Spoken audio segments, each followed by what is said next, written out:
spring game against Trevor Price. I had to do it in front of fans. And that was, I mean, you want to talk about, holding on for dear life and trying to come up with different ways. It changes how you handle things on the sidelines, how you make adjustments on the field. That was a huge part of my development. But the bigger part of my development was making that transition from tight end to O-line. I needed all 15 of those practices. And so if they weren't padded, if they were OTA style, it was going to be very hard for me to make that transition and figure out how am I going to run block against Trevor Price? How am I going to find a way to go head-to-head against Glenn Steele? All of those different things were part of my development. And if I didn't have that physicality, do I start that next year? I don't know. I don't know if I can make that transition. So I think you're missing out on the early enrollees now. That's a huge part of this too. Getting those reps in full contact drills versus we're going to go out in shorts and shoulder pads. But they are still practice. Like Michigan State. No, but you're saying is it going that way? That's where this is all going.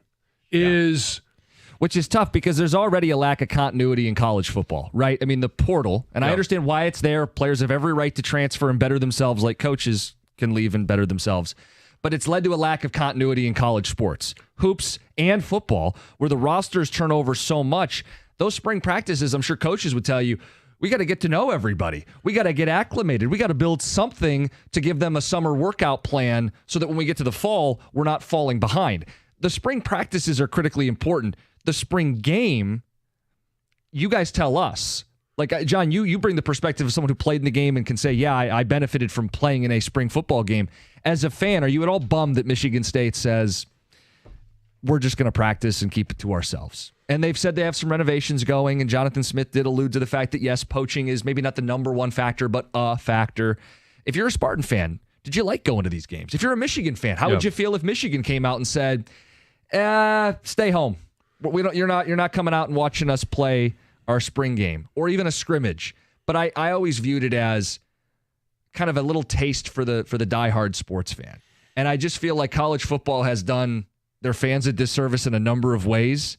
And this is just the latest, like, we're taking something away from you. Even if it's small, even if it's, hey, it's a scrimmage and I'm not going to make grand declarations. It still was a fun thing to go to your college campus and watch if you love football. And now it's being taken away all across the country. It's also a missed opportunity for, and I'll just give you an example. Michigan's still having their spring game as of now. Yes. So we've heard.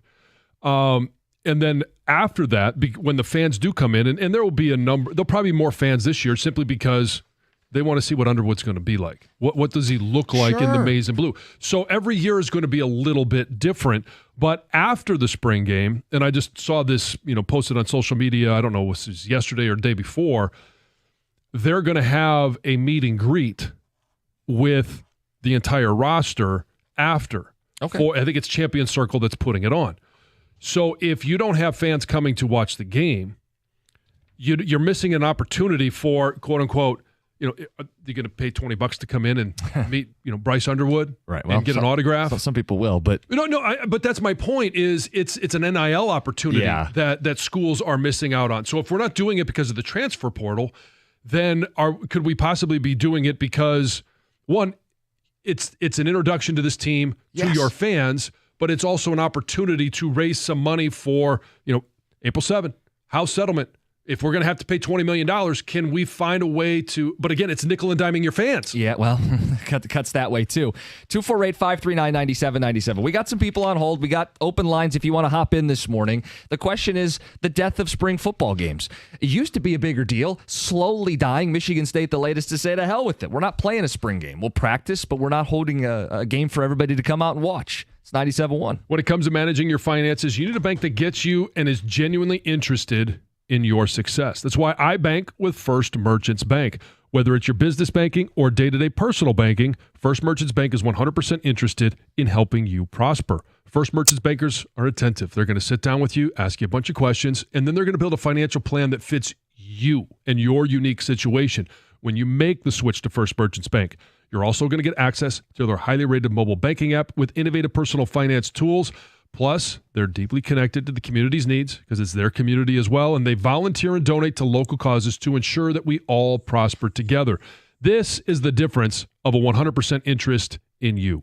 For a better banking experience, visit firstmerchants.com. That's firstmerchants.com. First Merchants Bank, helping you prosper. Member FDIC, equal housing lender.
Michigan State, not alone in this, but the latest team to say bye-bye to their spring football game.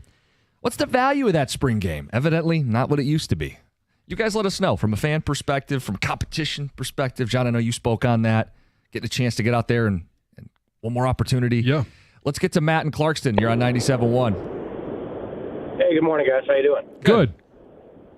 Hey, so I was a little bit bummed to hear that the spring game was going away for State this year, mainly because of two things. Number one, I think culturally, when you have a spring game, you have a real apparent culture of competition. It gives guys that are younger and maybe down on the roster a spot to compete and show themselves, that they can do something in front of people. Might be, diehards, but still people. And number two, there's a level of fan accessibility. Yeah. I remember in the early 2010s, Michigan State had a real spring game and Michigan didn't. It was like a situational scrimmage. And I remember being totally envious of State's model and the fact that it was like a game, and Michigan's out there running basically a situational practice, and it just didn't feel like the reps were the same. So I was bummed. I think it's cultural. There's a competition aspect, but also fan accessibility. That's my take. Yeah, I think I think fan accessibility, it's one of those where there's no cost to go to a spring game. Right. And it's a way to kind of bring people into the tent. Yeah. Right. And for those, because the cost keeps going up to go to some of these events. And you talk about the entertainment fees and all these. Well, how about this? Let's say you got a couple kids and maybe you got a little one and you're introducing them to Spartan football or Wolverine football. And this would be a chance to bring them inside. Get inside the big house. Get inside Spartan Stadium. And hear the fight song and the band. And those are the moments where you kind of become fan. I don't know if the band is there. They don't have the I band. don't think the band is at the spring game. At least not Michigan. Well, then fine. Play it through the speakers. Yes, you can do that. Yeah. Now, I get it. It's not the real deal, but it's like a first step. Mm-hmm. It's like being indoctrinated into being a fan. Is you got these little moments. Yeah, and there is great value in that competition side of things because it's not just the fans that are there. They add an element. Mm-hmm. It's the media that is there. And all of a sudden, correct me if I'm wrong, or if you heard this term before, a gamer. Yeah. A guy that just, when the lights go on, plays at a different level. And now the media is there. They're taking pictures. There's film being taken. It's going to be shared on SportsCenter. It's going to be shared on newsreels. All of a sudden, a guy steps up and plays. On the flip side, you also find some guys that can't necessarily make that flip, and they can't turn it on. I'll give you an example. Like last year, Michigan spring game, you look around, we don't have a quarterback, right? I mean, a picture into 2024. And in that way, it was kind of indicative. This year, a lot more buzz. Bryce Underwood, I want to see. Yeah. It doesn't mean a lot, but it's that thing that might get you going. Sure. And string you along to get you to the fall is talking about this stuff and getting your fans discussing your program. Mm-hmm.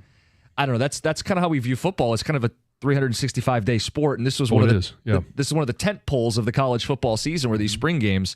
Let's get to Scott and Troy. You're on 97.1. Hey, good morning, guys. Good morning. My son and I and our family, we're Notre Dame fans. Sorry. And the Notre Dame, every year the blue and gold game is, it's exciting for us. We love the blue and gold game. My son and I go most years. It's just, with the off season, it's fun to be back at campus. It's fun to be back in the stadium. It's great to see the new players, new recruits, new guys. So a lot of the young guys play. I mean, this year it'll be exciting to see C.J. Carr. I mean, is he going to be the starter? Is he not? Right. So and then there's a lot of accessibility to the players. So it's fun for my son. It costs a little bit of money, but it's cheap, and we enjoy it. So it's a good time. We would be really bummed if they got rid of the blue gold game. Yeah, I hear you. I think there'd be fans. I think there are Spartan fans that feel that way. Clearly, you got a Notre Dame Fighting Irish fan. I think they're Wolverine fans. I'm sure Nebraska fans were disappointed. That's a big fan base out there when Rule said we're not doing it. Yeah, I mean, not much else going on in Kansas. I mean, in Nebraska or Kansas for that matter.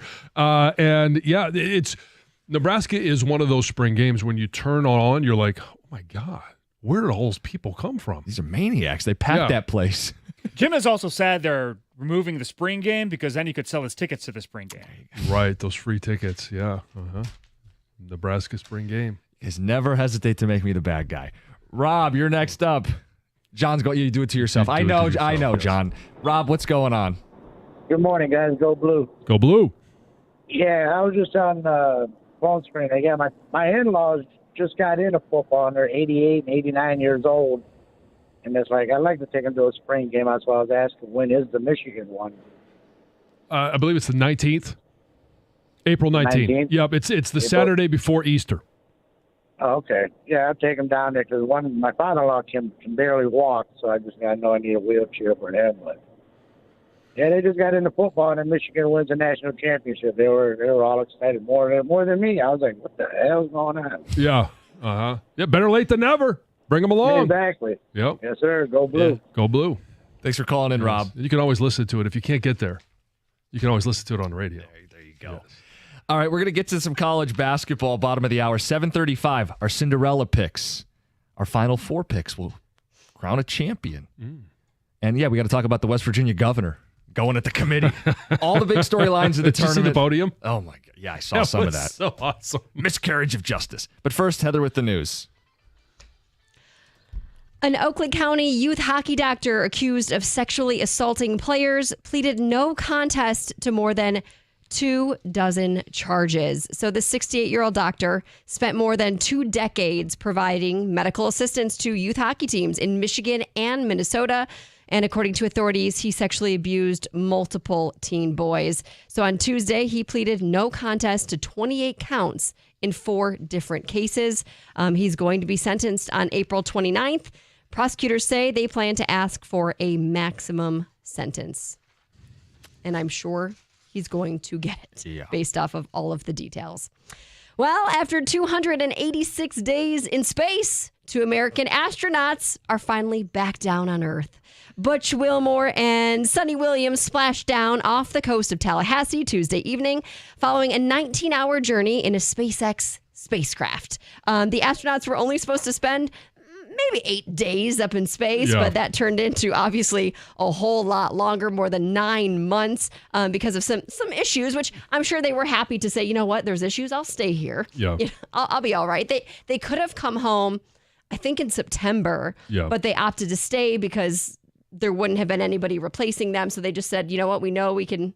Yeah. They were prepared. They knew there was a chance that they may have to stay longer. And it's a long time, though. It's a very long time. Yeah. They missed out on a lot. I know Wilmore missed out on like his oldest or youngest daughter's senior year in high school. You know, they missed out on a lot of life, but they experienced a lot of life too.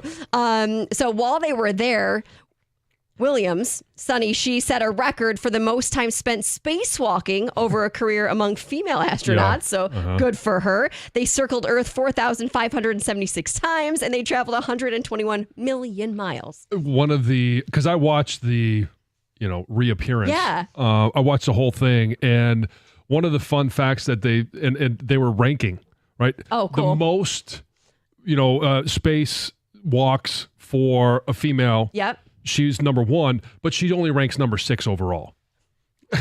Right? They're coming out with all of these different rankings. All the metrics and all the metrics, data. Yeah. And they're going through the highlights and listening to what these individuals have done and what they've done to be able to get to this point. Their careers are unbelievable. But then to watch it reappear, they have that moment of 7 minutes where the plasma is forming around the capsule and they can't communicate, and then all of a sudden the reappearance and hear their voices. And was it kind of like an anxious feeling? Because I feel like I would be like, this is either going to be epic or it could be really, really bad. Oh yeah, anytime there's radio silence, and then all of a sudden they show there's some high-speed jet that's up there, and then you see basically the gold dot. Yeah. And it's coming down, and then the parachutes deploy, and then bigger parachutes deploy. Then you see the splashdown. And one of the cool things was when they were in the water and the boats were approaching it, they're working on, eventually capturing the capsule, bring it on the boat. There was a pod of dolphins that was swimming around, like, welcome back. It was so cool. It was That's really cool. So good for them. I'm sure their families are very happy to see them. Did you guys know it's Severe Weather Awareness Week? No. No, no. Well, it is. Okay. And to celebrate, there's going to be a statewide tornado drill today. So, obviously, right around 1 p.m., you're going to hear the sirens. Schools are going to participate in Tornado drills. right? Not just listen to the siren. They're going to Yeah. go take part in what they're going to do. And they say the goal is that everyone will take time to create a plan for a real tornado. So Michigan averages 15 tornadoes each year. The average lead up time for the development of a tornado is 10 to 15 minutes. So not a long time. Yeah. So everyone should at least know where they're going to go if there is a tornado, know how you're going to communicate with everybody else in your family or your workspace. And then make sure you know what the alerts mean. And you should also have a kit ready to go. Where do we go if there's a tornado? The bathroom. Okay. I don't know. Where would you go? Maybe they're already. Well, because that's where in schools, that's where you always went. It was right, like, yeah. all right, the girls go over here, which is Yeah, go sit in the yeah, bathroom. you go into the basement, or Yeah. and you stand inside, the door jam, a load bearing wall, something like that. If you got a bathroom in the basement, go away from get away the from tubs, windows. So that's glass, why all that stuff. Yeah. just somewhere, or like one of the central studios over there. Oh yeah. So those Because are all we're surrounded by windowless and- windows, so yeah. just go right over there and All right. yep. where you head. Heather with the news. Coming up next, Cinderella picks, Final Four picks, champions of March Madness. We'll get into all the big storylines, including the governor who went off on the committee. It's 97.1. Guys, if you're injured in a car accident, you need someone who's going to look out for you. And more importantly, you need someone who cares about you. KG Cares. Been telling you about KG Law. I'm not going to send you somewhere where they're going to park your case and forget about you. The phone number is 877-KG-CARES. Check them out, 877-KGCares.com. If you go online, you'll see results, you'll see testimonials. But I can tell you, after meeting with Lawrence, he doesn't view you guys as a number. He's got a team that's been there from the start. They work with you, they check in with you, and they win for you. If you or a loved one has been injured in a car accident, you need to call KG Law now. It's spelled K-A-J-Y, KGCares.com. That's KGCares.com.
tournament eve. John, you got your bracket filled out. We got some big questions to answer. And Greg I'm Hargrave. one of those old geezers that fills out a bracket. You boomers in your brackets. Anyway, we'll talk about all the big storylines. Greg, tee it up. By hand? No, not by hand. First up, which first-round matchups outside of Michigan or Michigan State games are you most looking forward to? I want to see the matchup between Arkansas, the first year of John Calipari, versus Kansas and the much maligned and somewhat hated Bill Self. It's a 10-7 matchup. There's not a lot of intrigue in this game other than the coaching matchup. It's Hunter Dickinson and Kansas. They've kind of fallen off of their pedestal that Bill Self was able to raise them up on. And this is one of those, I want to watch the coaching matchup. I want to watch the matchup between Arkansas and Kansas is in just terms of basketball. It's one of the more intriguing ones in round one. You know the biggest difference between those two teams? The AR. Boom! I you knew got where it. you were going with that. Dad joke, no dad joke you. game. Yes! They're playing for the pronunciation. Winner decides how we're saying it. Arkansas or Kansas? Arkansas. Yes. My matchup, I think TV agreed with me because they made it Friday at 7:25, which is a sweet spot. It's a 7:10 matchup. It's New Mexico Marquette. Both teams defend. Both teams have a go-to scorer, and we find out if Shaka Smart can beat a Patino this year. I can't wait for that game on Friday night. One thing that I'm taking a look at is Ole Miss versus North Carolina. Now that North Carolina has advanced to this first round game, it is a team that has kind of done this before. They have last year's ACC Player of the Year in RJ Davis. Nobody wanted them into the committee. We'll get to that in a second. Versus Ole Miss. Played in that meat grinder of the SEC with Chris Beard, who's a good tournament coach. Yeah, and here's the thing, too, is when we talk about whether it's a play-in, are they tournament teams or, now that there's the first four, whatever. It is a North Carolina team, and we've seen play-in teams win before. So it's not like, hey, they're completely out of the equation. Whether San Diego State and North Carolina had won or Alabama State, St. Francis, they all have that ability to win games. Yeah, another good point. West Virginia Governor Patrick Morrisey went off on the committee about the placement of the aforementioned Tar Heels in the field. Does he have a point, and is there a better way? Does he have a point? Look, when you're one of the last 2 or 3 teams on the bubble, you're not a very good team. Yeah. You play 30 games, you're 19-13, 10-10 in the Big 12. Do better. There's plenty of opportunities to get in. As for how to do it better, I think they could steal a page from hockey. They have auto bids, but then it's a mathematical formula for the final spots. That way there's no subjectivity, and if you're mad, simply win your conference. I'm with you. I think there is a way, and you can like it or not like it, but you've got to make it, take human error out of it, take human opinion out of it, take the, North Carolina's AD is the, the administrator that is overseeing everything. All of a sudden they get in. Now, North Carolina, having done what they did last night, has maybe taken away a little bit of the sting. It kind of feels like they do belong now, or at least as a very low seed, 11 seed, but make it more statistical. When you're talking about 68 teams, and you're arguing between 68 and 69. Silly. It is silly, but there needs to be a metric that you can look at. And just look at the teams that did make it. Ken Pom has BYU is only 5 spots higher in the Ken Pom rankings than VCU, but BYU is a 6 seed, VCU is an 11 seed. It makes no sense. Pick a metric and go with it. Somebody every year has a complaint. Get in line, buddy. Just mentioned Ken Pom. North Carolina was 21 spots higher than West Virginia. Mm-hmm. Who has the most to gain in this tournament? Can be a team, can be a coach, can be a player, or a conference. I think it's the return of Rick Pitino, a guy that has taken 3 different teams to a Final Four. He's got 2, maybe 1 national title for 2 different schools, and now he's with St. John's. He's a 2 seed. Can he take another school to the Final Four? I think he's got the most to gain just in regards to, and however he recruits, however he gets these players to play for him, he gets them to play at a high level. I went Mark Pope. He played at Kentucky. He took over for Calipari. He's never won a tournament game. He didn't at BYU. and they got bounced last year by Oakland. Everybody remembers that. So a little something there. Former player taking over for a legendary coach? Yeah. How about John Shire? Oh, yeah, go. Duke. Taking what Mike Krzyzewski built, taking that and making it his own program and could win a national title. We all talk about you don't want to be the guy that follows the guy. John Shire might be able to do that and do it successfully. I like Who's that the one. Cinderella we will all be talking about next week? Lipscomb. It's a little bit of karma for Iowa State hiding the severity of the Gilbert injury. Lipscomb, a top 100 Ken Palm team. They shoot free throws, threes. The offense can score, and I think they have the formula to beat and topple Iowa State. The Bison. I'm going to go with Grand Canyon. Now, I'm not even sure if all of these students are actually on campus or if they do it online. A majority of their student body is online, and we all see the commercials. Does the basketball team play online too? Or are they might playing play on the online. court Yeah, on they're campus? actually playing on court, and they are a bigger team. They do have some talent. They play a physical brand. They're playing a physical team in Maryland, and if they're able to get by Maryland, then it's Memphis, Colorado State, which I don't think anybody's surprised or is necessarily scared of either of those teams. I think Grand Canyon, the online school, is the one where, hey, keep your eye out on them. They could be that Cinderella darling story. 11-seeded Drake out of the Valley. 4 starters transferred with head coach Ben McCollum from Northwest Missouri State. Who is the Goliath that goes down too early? I think it's Auburn. I think Auburn is, and do I think they win the first round, 1-16? Sure.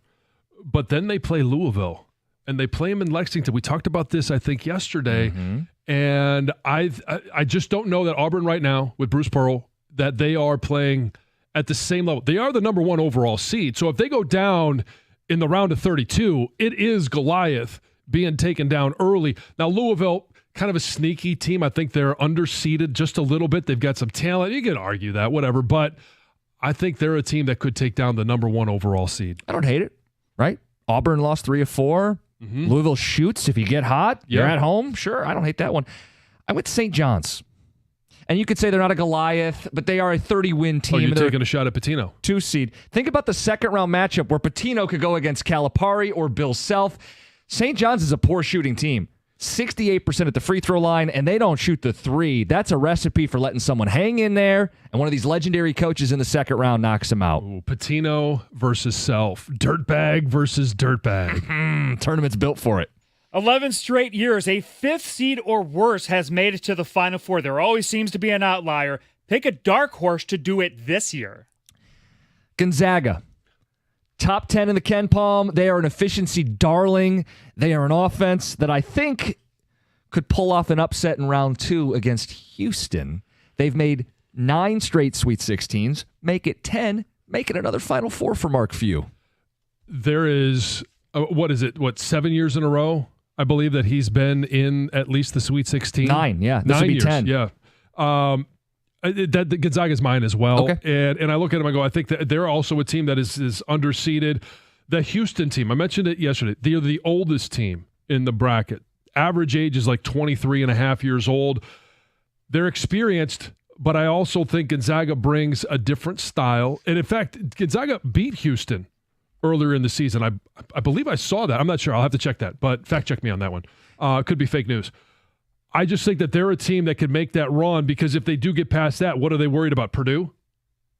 And that puts them back into, the Elite Eight. Okay, it may be fake news, but I think a couple things that do solidify Gonzaga. They still have Graham Ike. They still have Brian Nemhard. They have seniors. They have guys who have made these runs, and that's why I'll back them. Finally, let's pick the Final Four and crown a champion. If we want to crown them, crown their ass. All right. As Denny Green once said. John? Well, my Final Four, I've got Michigan State, Florida, Duke, and Tennessee. I've got Florida and Duke in the championship game, and I've got Flo Rida taking it home. I also have MSU and Duke, Florida and Tennessee in the Final Four, but I have it going slightly differently. I have Duke taking down Florida. I think this could very well be the year we get, once again, all 4 1 seeds making the Final Four. Only happened once before. Yep. I think the top 4 teams are you could probably say this every year, but I think they are clearly a cut above the rest of the country. And I think very good chance we're going to see all 4 1 seeds. I will take Houston, best offensive team Kelvin Sampson's ever had, over John's Florida Gators. And it is, you mentioned the 4 seats. We talked about it earlier, or last week. There was a huge drop-off, no matter what metric you looked at, from 4 to 5. And there you have it. Fast break. College Hoops, 97.1. If you're one of those individuals that doesn't like being in pictures and you don't feel comfortable in your clothes, you don't feel comfortable in your own skin, and you always find a way to the back of the group that you're taking a picture with, you got to contact Ideal U, and you can find them at idealu.us. You can research, you can find out a little bit more, but here's what I can tell you. It's a program that works, and it works fast. You could be up to 40 pounds lighter in just 40 days. Now just sit there and think of what that would feel like, what it would look like. You could be in those pictures again. And I know it's a program that works because I lost 50 pounds in those 40 days, and I'm about 3.5 years into it now. From when I started the program, I'm down 70 pounds, so it is one that you can stick with and keep that weight off. Book today, and Ideal U is going to give you a free body composition analysis. That's a $150 value, absolutely free. And you'll be able to set your goals from there. They're going to assign you a weight loss coach that sticks with you every step of the way. They help you lose weight. They also help you keep it off. Book your free consultation right now at idealu.us. It's different than other weight loss companies. It works, and it works fast. Lose up to 40 pounds in 40 days and be happy taking those pictures again. Book your free consultation right now at idealu.us to get your free body composition analysis. That's a $150 value. As I mentioned, it's absolutely free.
Swell.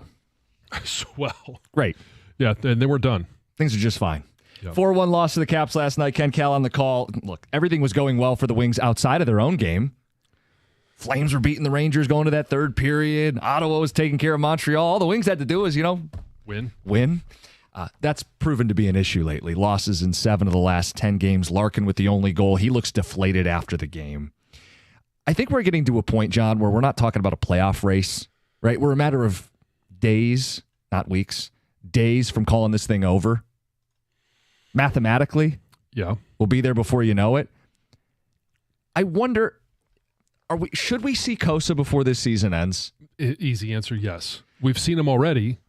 And if you are not mathematically eliminated, but in all practicality, you're not going to the postseason, then yes, bring him up, get some experience. Take a look at him firsthand to see what you have, see what he needs to work on. Let him experience NHL hockey for more than just a game or two. I want to be really clear. I don't think goalie is the sole reason this team is out of the playoffs. And I don't think calling up Kosa would save the season. I think that would be unfair to ask of a 22-year-old goalie. You wouldn't be calling Kosa up to save the season. You would be acknowledging that you're not a playoff team, and it's better to get a jump on next season. Kind of felt like what they were doing with Carter Mazur. Right. They'll make a trade at the trade deadline, but you bring up Carter Mazur, he gets hurt. Look, if Yzerman's going to do nothing at the deadline, he's kind of telling you he doesn't think it's a playoff team. So down the stretch, would it not be wise to get Kosa 6, 7, 8 games under his belt here? Again, at 22 years old, this is kind of the time. Vasilevsky was the goalie that Yzerman drafted in the first round in Tampa. At this age, Vasilevsky played 50 National Hockey League games in a season. At 23 years old, Vasilevsky was an all-star who led the league with 8 shutouts. I'm not telling you Kosa has to be Vasilevsky, but it's not unheard of for a young goalie to be playing at 22 and 23 years old, yet it feels like they've slow played this. Fine.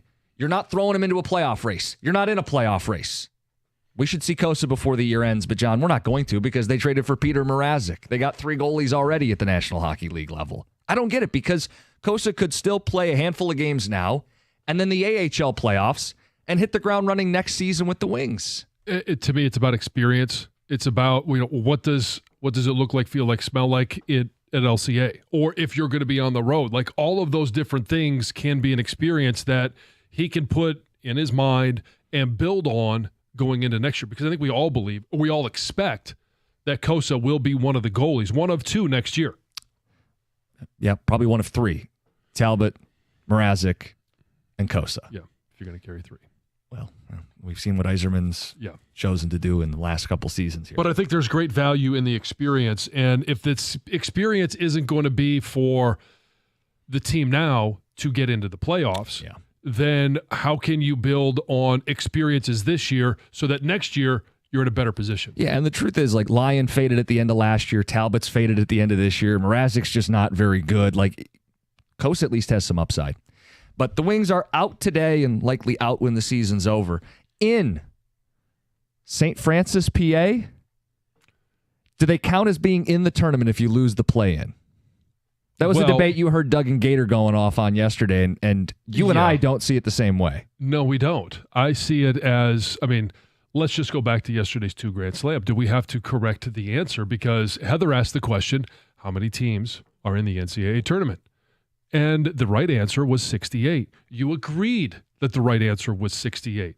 And so if that's the case, then yes, they were a part of the NCAA tournament. This was not a game that was on their schedule prior to the season beginning. At no point during the season, even during their conference tournament, was this game on the schedule. It's a possibility, and it's also called the first 4.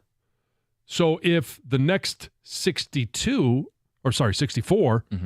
are, to be played starting tomorrow, then the first 4 is certainly a part of the NCAA tournament. Yeah, so last night, Alabama State beats St. Francis, PA, and last night, North Carolina beats San Diego State. The question is, are those losers tournament teams? Were they in the tournament? They were in a play-in game, right? That's what we call it, a play-in. Well, that might be we call it. Okay, societally, how do we view it? If you're playing first 4. If you're playing into the tournament and you lose, you didn't play in, right? You played out. You played your way out. Right. It's the first four. First four games of the NCAA tournament. 2 more will be played tonight. Greg, you want to be a stickler about this? What is it? Hey, man, belief's a choice. If you don't want to think that St. Francis, PA wasn't in the tournament, then that's your prerogative. I will tell you that factually, this is considered an NCAA tournament game. It is societally called, yes, the play-in game, but it is called the opening round game by the NCAA. Alabama State is going to be credited with a tournament win. North Carolina will be credited with a tournament win. It is, record-wise, it is a tournament game. Win. It's an NCAA tournament game. What about in the NBA? Like if you're in that 9-10 and you lose the play-in, were you a playoff team? No. Okay, That's so not that's a playoff different. game. It is different. Mm-hmm. And to this point, 2 different organizations can have two different ways of how they view things. Yes, And it's that's two what the different sets NBA of and the rules. college basketball has done. Yeah.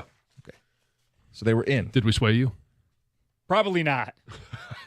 I'm known to be pretty stubborn. You 248-539-9797. All right, 8 o'clock hour. We're going to get into spring break and spring games. John, your daughter's on spring break, and she got it started on the wrong foot. Yes. We'll get to that at 8:35. Coming up next, Amel Mock. If the player falls into the Lions' lap, should they take him? It's 97.1.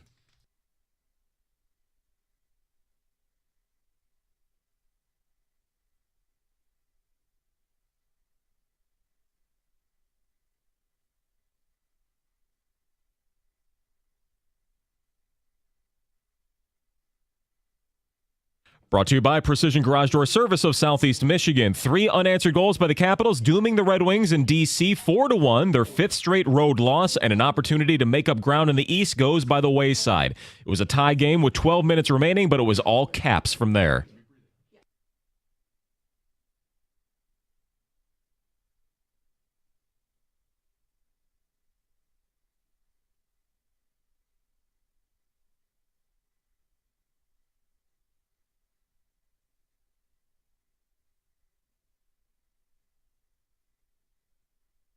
Captain Dylan Larkin there. Coach Todd McClellan agreed the guys young and old need to step up if they're going to have a chance down the stretch. Coach Jonathan Smith says that MSU football deciding not to hold a public spring practice this season. He points to renovations in the stadium and partially the transfer portal and program poaching by other teams. They had held open practices for the past 4 years since COVID. Former Wolverine Brandon Graham decided to hang up his cleats after a 15-season career in the NFL. He had won 2 Super Bowls with the Eagles after being drafted there out of Ann Arbor in 2010. And the opening games of the NCAA tournament saw North Carolina rout San Diego State 95-68. They lock up the 11th seed in the South bracket where Michigan and Michigan State are. Also, Alabama State gets a last-second score to win their play-in against St. Francis 70-68, also in the South. At the Corewell Health Sports Desk, I'm Chris Villar. For more, go to 97.1 The Ticket and Odyssey.com.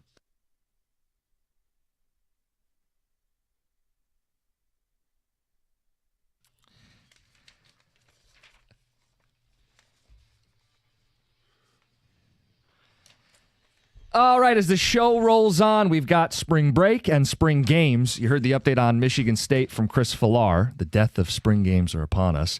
And spring break is here. We'll get to that at 8:35, starting spring break on the wrong foot, the story of Lucy Jansen. Tough start. But before all that, Amel Mock. Mel Kiper Jr. put out his latest, and the selection for the Lions is what we want to focus on. We can go through the rest of it, but I know here we're focused on what are the Lions going to do with pick 28. And it's an interesting one. James Pierce, Tennessee. Pierce, you may remember him a year ago, was a breakout pass rusher at Tennessee, had a 10-sack season. Mm-hmm. Double digits. Yep. This last year was a little more hit and miss. Production went down a little bit, and there's some concerns with his work ethic and character. I don't know how legitimate, but that's the conversation that would have him falling to 28, where Mel says Detroit should pounce on him. And Mel Kiper highlights Mel highlights that this guy was a productive pass rusher. He's got the bend and explosiveness and makes a lot of sense opposite Aiden Hutchinson. John, is he worth taking the risk? If he's falling, is he falling into the Lions' lap? I watched a lot of film last night on James Pierce, and there's a lot to like about him as a pass rusher. He had the fastest 40 if you're starting to talk about some metrics. He's got a great athletic score. He's got a lot of things that Brad Holmes values in the draft. If he falls to 28, should he just take a flyer on him? Because it's not like you're spending a top 5 or top 10 pick on him. Some of the concerns I have are certainly the work ethic, coachability, all of those different things. And we could talk about culture and him going into this Lions organization. The way it's built now, and it's a well-established culture with veterans that can help guide him. Having said that, there are some things about his game. There's going to be things about even if you're the number 1 overall pick, there's going to be things that we pick apart in regards to, well, you throw too many interceptions, you arm angle, 40, all of these different things. James Pierce, when he's rushing, right now, he's a speed guy. Speed kills. But in the NFL, you have to have more than just speed. And when I turn on film, I always think, okay, how would I set on him? How would I block him? What am I concerned about?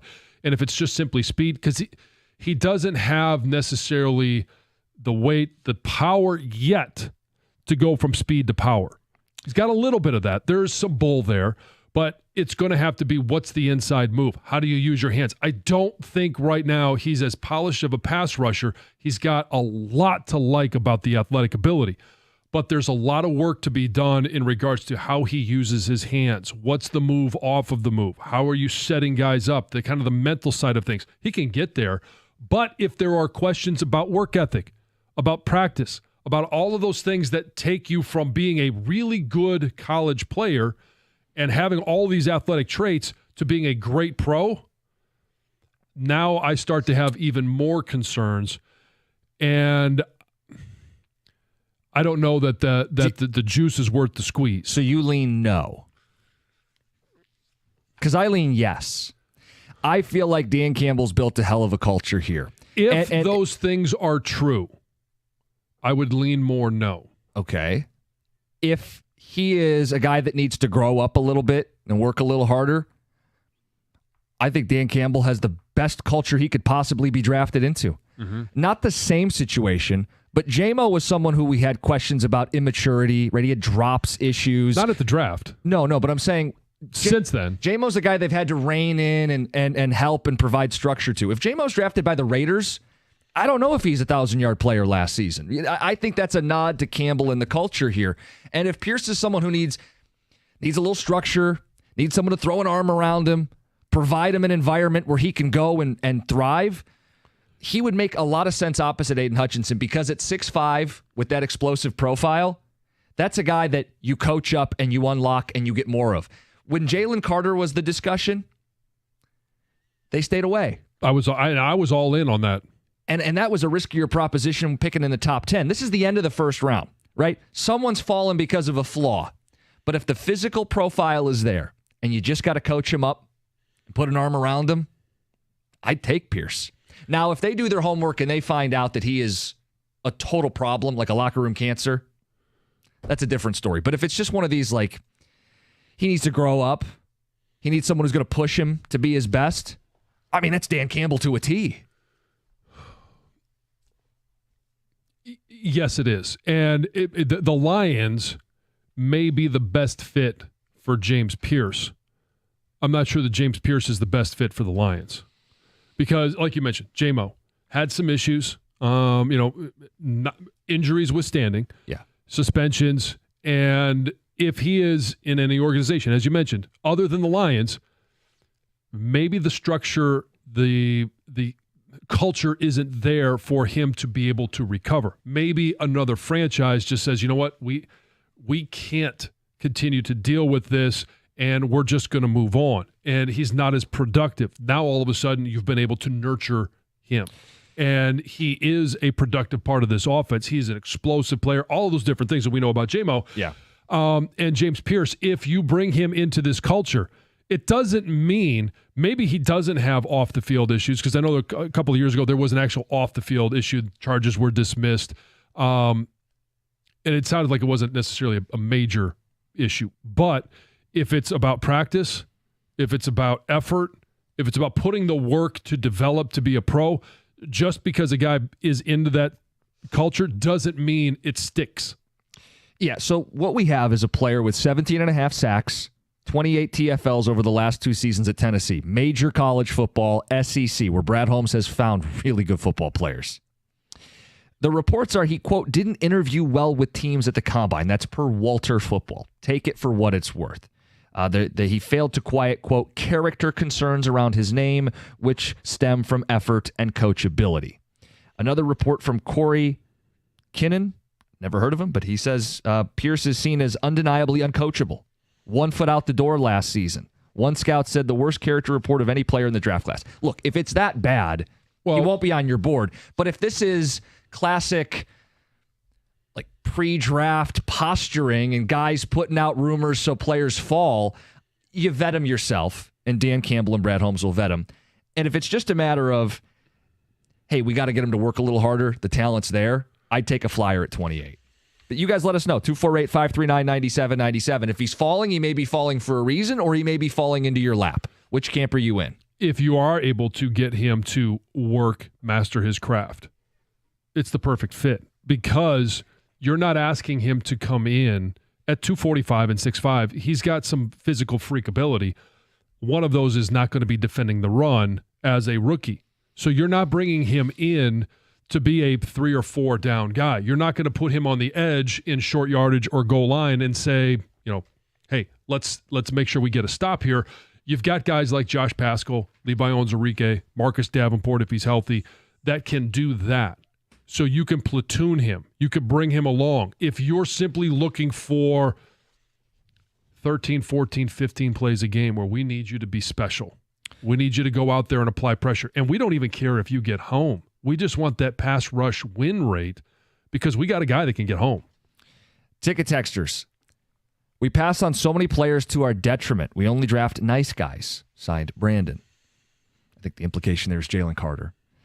Pierce will get drafted in the top 20. Watch his combine video. He looked like a man amongst boys. He's the defensive equivalent of DK Metcalf. Physical specimen.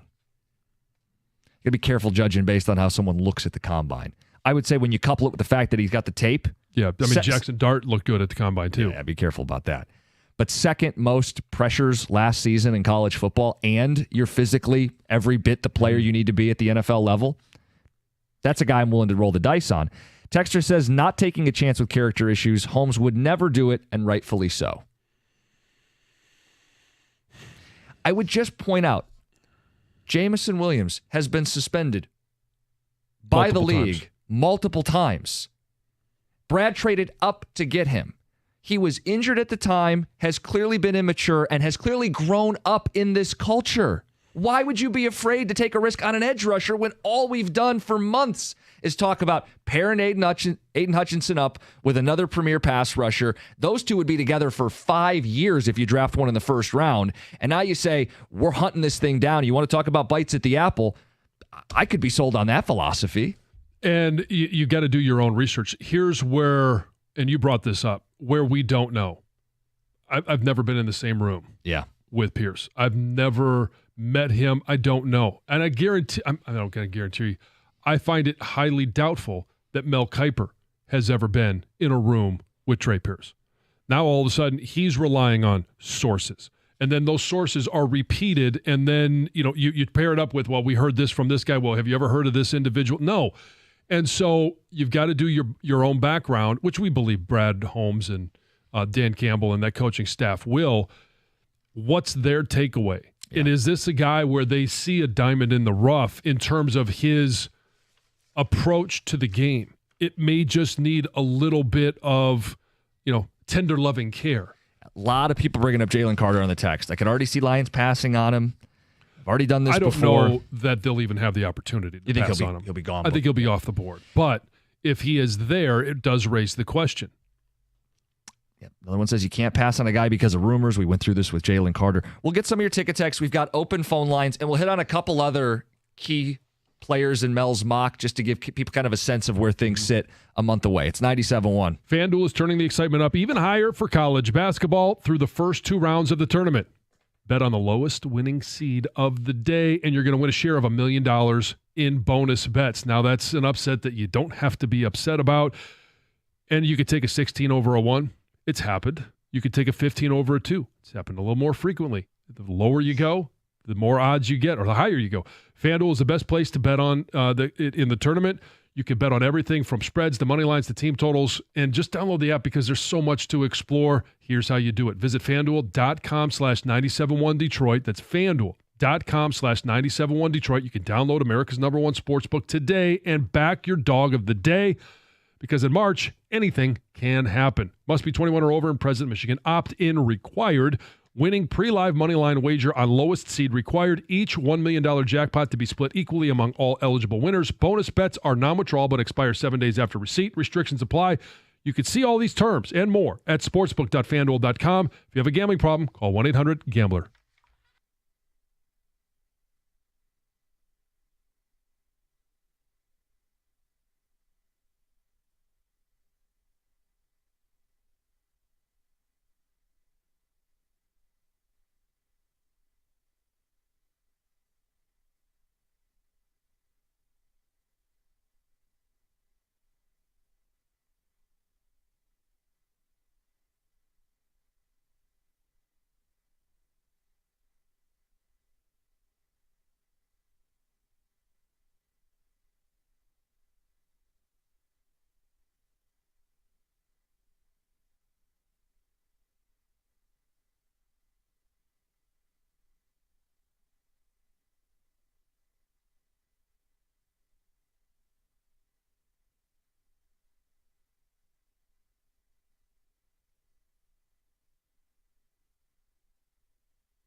Mel Kiper's latest mock draft has the Lions selecting James Pierce, pass rusher out of Tennessee. Player whose talent alone suggests he shouldn't even be there at 28. So why? Why would he fall? Whispers of character concerns, work ethic. Oh, that might be a red flag. Dan Campbell's built a great culture. Maybe a player you just avoid if he's falling for a reason, or is he falling into your lap? Two ways of looking at it. I look at it like this. This is not a top 5 or a top 10 pick. This is the end of the first. You're getting someone with some flaws. He was super productive in the SEC. The athletic profile is impressive. And if it's a guy that just needs to grow up a little bit, you got the culture for it. Now, if this is a guy with significant legal issues or you've got concerns that he's going to be on the field, fine. Or plays with fireworks. But even that, they've found a way to make that work, John. You know what I'm saying? I'll take the pot shot, but I'll make the point that Dan Campbell can bring in a knucklehead or two, show him the way, pat him on the butt, get him out there, and get the most out of him. Like J-Mo, warts and all, not the same stuff that we're talking about with Pierce, but J-Mo, warts and all, suspensions, immaturity, had a 1,000-yard season last year. Supreme talent, undeniable SEC athlete, and I don't have to trade up. He falls into my lap at 28. Yeah, I'd take Pierce at 28. And I think here's the other concern. Are you putting him in an environment that can raise his level, and change how he approaches the game? Yes.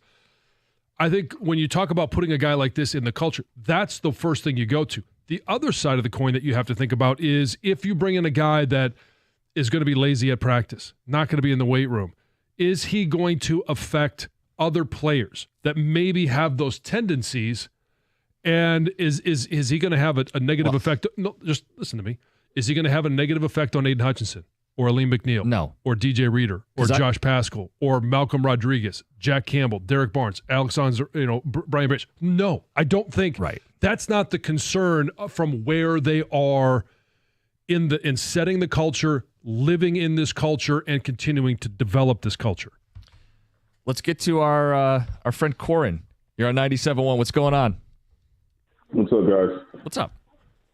So, I mean, I sometimes I get a little ticked because I'm like, I don't understand why everyone keeps complaining about the Jalen Carter not picking a move. Like, we clearly did the right thing. Aleem McNeil has been fantastic for us the last 2 years. He was the number one total in sacks for defensive tackles before he got hurt. We've been the number one rush defense the last 2 seasons. So, I'm not sure. I mean, obviously, Jalen Carter is a very good player, but I think his rookie year, he didn't even play 50% of their snaps. Mm-hmm. And the Jahmyr Gibbs, so what did we use that pick for? We got Jahmyr Gibbs, which I feel confident that next year he's going to be the best running back in the league, including Saquon Barkley. He's splitting carries over 1,400 off, purpose yards from scrimmage, and we saw what he did in those 3 or 4 games without David Montgomery. Not to say that David Montgomery isn't important because obviously he keeps him fresh, but we see the potential in what he can be with this offense.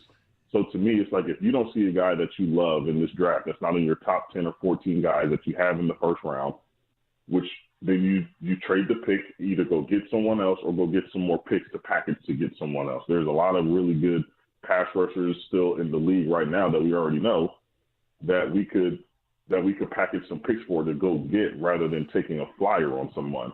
And I also think that, I know we talked about the culture, you guys are kind of talking about the culture too. Like, what's the point of having a great culture isn't so that you can risk it with bringing someone in that might waver that. Now, there's a text that said, you guys read it, was like, Lions always draft nice guys. Well, I disagree. They draft good guys, but they're not nice guys. I mean, we've seen Brian Branch when he's on the field. Right. He's not a nice guy. He's knocking heads off. Jack Campbell knocking heads off. And even with Kirby Joseph. Williams, Yeah. Kirby, exactly. Even with J-Mo, I mean, some of our offensive guys, he's got confidence and arrogance about himself that helps him succeed. And even when it comes to J-Mo, I mean, this dude is one of the fastest wide receivers in the league, but he's also one of the best run blockers down the field. These are not nice guys, but they're good guys and great guys that bring everything that Dan Campbell's trying to do together. That's the whole point. So where do you stand on Pierce? I mean, I think the way you're going with this is you'd avoid him. Yeah, I avoid him. I say you go if he's not in your top 10 or 14, because there's usually only 10 or 14 actual first round grades in the first round. There's not 32 first round guys usually. If he's not that, then you either trade up for one of those guys if you have on your board, or you trade that pick and go get somebody else, which is what we've usually done. Usually whenever we're in the end, we've always traded back up into the draft, or if we're at the, I think the one time we had the 6th pick, we traded back to the 8th pick or something like that. You're right about this. They're very decisive in the draft, right? I mean, they go get their guys. They traded up for Terrion Arnold. They traded up for Jamison Williams. You don't have to trade up when Aiden Hutchinson's right there or Penei Sewell falls into your lap, but they get their guys. James Pierce could be their guy, though. Well, so you have first-round grades, and yet when you're picking 28, you might not get one of the guys that you have a first-round grade on. It's just the reality of where you are, and you might not be able to trade up to get one of those guys. They did last year for Terrion Arnold. Brad Holmes has been very good at maneuvering in the draft, but, I mean, correct me if I'm wrong, if they're on the clock at 28, and one of those 10 or 14 guys, however many first-round grades they have on guys this year isn't there, they still have to take somebody, right? Yes, John. So, although didn't one time the Vikings let the clock run out on them? Yes. You don't want to do that. 2 picks, I think. Ticket Texter says, thanks for the insight, Brad. Yeah. Is this Brad Holmes on the air? At least we know what Brad thinks now of James Pierce. He did drop a couple wheeze. I have started the core and tracker document to see if this lines up with what Brad Holmes and Lions do. As you would. And he always calls in and defends things that Brad Holmes has done. Have you noticed that? It's never like, oh, Brad screwed up that one draft pick. Yeah. I love it. Brad did a great job. We are doing a great job with the draft picks. Let's get to Heather with the news. Well, Kelly Bryant, that's the Pontiac woman who abandoned her children. We've been talking a lot about her. She had her communication privileges suspended after violating the court's order not to have any contact with her children or their caretaker. So she allegedly called her kid's caregiver 10 times in the span of a couple days to discuss the case, had other inmates also contact that caregiver on her behalf. Now, during this hearing on Tuesday, Bryant's attorney told the judge that she had no recollection of that actually being a court order, and had they known, Bryant never would have violated it in the first place. Right. But it's not an excuse to say I didn't know, right? Well, that's what the judge said. No. That's Not buying silly. it. So she did have her communications privileges suspended for a week. See how that goes, just to say, hey, I'm being serious. You can't do this. If she does violate it again, there's going to be an emergency hearing within 24 hours and more repercussions for sure. I got a good story to share with you. There's a Wyandotte man that is getting lots of attention and praise after he took some time out of his busy day just to be a good human being. So on Monday, Donnie Hansen, he was out running errands, maybe during a work day, and he found a wallet filled with personal information, filled with cash, just laying there in the middle of the street. And instead of, maybe leaving it or taking the cash and leaving the rest, he decided to return it himself. So I'm guessing he looked at the ID, found the address, took it to the door, and the homeowner is kind of sharing the story and some of the Ring doorbell footage, because she looked out when the doorbell rang and was like, I don't know who this young man is. And he held up the wallet, showed it to the camera, and she didn't answer the door at that time. Maybe she wasn't home, but kind of hid it behind some things so nobody could find it. It turns out it was her son's wallet. A college student, had worked a full weekend, had tip money in there, and just what a said, good dude. Yeah, exactly. She said, it's a little act, but I almost started crying, because it was just, it's nice. It's something that not everybody would do. Yep. Small act of kindness goes a very long way. So they're very appreciative. I'm sure that the man who owns the wallet is also very appreciative of that as well. I've had that happen before. Back when I used to carry a wallet, I left it on the gas pump. Oh, yeah. And I don't know, maybe a couple hours later, knock on the door. Oh, really? Somebody had returned it. Yeah. Hand delivered. Yeah. You don't carry a wallet? No. Like a money clip or Phone, something? Yeah, right? I got like one of those, Oh, okay. things that I put in my pocket that just holds cards okay, because nobody carries cash anymore. Yeah. I've left my wallet places, but it's been on a grocery cart. Yeah. And I've ran back inside, and thankfully it's still there. But I've never had anybody come and hand deliver something I've lost. An Oakland County doctor accused of sexually assaulting players on a youth hockey team pleaded no contest on Tuesday to more than 24 charges. So this doctor actually spent more than 2 decades, providing medical assistance to these youth hockey teams, not only in Michigan, but also in Minnesota. According to authorities, he sexually abused multiple teen boys. So like I said, he pleaded no contest to 28 counts in 4 different cases. He's going to be sentenced on April 29th. Prosecutors say they're going to ask for the maximum sentence. And prosecutors also say that this plea holds him accountable for his crimes and provides justice for his victims, which, of course, yes, it does. For the 3rd straight year, the French Bulldog has been named the most popular dog breed in the United States, followed by the Lab, comes in at number 2, then the Golden Retriever, German Shepherd, Poodle, Dachshund, Beagle, Rottweiler, Bulldog, and the German Short-Haired Pointer. Wasn't last year the first year that the Bulldog had dethroned the Lab? Well, no, because this is the 3rd year in a row. This So is three. Maybe it was 3. Yeah, Yes, yes. 3 years. Yeah, there was a time gets away from me. Yep. But yeah. And then they say there's one breed that has made a significant jump this year. The Cane Corso. Do you know this dog? What is the Cane No. Corso? It's a big dog. It's a very mean. Oh, yeah. It's What? a very. I don't know if it's a mean Mean dog. looking Mean dog? looking Yes. dog. Yeah. Let me say, like Imposing. Yeah. They say over the past decade, registrations for the Cane Corso have increased 414%, and it has gone from the 47th most popular in 2014 to the 14th most popular in 2024. The Cane Corso is an Italian breed of Mastiff. Yeah, It's so a Mastiffs companion are dog or a huge. guard dog. Yeah. Big They're big. blockhead. Yeah. Oh, yeah. Yeah. Bolognese dog. Yes. That's what you feed it to make it so big and mean.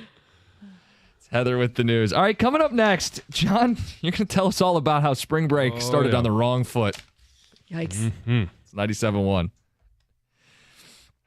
Guys, spring into savings with unbeatable deals at Moran Chevrolet, Michigan's #1 selling Chevy dealer in 2024, doing it again in 2025. If you need a truck that works as hard as you do, how about the Silverado, 2025 Silverado 4-wheel drive LT Crew Cab for $299 a month. That's a 24-month lease, $999 down. Everyone gets employee pricing. It's Moran Chevrolet, where you always get the best price, period. Visit MoranExpress.com. Stop by. They're on Gratiot, north of 15 Mile in Clinton Township. Chevrolet, together, let's drive.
And then they'd score 3 more goals. Ken Cal on the call, Wings fall to the Caps. Is this Greg trying to segue us into spring break? The Wings won't be far behind. They'll have plenty of vacation time soon. Mm-hmm. John, take it away.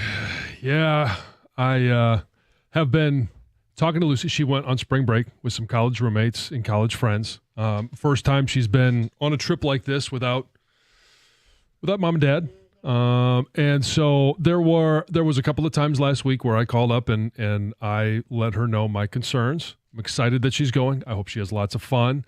But I did, especially with what's going on, in Punta Cana, the story that you shared, every parent's worst nightmare. And when your child leaves, you kind of always have those different things that enter your mind. Now, her vacation obviously didn't start like that.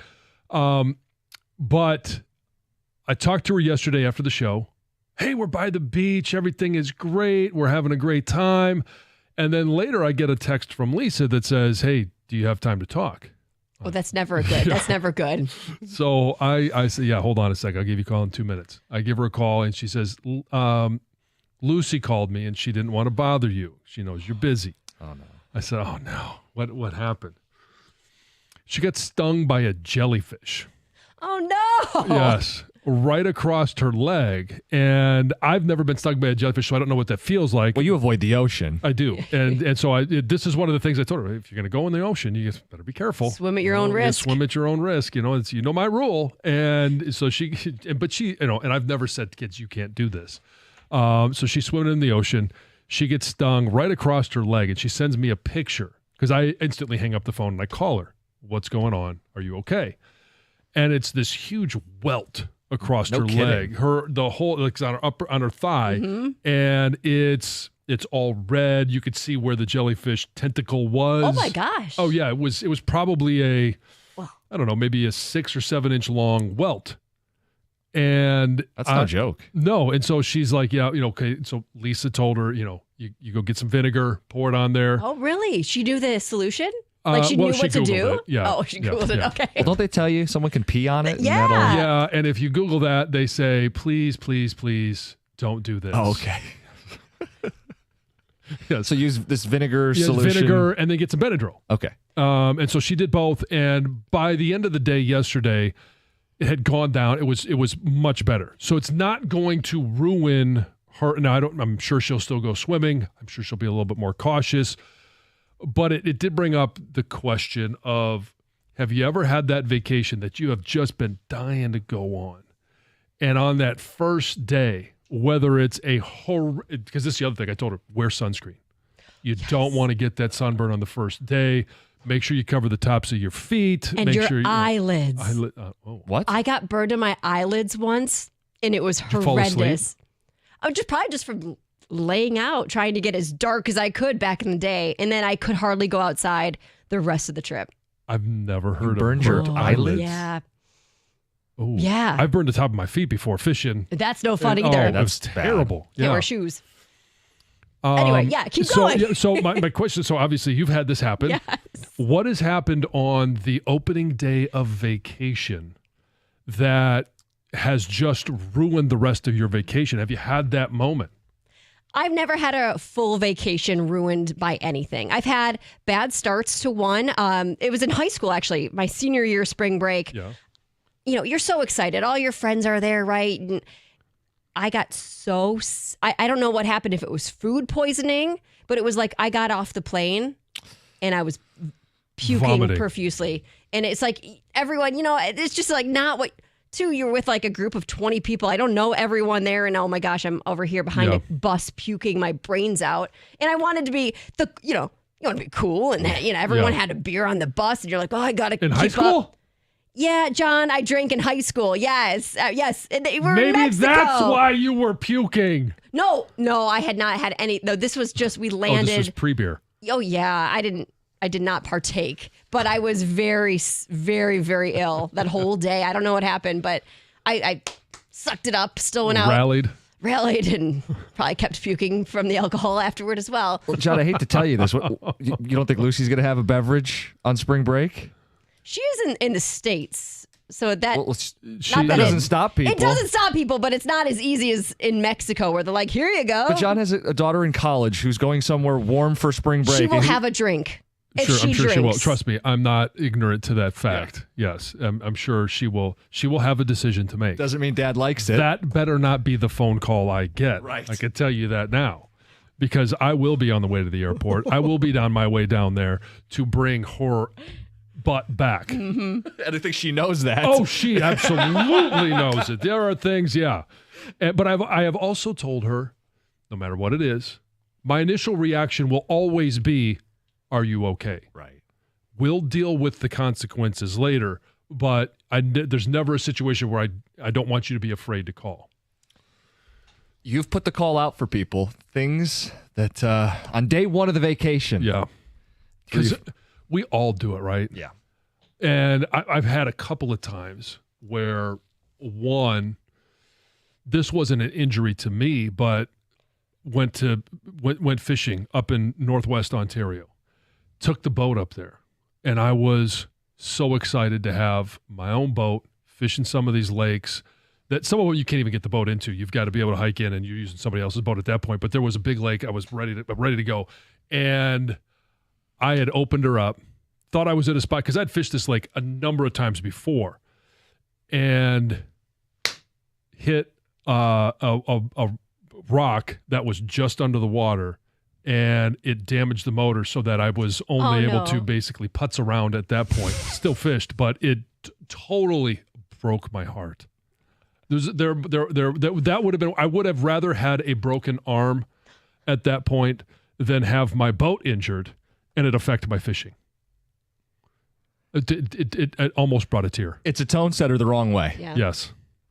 248-539-9797. Stories. Oh, John says 4, line 4. Oh, yes. This I don't know where this is going, but I want to hear this one. Do you want me to read what it says to tee this up? Yes. The reason John wants us to take this phone call is Austin and Grand Blanc, and the description is, broke my butt on first day. Austin, the floor is yours. Please. Oh, yeah. All right. So, little context. So, I had never been on an airplane before. My first time going down spring break 2021. Take an airplane, take Delta. It was nice. Nobody was on the plane because it was, just after COVID stuff, so that was fun. Get down there. My buddy throws a curveball at me and my friend, and he goes, yo, my girlfriend's still down here. We need to go hang out with her tonight. We're like, yeah, okay. We have to do what we have to do. Yeah. So we're all hanging out, and we had about a case or so. And we're about to leave, and it starts pouring for the last, hour or two. So we get ourselves our Uber. And I'm about to leave. Me and my buddy, we're talking to his girlfriend and his mom. And we start walking down these steps. Now, these are some cement steps at this, apartment place down here in Florida. And it became like a slip and slide. And I am wearing these sandals. And after about the second step, I slid all the way down. How many stairs? And I tell you, it was at least 2 stories. It was up there. Yeah. So, that needless to say, by the time I got to the end, I knew I was in some pain, but I was still, lubricated enough that I was able to handle it and get back to the apartment. And I'm like, guys, this actually really hurts. So they're like, you'll be fine in the morning. Wake up in the morning, and I was not fine. It was in a lot of pain. And so I Google it, and I'm like, okay, what probably happened? Probably my vertebrae right down there at the end of the spine there. Yep, tailbone. And they're like, well, there's not probably a whole lot that they can do. Maybe give you some meds or something like that. I look at my bank account. I got about $300 and something bucks left. And I'm like, okay, I could go to the doctor and spend probably all my money and they maybe give me some pills.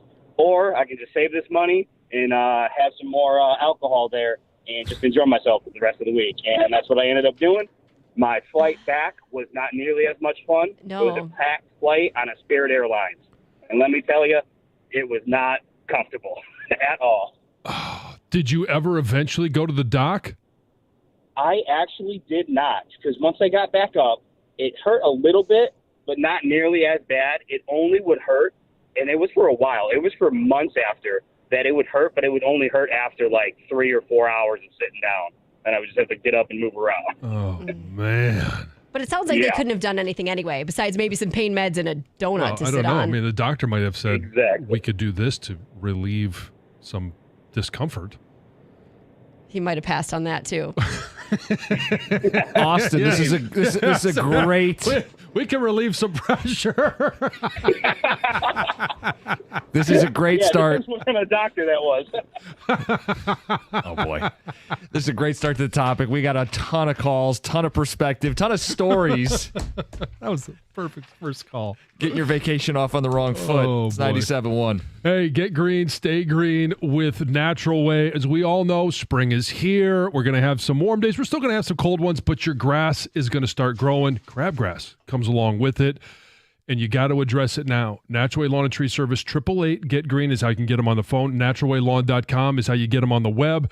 And they can take care of it right now. That first application is so important because if you see it, it is too late. For a limited time right now, you can purchase a full lawn program.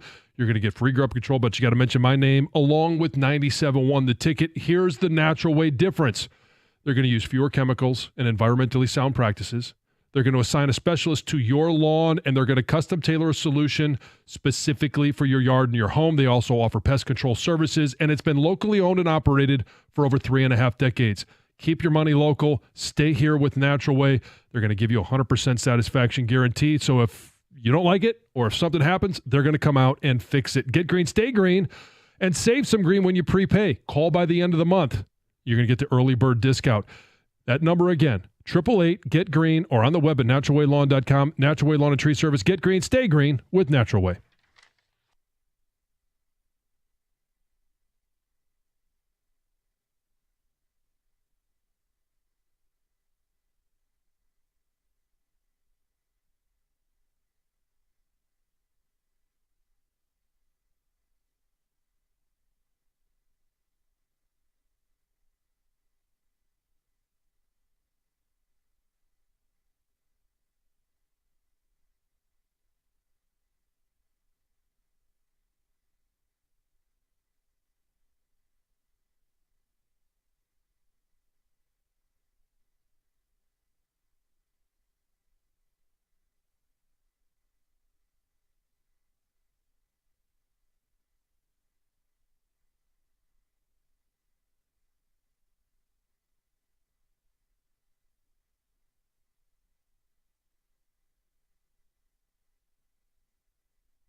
We're talking spring break. We'll get to some spring game talk in the 9 o'clock hour. Michigan State putting pause on its spring football game. Not the only program to do so. But we have a ton of phone calls to get to, John, because you threw this out there. Mm-hmm. What's happened on that first or second day of vacation that you've been just looking forward to, and then all of a sudden something happens and it has totally derailed vacation? Lucy got stung by a jellyfish day one of spring break yesterday. Mm-hmm. Yeah, and fortunately, wasn't too bad. But I did have to give her the old, well, you know what happens when you swim in the ocean. You either get stung by a jellyfish or eaten by a shark. Ocean 1, Lucy 0. But people got stories, and we want to get to your thoughts. 248-539-9797. Marcus in Detroit, you're on 97.1. Get some of your thoughts. What do you got? Good morning, guys. I'm sorry I don't have a story for you guys, but I got a little Lions talk. Oh, okay, yeah. I cover the Lions in season and off season, and I usually do the draft every year. And this year when I did the draft and I ran across James Pierce, I read the report about his character issues, and it's not really true. It was a personnel person from one of the AFC teams that really said that, and it was deemed as smoke. There's no real character reports out there. You can go to Google. You can go wherever you want to look. It does not exist. He does actually. They said he was one of the hardest workers on this entire team. So it's the total opposite if you really do the research. Well, that's going to be what the teams do, and that you never know what to believe. That this is the silly season of the off season. AFC team wants them to fall a little bit, so they got a shot at them at 13 or 14 or whoever it is. Mel's got them going 28 to the Lions. Makes a lot of sense to us. All right, let's get back to some stories. Zach, you're next up. You're on 97.1. Zach, what's going on? Yeah, so I was on my way from Windsor, Ontario, up to New Brunswick, out on the east coast of Canada. And I was driving down the highway and hear a little bit of a wobble. And we go to get off the highway, and we're crossing the overpass, and I hear this bang. The back wheel on the truck snaps, all 5 lug nuts shear off. Oh, no. And passes us as we're coming to a stop. My wife is in the passenger seat crying. I'm like, hey, it's okay. We're fine. We're pulled over. We're off the highway. Everything's okay. We end up getting a tow to some small little town that is like primarily French speaking. And we end up sitting in the rental car place for about 4 hours, waiting to see if they have a car.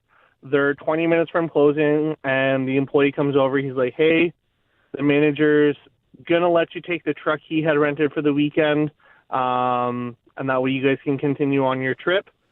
So we keep going. We arrived in New Brunswick 2 hours before my buddy's wedding, which is what we were traveling out for. So we cut it a little bit close, but we still got where we're going. But yeah, that was one heck of an experience. It ended up doing about $5,000 in damages to the truck, and I had to replace half of the axle because of how hard it fell onto the pavement, the casing and all that stuff. Oh, my goodness. And it takes you completely out of the mindset of like what you're going to do and all this fun you want to have and people you want to see, and now you're going the tire. Yeah, and we're like, oh my god. So we were the talk of the wedding, talk of the event, and all that stuff. And I was like, oh my god, you guys made it. Like, we're happy you're here. Like, we're sorry to hear that, like, about what happened. And that was kind of what we talked about with everyone. Was like, hey, like, here, look at the photo, and it's like the rim is destroyed. The tires like rolling down the road ahead of us. I'm like, that's supposed to be attached. Oh, that's like kind of a cartoon though, right? Like the tire comes rolling, sad tire rolling by is you have to deal with it now. Beverly in Harrison Township, you're on 97.1. Hi there, how you doing? Good morning. Good morning. Mine is a real funny story, and I know my son listens to you in the morning. We were going to Fort Lauderdale for Y Nationals, and we were about to board, and he goes, I've got to go to the bathroom. So he grabs his boarding pass, his phone, and he says, I'll meet you on the plane. And I says, cool. So my husband and I get on the plane, and he's one of the last people to come on, and he sits down, and I says, don't forget to turn your phone to airplane mode, and I get that horrified look. I don't have my phone. Oh, no. He left it in the bathroom. Oh, no. So we get down to Fort Lauderdale, give him a call. The next day, we had insurance. We had a phone. Well, then him and his swim buddies all went walking on Fort Lauderdale's beach, and they piled all their stuff together and were invited to play volleyball with a group of girls. And needless to say, at 18, you don't say no. And somebody went through everything, and his phone, his replacement phone, got stolen. Oh, so no. Okay. Then we have, in order to get that one replaced, we have to go down to the police headquarters to file a form. Right. So we go down to file the report, and then we have to pay a bigger deductible and all this other stuff. But within 24 hours, this wonderful child went through 2 phones, and I really wanted to super glue it to his body. Yep. No kidding. Yep. And insurance is probably going, really? Again, another phone? Oh, yeah, they didn't believe me until I got the police report. Yep. And then they verified it, and then they send it out the next day. And we still had that week to go and a following week, and you know an 18-year-old can't go without their phone more than a minute, right? So that was my wonderful story. But we ended up having a great time, and he did wonderfully well at the championship. But I'll never forget 2 phones in 24 hours. Only my kid. No kidding, Beverly. And since your son is listening, I was going to say, he's saying, thanks for bringing that up, Mom. Yeah, well, I could give you his name, but then all his buddies might know. Oh, maybe I should. Oh, yeah. Okay, Yeah, go for it. Good morning.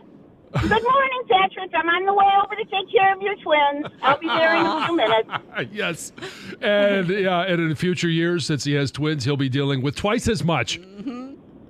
Oh, and they're girls, too, so that I understand about Lucy. I totally. Yep. Beverly, thank you, I Beverly. understand. Thank you. All right, well, you have a great day. You too. Thank you. That was great. Love it when Mom calls. That's right. Shaming the kid. Perfect. Okay, more of your stories. Ways that your vacation got way off track. Issues on the very first day. The wheels literally came off the vacation. No kidding. It's 97.1.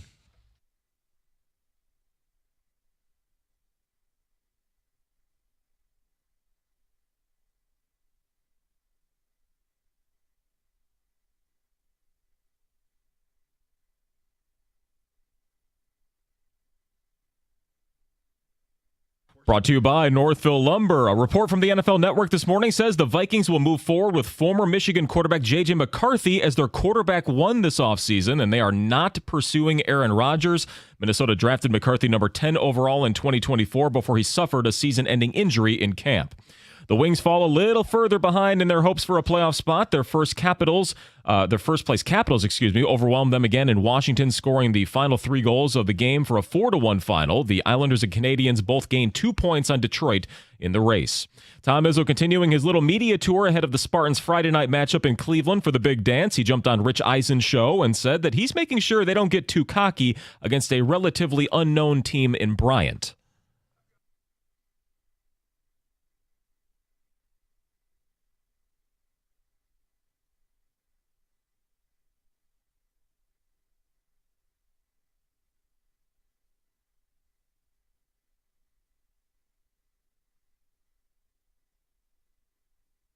Izzo also said he's spoken to Michigan assistant Phil Martelli and asked him not to share their scouting with his son, who coaches Bryant, but admits that blood is thicker than water. And in MSU and Michigan's bracket, the play-in spots were filled in the East as North Carolina and Alabama State won last night. The Tar Heels will match up against Ole Miss, and the Hornets get Auburn as the 16. At the Corwell Health Sports Desk, I'm Chris Villar. For more, go to 97.1 The Ticket and Odyssey.com.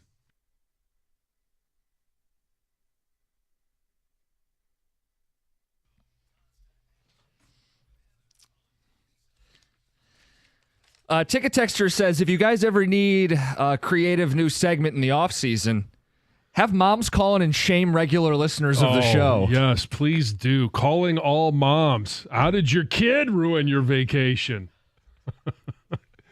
Trust me, Heather, it will happen. Oh, I'm well aware. I was just thinking about times maybe I ruined vacations. Did I? I don't think so. Drinking my mom was there with me, so I had, someone looking over me. Well, now we know why you'd let your kids drink at home. Guys, Apparently, all the other kids in the school district coming school together. it's not what I meant. No, but we're not going to let it go. John, take your pick. Like, what story do you want to hear? Because we got a bunch of really good ones here. Oh, boy. Let's go with 10. Anytime you see federales. Kevin, everything okay? Good morning, gentlemen. This is a pretty good one.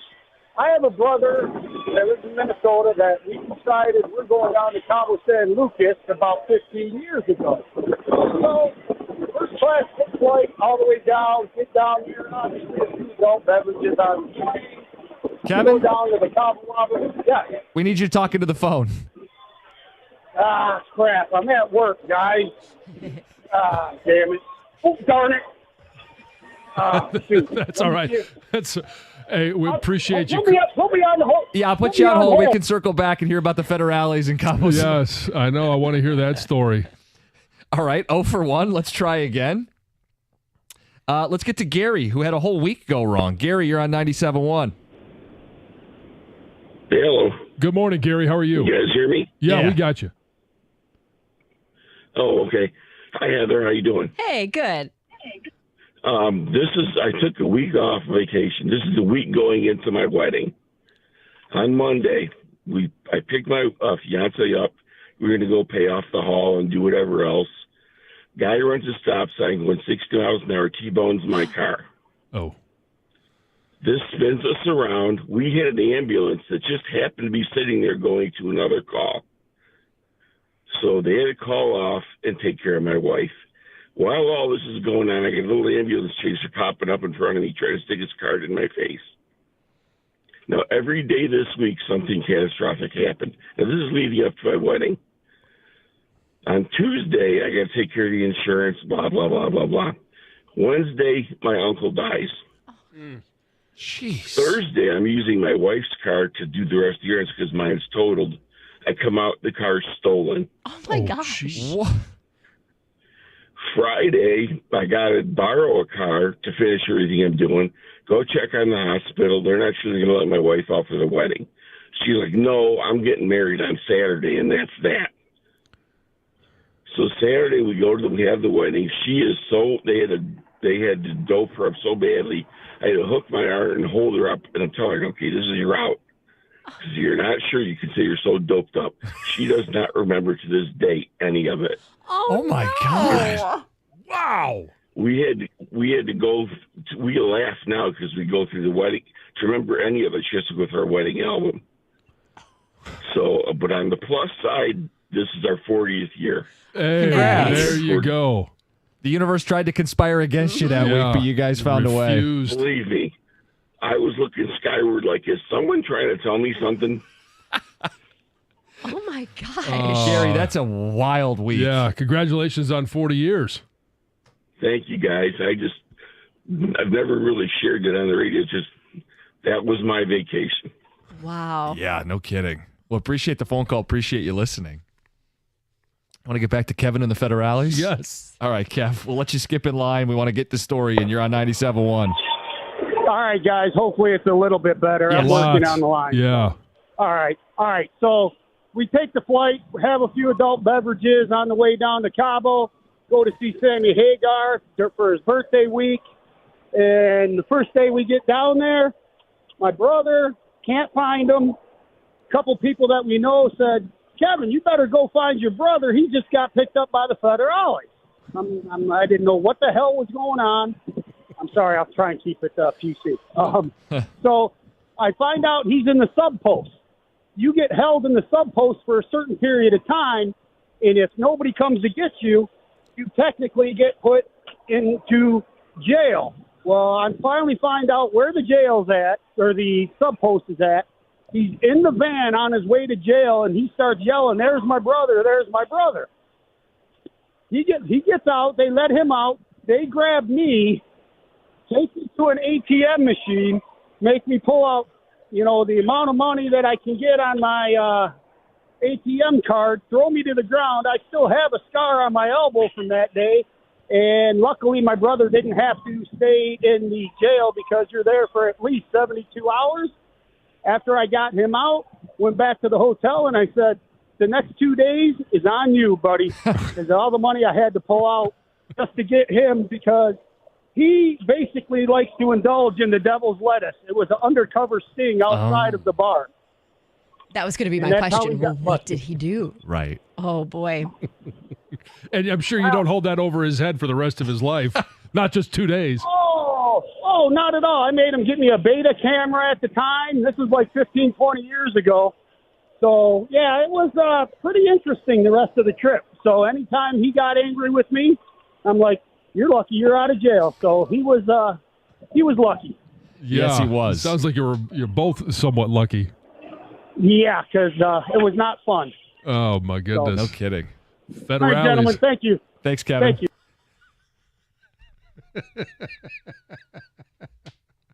Where's my brother? I don't know. I think the federales have him. How do you start a vacation like that? Well, you have to know what you can get away with in other countries. You shouldn't be bringing stuff in, especially a foreign country. Yeah. Yes. There are things you can do, though, that you don't realize you're not supposed to do. Right. Do you have a story with that? Maybe. Oh. Do share. That you don't want to share? She does not want to share. I mean, I'll share it with you guys. I mean, I've shared it, but let's keep going. Let's hear other people's stories. Let's hear other people's stories. Brenton McComb, the devil's lettuce. No. Stoner Heather. No. Sorry, we'll go to Derek in Canton first. Derek, what's up? Hey, good morning, guys. How you doing? Good. What's up? My story is about 10 years ago. My wife and I were in Punta Cana, and she never goes in the water. She decides to go. We're close to the shore. You still have no idea what she stepped on, but she sliced 2 tendons on her big toe and had to have surgery in the Dominican Republic. Oh. Surgery in a foreign country too. Throw That's that fun. in there. Ew. So we're at a tourist hospital on a floor where basically it's 8 people who drank the water and my wife.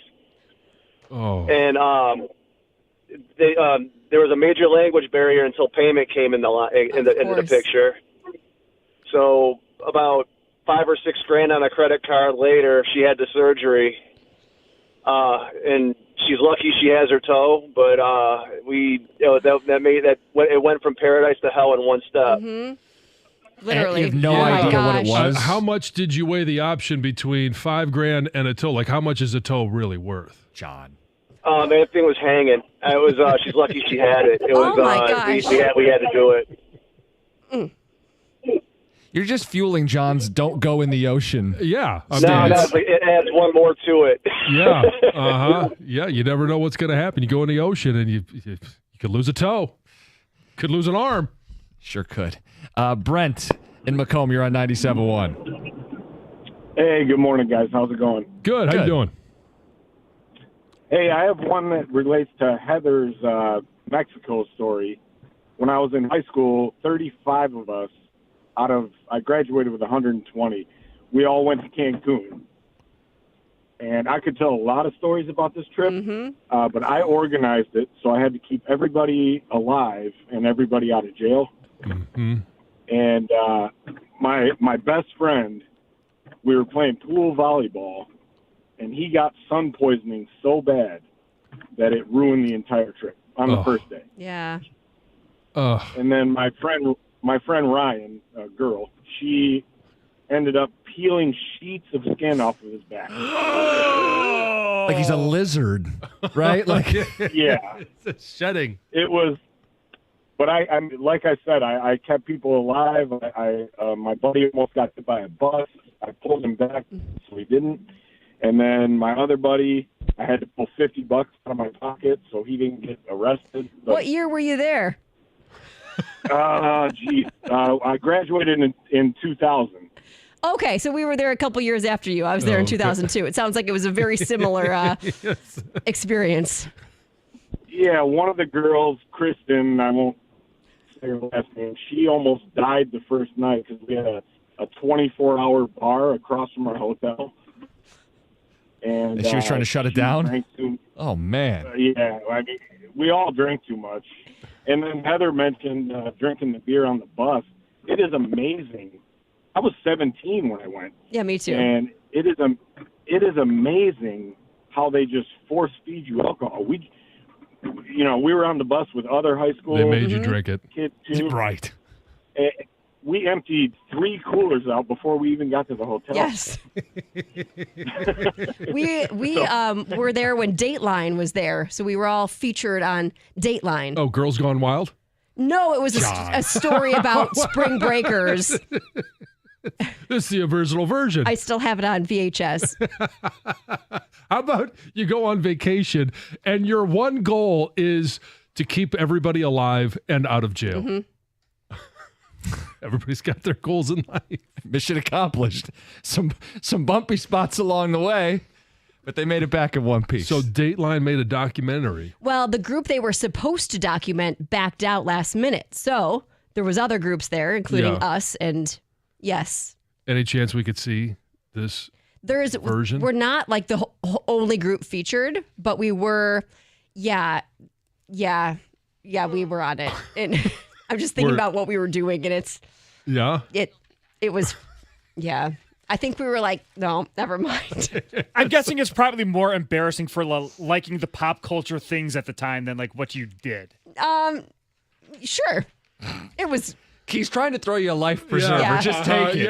Just take the life preserver. You're looking at the clock. We got phone calls to get to. The life and times of Heather Park. Heather's like, we can knock it out of this quick enough. Don't worry. We're staying in this conversation next, 97.1. Hey, a personal injury of any sorts is, in fact, personal. Injury attorney David Femininio has dedicated his career to securing justice and maximizing recovery for those who have been injured. David is also dedicated to ensuring that you get all the medical care that you need to put your life back together after an injury. You need an attorney that's going to make it personal, and that attorney is David Femininio. If you or someone you know has been injured, you need to tell him to call David Femininio at 855-65-CRASH, or you can always go to his website, getdavidgetpaid.com. That number again, 855-65-CRASH, or on the web at getdavidgetpaid.com.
You got Heather squirming over there. Yeah. Talking about losing toes and things like that. Well, Or then are you you- talking about my spring break? Well, that you wanted to share some of it, but then you wouldn't share some of it. Yeah. You've left it up to the imagination of the listeners, which is probably not a good idea. It's just it's stupid. It's gross. It's embarrassing. Which is all why we want to know. And John has been prying, but this all started because John brought up that his daughter, on her first day on spring break, got stung by a jellyfish. Yeah. And nothing that's going to derail her vacation because while it was a huge welt to begin with, and she was concerned, never been stung before, we found the answer. We got her a cure, and she's back at it today. And your stories have been They've flooding been in. epic. Yes. Aaron and Fenton, you're on 97.1. Hey guys, good morning. Good morning. I got a story that about a vacation that got off on the wrong foot, literally. So I was packing up the camper to head up to Petoskey for the weekend, and going through the final, inspection and locking everything down. And I came out on the steps, and it had been just started raining, and I slipped and fell down the steps and landed on the last one. And of course, it hurt right on my side, and it hurt. And so after swearing a couple times and kind of dusting myself off, got on the road, and I'm like, well, this isn't going to ruin the weekend or whatever. So it was painful as heck, but got up there and finally took a look after getting the camper set up. Pulled my shirt up and looked at my side, and there was quite a bit of blood. My shirt was stuck to me. And there was a big gash about a foot long up my side. Oh, jeez. And it hurt. It hurt. I'm telling you, like nothing else. And so, I didn't want to spend the weekend in the emergency room or whatever, sitting wasting my vacation time. So we had a decent weekend, but I couldn't sleep at night because it was hurting. So I went into the emergency room or the walk-in clinic on Tuesday, and turns out I had a couple fractured ribs. And the doctor said, well, there ain't much I can do for you anyways. The only thing is you got to, not lay directly on it and walk around, and it's going to heal in about a week and 2 weeks to a month. So, any stitches to seal up cut, the gash? yeah. No, I just kind of cleaned it up with peroxide, and that kind of took care of itself. Okay. Over the course of a few days, it kind of healed up. I still got a scar there, but it's and a hell of a story. Yeah, no kidding. That's right. And I love the dilemma of I'm not going to let this ruin my vacation. I'm not going to go sit in Oh, some. yeah. Yeah. No. I gotta take you get a weekend up north. You gotta take it for cherish it. Yeah. Appreciate it, Aaron. Blood-soaked T-shirt and all. Kevin in Detroit, you're on 97.1. Kev, what's up? Good morning. Hey, good morning. So I have a story here. Me and my wife, we have been married for 10 years already, and started going through a rough patch where we almost was heading towards divorce. And we decided to take a day to just go and try to recreate some romance and everything, because our jobs had us just going just crazy. So we ended up driving up to Toronto. We're going to spend a day in Toronto, shopping, going to the theater, everything. We get up there. We do all the stuff we want to do. We enjoy ourselves. We're like, wow, this is great. We're dating again. We on the way back home, we end up getting turned around. And instead of going to Blue Hill or the Blue Water Bridge, yeah. we end up going to New York and coming over to New York. So we turn back around, drive all the way back down to Toronto, come back, we turn back around, we get to on the way to Blue Water. We end up getting into an accident and have to pull over and have to stay over, and we didn't know where we were. We pulled over and we were just in cornfields. We didn't know where we were. Didn't have the location and everything. So we end up staying there. We end up getting a car. We left on a Friday. We didn't come back home until we left on Saturday morning. We didn't come back home until Friday because the car couldn't get the parts in there because it was an American car. They couldn't get the parts and everything. It was my birthday weekend. We end up getting back home that Friday night. We go to a Chris Rock concert for my birthday Saturday. I come back out. The car that I just spent $3,000 to get fixed ends up getting stolen. Oh, come on. And everything. So it ends up getting stolen. my team, I was coaching basketball. I couldn't get back home. So my team ended up losing the championship game because I wasn't there to coach and everything. But on the bright side, because we ended up having to stay in this little hotel. It wasn't nothing in Leamington to do. We ended up getting stuck in Leamington, Ontario. It wasn't nothing really to do. We ended up staying there. We ended up reconnecting and everything. 2 months later, she calls me. She's like, "Hey, surprise, I'm pregnant." Oh. And we ended up having our first son, and we've been married since then. It's going on 28 years now. Oh, good for you. So who had the wrong directions? Yeah, we got to go back. Sent you to New York? It was me. Oh, okay. It was me. It was me. I took the wrong direction. Like I said, we turned around. I was like, this is not looking like we came. I'm like, by the time we looked, we were like at New York. We were like, oh, crap. You didn't just kind of get off track. You went all the way. Yeah. But, so I told, God has a way of making stuff. He has a good sense of humor. And you got a kid out of the whole ordeal. How come the sun's over there? Kev, appreciate it. Thanks for calling in. All right, guys. We do have some college. I had no idea I was going east. We do have some college hoops to talk about. 9:35 college basketball fast break. We'll hand out our Cinderella picks, our Final Four picks. What do you make of the governor of West Virginia calling out the selection committee? All of that and more. We'll also talk about Michigan State and their spring football situation here. No more spring game. We'll do that before the hour ends. But first, Heather with the news.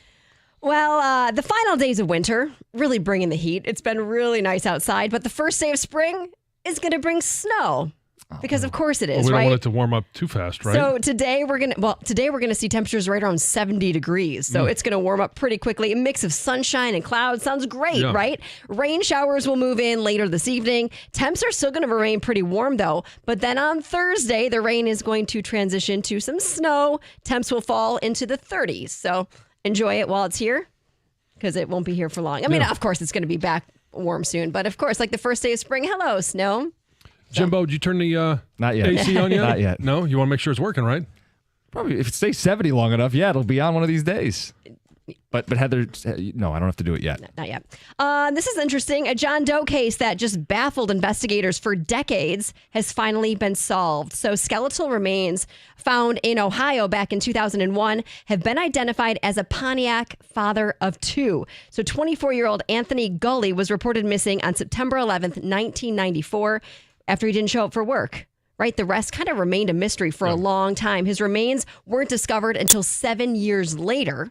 And then, another 20 years, finally, the identity of the person was solved. So detectives actually originally thought that the remains they found belonged to that of a woman. I mean, I don't know why they thought that from skeletal remains, but they did. That's what they could tell the pelvis and maybe. Yeah, I guess so. Yeah. Makes sense. In 2023, experts determined that the remains belonged to that of a man, John.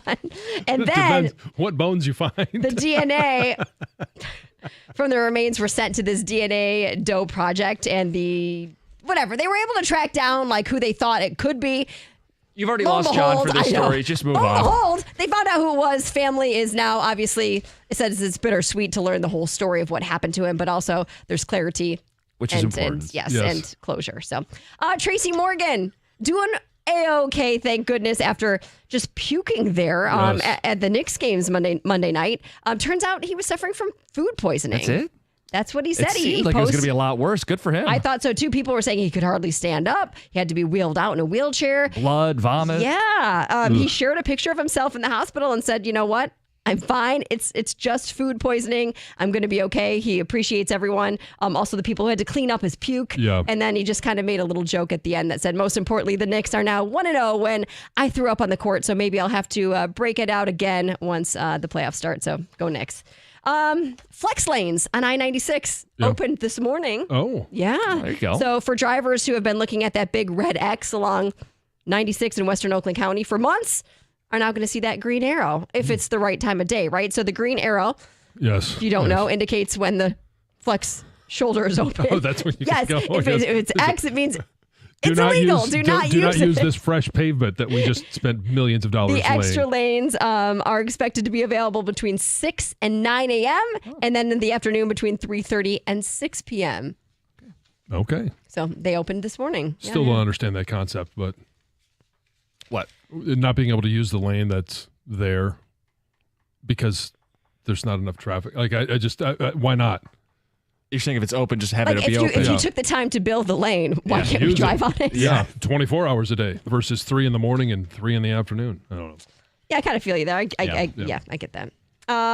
Let's see, one more. Oh, the trailer for Happy Gilmore 2 was just released by Netflix. Oh. It doesn't give us the story. Like, we don't really know what it's going to be about. Yeah. But it's out. We know it's going to be available Friday, July 25th. So mark your calendars. Summer release. Yeah. This is Adam Sandler's 12th project with Netflix so far. It's going to include some original cast members, obviously including Adam Sandler. But How about Chubbs? Does he make a comeback?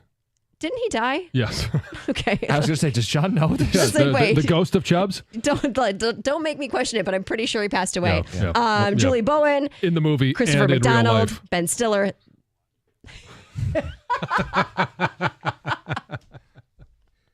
They'll all return. There's going to be some cameos. Travis Kelce. Oh. Eminem. Lots of golfers. Tay-Tay? Her name's not on the list. Oh. As of yet. Only Travis. Yeah. It's Heather with the news. All right. Before the hour ends, the death of the spring game. MSU, the latest program to say goodbye to spring football games. Coming up next, college basketball fast break. It's 97.1. If you don't like seeing yourself in pictures, you're uncomfortable because of the way you look, you're just not comfortable in your clothes, your skin, Ideal U is where you got to go. IdealU.us is where you can find more information, and you could be 40 pounds lighter in just 40 days. And imagine what that would feel like, look like, especially in some of those pictures as we get closer to summer. That's right. You could lose up to 40 pounds in 40 days with Ideal U. And I know the program really works because I went through it and I lost 50 pounds in those 40 days. I'm down 70 from when I started it. So not only can you lose the weight, you can keep it off and maybe even lose a few more. Book today, and Ideal U is going to give you a free body composition analysis. That's a $150 value, absolutely free. You can book your free consultation right now at idealu.us. Ideal U is different than other weight loss companies. It works, and it works fast. We always want to see results. Lose up to 40 pounds in 40 days and be happy taking those pictures yet again.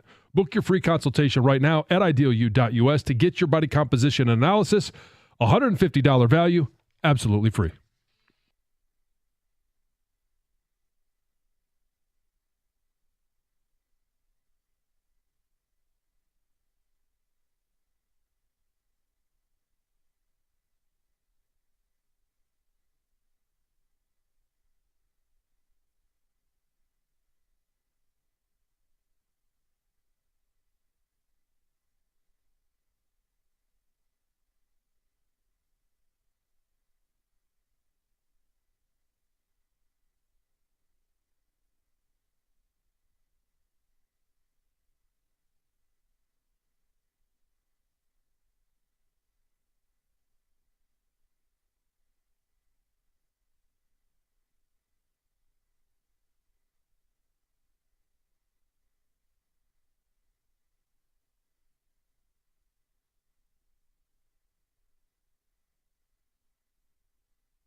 Hey, we're in that weird time of year where it's hot, it's cold, you got your furnace going, you got your AC going, and maybe it's just not getting the job done. Do what I did. Call the team and the experts at Mastercraft Heating, Cooling, Plumbing, and Electrical.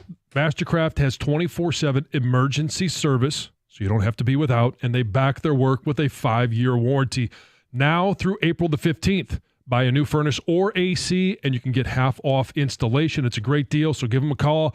They've got generators in stock as well. Call to schedule your free in-home estimate or check them out online at mastercraftheating.com. That's mastercraftheating.com.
97.1, Jim Costa, John Jansen, Heather Park. We've got Greg behind the glass, Chris Villar on the updates, Carson Anderson coming up about 10 minutes.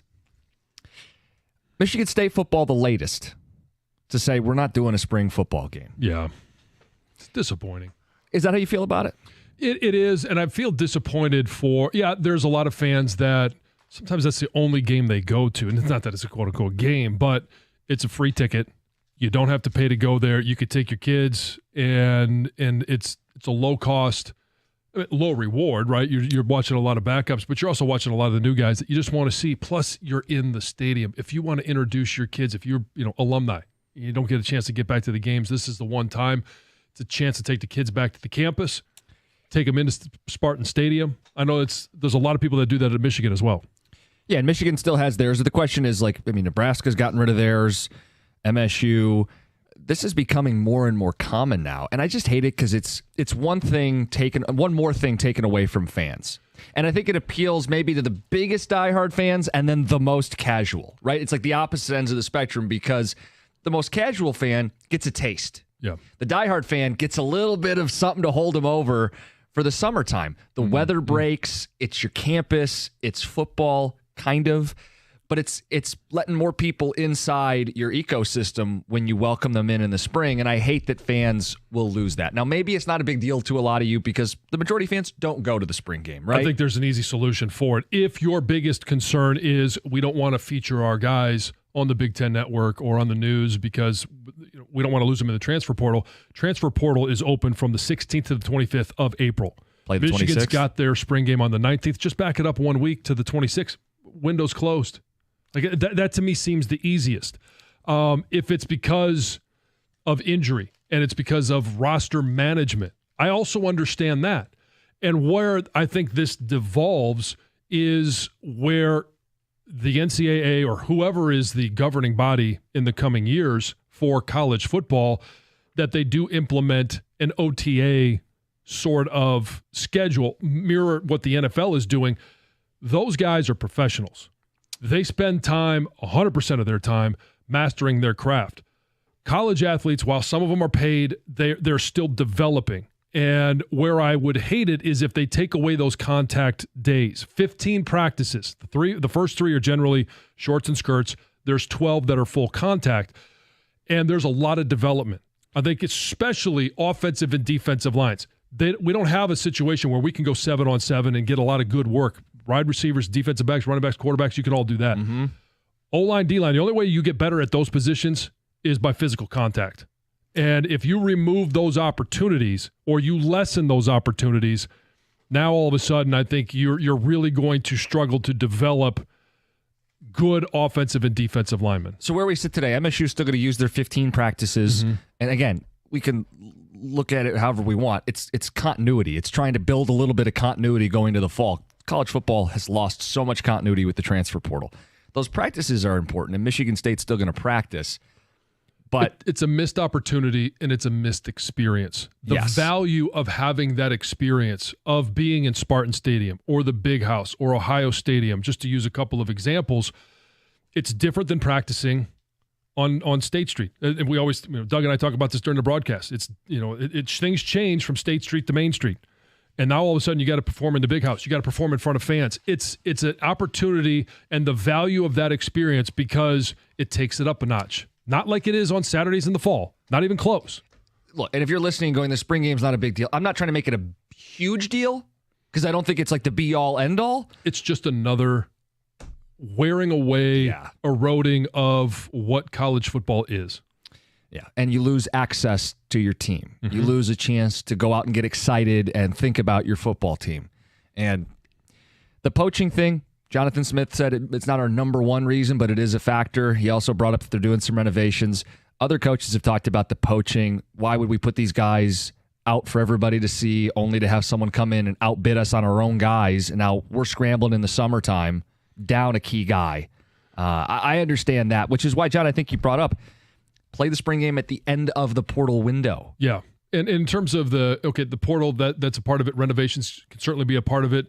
There are you're not going to be working on the entire stadium at the same time. Michigan has done this before. They're working on a scoreboard. Well, you don't let anybody in the end zones. Mm-hmm. And it's not like I'm not going to sit here and say there's 100,000 people showing up to a spring game. No. It's not even close. Most of the time, they only open up half the stadium anyway. And it's opposite. It's on the visitor's sideline where it's easy in, it's easy out. They don't want to clean the whole thing. Yeah. Nebraska is one of those where there's a lot of people that end up going to Nebraska. I'm sure they're spring bummed. games. Yeah. I mean, what else is there to do in Nebraska? Right. Go to a spring game, go to a volleyball game. That's about it. So anyway, we talked spring football game today. We talked about James Pierce. If you missed it, Odyssey Rewind. Mel Kiper's latest mock has the Lions drafting James Pierce, edge rusher out of Tennessee. The thought is, could he fall, and why is he falling, and would that be something the Lions should consider? We dove into that. Rewind on the Odyssey app. We spent a lot of time with some funny stories today. Yeah. Spring break stories, vacation stories. How'd you ruin your spring break? And I mean, I think we get even more of a look into the life and times of Heather Park. My life was very different back then. Yes, now that you become a parent, it's very changed a different. little bit. Yeah, I'm Even just before, more of an adult. More It's of an changed, adult, yeah. yes. She has tapes from Dateline that she was on. Uh-huh. Yeah, Dateline was in At the spring Cancun break, with us. yeah. Not for our group in particular, Now, but it Gator, sounds like the when group. you think of a spring break that somebody has made a documentary of or a video of, what's the first thing that comes to mind? Like where? Like location? Yeah, no, spring break. Fort Lauderdale? I don't know. Oh, no, not on location. Okay, so I'm not letting you get you. My initial reaction was Girls Gone Wild. Oh, sorry. Sure. Yeah. No, it wasn't. It might have been wasn't the that. original. It was Like just T-shirt contest? It was just Teens Gone Wild. I'm sure there was wet T-shirt contests on that video. I mean, it happened. You have a copy of it? Yeah, somewhere on VHS. I recorded it off of the TV. Yeah, because when you said that story, I was like, wait, you still have this? So, when you put that, you have Yeah. like the combo and But it you was put only- the VHS and then you hit record. It It records. was only a friend of yours that was on it. Oh, no, I was on it. You're on it. Oh, yeah, Is no, I Colin know, on but it? I'm talking about the Girls Gone contest. Wild? No, I am not. Yes, the guy that comes in mid-conversation. Yes. Yeah. No, Dateline was there in Cancun on my senior year spring break doing a documentary A of story what's- about Girls Gone Wild? No, about Teens Gone Wild and how in Mexico they just overserve young adults. And you were featured. What, featured is a strong word. I could be seen. Were you overserved? No, never. Okay. No, again, right. this is the friend was. Yeah. Along with someone else. I knew someone who was. Was there a competition? I'm sure that's not what that was not what was taking place. The Heather's video this- that This I conversation Yes. is one she's Yeah, going to yeah, regret ever it's- getting into, but Anyway, that's all right. I got lots of questions. Gonna start your I show only with have a them? couple answers. Who has seen Heather on Girls Gone Wild? No, 248. no. What's Joe Francis really like? How much did they pay? Sorry. You have to take a breathalyzer before you sign? Or? No, boys. What's the plan for Carson Anderson today? So, look, we got a hockey team that is crumbling before our eyes. Today is the day for Bracket Guy. Bracket Guy, I know you're out there, Bracket Guy. And Bracket Guy, it's time to step up. We want to hear from Bracket Guy. Is Bracket Guy the same as Shorts Guy? How do you guys reference the White guy in shorts? Yeah. Oh, it's full on white guy in shorts season. No, different guy. Different guy. But Bracket Guy is a guy. But we got Lion stuff. We got some Michigan State stuff. We'll reveal our brackets. Are you going to eat that? So, busy day. I'll have to cram into And 4 Girls hours. Gone Wild. And more questions about Heather's past. All right, Carson Anderson, 97.1.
Good morning. It is Carson Anderson, 97.1 A Ticket. Hope you're all doing well as we get you set for another day. And, of course, this Red Wing team here, Gator, you know what? It's. I think there are, we know about mathematical possibilities. You know about when you cross a line and you're actually eliminated from postseason. There's also, honestly, the organic. You find yourself slowly checking out. Yeah, absolutely. And I have reached that point where I find myself slowly checking out of the Red Wing season. And it's not like I'm not going to watch the games. It's just I'm sick of looking at the schedule and doing the math and scoreboard watch. I'm not sick of. I'm just finding that the improbability of them making the playoffs is overwhelming my thoughts. It's not happening. And I know that's happened for fans, and it's happened for some of you a long time ago. But it's one of those things that just organically happens, I think, where when you watch the games, you realize that the intensity isn't there because you've already started to organically give up. Yeah, I think there's a difference between believing that this team is going to make the playoffs and then just hoping the team is going to make the playoffs. And then there's I don't believe they're going to make the playoffs. And that's kind of where I think people are right now. Mm-hmm. It sounds like that's where you're at. I mean, there's only 14 games left. There are 6 teams competing for one playoff spot that they're all jumbled within like 3 or 5 points of each other. It doesn't look good. And I come to the realization, I think, with this team that they have too many mid players, too many of them, and that the goaltending they have right now currently on this NHL roster is not good enough. The goalies, they're not what they once were. And it's not all on them. I mean, that's why I say the whole thing with mid. I mean, the defense is mid. The outside the top two, the bottom 2 lines are very mid to less than. And it's just kind of depressing. And then you couple all that with they played well and they haven't won. They're not winning. They're playing well in games, but they're not winning. Washington is a third period thing, the 2 games against Washington. They played really well against Washington the first time a couple weeks ago, right? Mm-hmm. And then they got smoked, giving up the 4 goals in the third period. They played well against them last night. Really should have taken advantage of stuff, and they just couldn't get the puck in the net. I mean, DeBrincat was all over the place last night. But they didn't score other than the 1 goal. And the next thing you know, they give up 3 goals in the third period, and here we are again. The teams that they have left in the 14-game schedule, they're good hockey teams. It's not likely this Red Wing team makes the playoffs, and that's disappointing. I'm still going to watch, but right now I've switched from belief to just hope. That's all it is. Yeah, and they're not. It's not a hopeless organization from a. There's talent in the pipeline. There's some good players on their way here. It appears there are some good players, good young players here, but ultimately, I mean, this group just isn't going to. I'm watching a game last night and I'm going, yeah. What they need is Patrick Kane of 12 years ago. Yeah, that's what they need. They're just not. Well, and he's played fine. He's one of the better players. I know, but my point is they need him to be an elite player, an elite goal scorer. They need somebody to be. But as I'm watching the game last night, I'm again slowly on the organic checkout. It's like, it's so improbable now. Yeah, to me, I go back to when people used to blame Stafford, and you're like, I'm not in the business of blaming the best player. I'm going to, the other players on the roster need to play better. That's kind of how I'm looking at this. I understand your point about Patrick Kane. I'm not blaming Kane. And I know you're not. Yeah. And I know you're not. It's to me, it's everybody else has to elevate their game. The guys in the 3rd and 4th line, you got to elevate your game. Hey, Berggren, you want to be in the lineup? Well, do something. Rasmussen, let's go. Kicking in gear here. But the reality is these guys are just mid. Yeah. And the defense pairings, you feel like there's something there with Sider, Sherratt, Edvinson are all pretty good. And, at times Johansson looks good. At times Gustafson looks good. But it's not consistent enough. So, again, it's half your defense, mid to less than. It's just not good enough. And yeah, they've got players in the pipeline. They've got a couple of outstanding goalies in the pipeline, but doesn't look like they're going to make the contribution next season. And yeah, Nate Danielson. Okay, they drafted him a couple of years ago. He should be good. And they've drafted these other players, and it sounds like they're going to be good players. But by the time they're good players in the NHL, what is it, 3 years down the line? And at that point, how many more playoffs can they miss? Rebuilds can take 10 years, Gator. First of all, there is that. Second of all, it's an amazing pattern we have of the GM before the team got good. The Tigers GM before the team got good was actually seems like he was pretty good at drafting. Well, he had misses too. Duh. Well, yeah, but big misses. But he has had, there have been some results from Avila draft picks. Ultimately, what sunk him was not the drafts. It was the veteran acquisitions. Yeah, it was the Troy Weaver.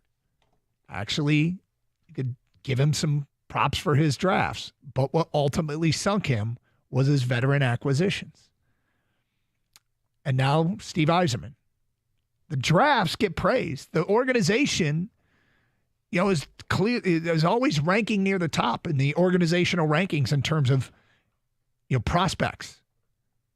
But the veteran acquisitions, the Tarasenko's, like the Mrazek. Mrazek was a example of a sports Hail Mary to me. I mean, that's a non-football Hail Mary. That's a move that's a Hail Mary. Let's hope that we get this goalie out of a terrible situation in Chicago and put a better team in front of him. But I'm not even sure if he was the top piece in that trade. Yeah, but he's the piece that they're bringing in to maybe be the goalie to catch fire. That's a Hail Mary. I guess, but I guess I looked at it as they brought in Craig Smith, and what a revelation that's been. The Mrazek goal, the first goal, by the way, they gave up last night. I don't know if I've ever seen a goalie more screened than that. Oh, I mean, yeah. There were 7 guys. He's actually played well. Well, for the most part. The go-ahead goal last night, the Dubois goal was bad. I mean, that's one he's got to stop. But, there's a it's a frustrating thing, and I found that last night the organic checkout started. Kenny, you know what I'm talking about? Where maybe you're not there yet, hockey guy Kenny. The organic checkout where you just stop paying attention. You're like not paying attention, but you start giving up.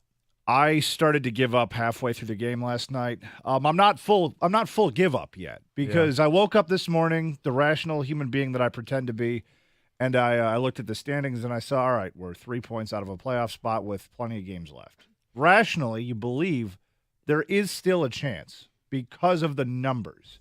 And then you look at the schedule, like you mentioned, Gator, and you say now you're just more hoping. Yeah.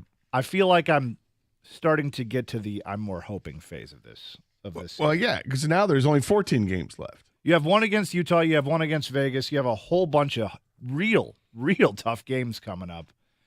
And you look at it, you can't possibly plant your flag and say this team will make the playoffs. The confidence is completely shot. There's no confidence anymore. No, which is crazy to think that this team had 2 7-game win streaks. And it wasn't like forever ago. They changed the coach in December. And then they promptly went on a 7-game win streak and then had another 7-game win streak.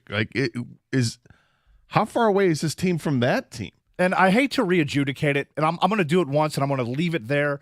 But if Lalone would have been fired during the offseason, like a lot of people, like myself, were calling for, I feel like this team is in the middle of the Atlantic race. It seems like they'd be at least where Ottawa is right now. At least, minimum where Ottawa is. Carson Anderson, Red Wing fans, you want to get in? 248-539-9797. We put a call out to Bracket Guy today at 10:38. It is 97.1 the ticket. Tell you what's great is when you have a problem with your house, you can pick up the phone and call somebody, and they answer right away, and they do something about it right away. That's what happens when you call Precision Garage Door. They're awesome. My garage door needed some repairs a few years ago. I picked up the phone, I called Precision, and they came out right away, assessed the damage, assessed the problem, and they fixed it right then and there. And I couldn't be happier. They're amazing. And right now, you get a free door opener when you buy any new garage door. That's a $499 value, and the sale ends March 31st. Plus, if you mention 97.1 the ticket, they're going to waive your service fee. That's pretty great. So give them a call today, 1-800-DOOR-REPAIR, or visit precisiondoormi.com.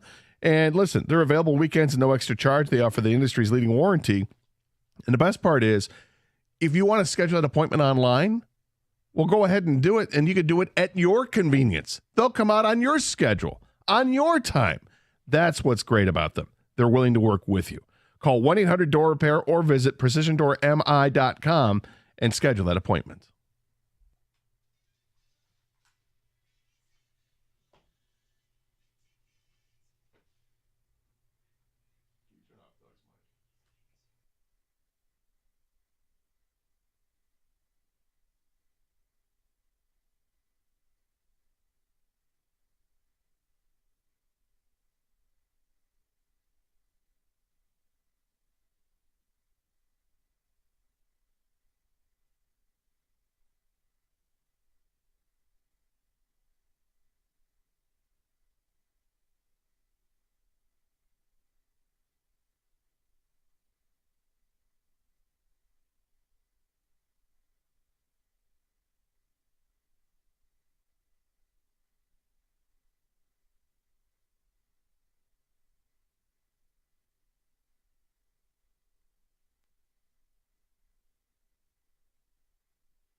That is Dylan Larkin, Red Wings. The organic slow checkout for me started last night where I'm like, I get that it's mathematically impossible, but the improbability makes it so I'm not really thinking of this team in terms of making the playoffs. I'm thinking of this team in terms of how are they going to make that jump with or without the general manager, with or without the guys that are on the roster, because they're not in the business of keeping somebody employed. They're in the business of winning hockey games. They're in the business of postseason bids. They're in the business of making a run at the Stanley Cup. There's no guarantees when you build a roster. You should build a roster that has a legitimate shot to win it all. That's the goal. Build a roster to have a legitimate shot to win it all. And once you're there, then you got to figure out the over-the-top move. If there is one to be made, maybe you're good enough to win it as is. They're not good enough to make the playoffs. And I guess it's sinking in. I still have a shot. Oh, I got it. But it's so improbable. And my focus is shifting. Well, have you gotten to the point where you started looking at prospects for the draft? No. Because I feel like that's the point where I know that I've checked out, and I haven't done that yet. I haven't gone and said, what happens if they get into this and they're drafting around 12? This isn't, and when I say organic, I mean, it's not like a decision where I go, that's it. I'm not doing it. My care in the third period as it was unraveling, I wasn't devastated. I was sort of the reality was setting in is what it felt like. I mean, they're 2-8 in their last 10 games. Yep. This is a devastating time. And it's just feels like the same old story year after year after year now. It's 3 years in a row. It's the same story. Let's go to Phil in a truck. You're on 97 on a ticket. Hi, Phil. Hey, guys. How we doing? We're good. Phil. Thank you. Love the show. Sorry. My bad. Hi, Phil. I blew it. So, yeah, I mean, like you guys were just saying, they're 2-8 in their last 10. And, being a truck driver, time management is everything. And it's the same thing when you go home. You want to try and find something on TV to watch. You only got so long before you got to get up so early again in the morning. And these Red Wings, after last night, I threw in the towel, like the coach for a boxer. The towel's in the ring for me. If I'm going to watch something on TV, it can't be my Detroit Red Wings no more. I mean, I grew up watching, the Sergei Fedorov and, that whole era of the Red Wings and the champions that they were. And we're just not watching the same hockey team no more, unfortunately. And, no, I mean, those teams, we got spoiled by those teams. Those were Stanley Cup champion teams, and forever they were great because they had that core group of Hall of Famers that were playing together. Exactly. And I'm a whitetail deer hunter, and it's almost like you hear, you take out a young youth, out hunting with you, and he shoots a 10-point buck his first morning deer hunting ever. That you're almost ruined, the rest of your life because more than likely you're not going to shoot another 10-point buck. You know what I mean? Yeah. Phil, that was you were going a long way to get there. We looked at each other like, what does whitetail deer hunting have to do with the Red Wings? But, you landed the plane, my friend. You landed the plane. Yeah. I mean, it's tough. Just like that analogy, it's tough to grow up watching that team, win the Stanley Cups the way they did, just lights out fashion against the Avalanche, the fist fights, and it's almost like a fear watching them anymore. And I have several family members, we all grew up watching the same team and stuff, and they haven't watched the game all year. Yeah, I feel it's necessary at this point in time to point out that Washington is the best team in the Eastern Conference, right? And that they're tied for the most points in the NHL right now. Like, that's a really good hockey team. And it's 2 games that they played against them this year in the last couple of weeks where they played well for 2 periods and then couldn't maintain it for the third. That's why Washington's really good. Would you like to hear some feedback, Scott? Would I? Here we go. I don't understand why people are so concerned with the Wings making the playoffs. They struggle mightily in the regular season and are very mediocre as a team.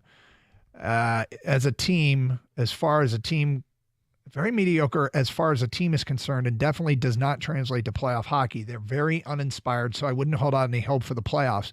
we would very likely be embarrassed if they did make it. Well, you want your team to reach that ceiling, whatever it is. Like, I got it. Yeah. Oh, they're not going to win the cup. Yep. Well, I'd like them to, stepping stones, right? Yeah, it's about, like, look at the Pistons. Pistons aren't winning the NBA. And the Pistons are inspiring, but even if they don't, it's a stepping stone. And when you achieve that, it becomes a little bit more realistic that you take the next step, okay? And you know what else doesn't happen when you make the playoffs and your players go, your good players don't want to leave. Like, eventually, like, guys are going to get sick of being here and want out if you keep wallowing in the fluids of despair. So, yeah, it's important to take steps forward. Not like it doesn't, but when you're year after year after year, I mean, we're talking about 3 straight years here, fading late and missing the playoffs when they had a shot is going to wear on any good players that you have. I mean, here's what you don't want. Most sides are saying, I want out. Right. After they just signed into a long deal. No, I'm just using that right. as an example. No, but I mean, that's it. You don't want to lose the guys because they get so soured on the experience of what's happened here. Now, you also don't want to just make the playoffs just for the sake of, like, what the Pistons did when they went all in with getting Blake Griffin and Derrick Rose. And, okay, that team made the playoffs, but that wasn't going to be sustainable. Now with those guys, we all knew it. But it was kind of fun just to get in there and dip your toe. But then again, you were going to get walloped. If the Red Wings make the playoffs, it feels like it's the ground floor of something. It's not just like a one-off, like, oh, here we go. Like, okay, they're building towards it. We definitely feel the Pistons are building to it. The Tigers, they're building towards it. They made the playoffs last year. They won a series and almost made it to the ALCS. But they didn't. But at least they're taking the right steps. The Lions as hell have taken the right steps. We've watched them grow and grow and grow. The Red Wings, they've been stagnant. Like, they grew, and then all of a sudden March comes around and they can't get it done. And it's 3 years in a row now. I hate that text so much, Doug, that, like, obviously we know the Wings would not win the Stanley Cup if they got in this year. But I think for hockey, because you brought up, the Pistons making it and it didn't do anything because they kind of sold out, which they knew wasn't sustainable. But just to make it, for making it stake, it didn't matter, right? But for hockey, I think it matters more than other sports because Dylan Larkin's played in one playoff series in his entire career as a Red Wing. He's the captain. Look how he did in Four Nations when things meant something. I think playoff experience means more in hockey than it does in the other sports. These guys need to know what it feels like to play in these big games. And Dylan Larkin's biggest game as a professional is in the Four Nations. Yeah. It's in an exhibition game.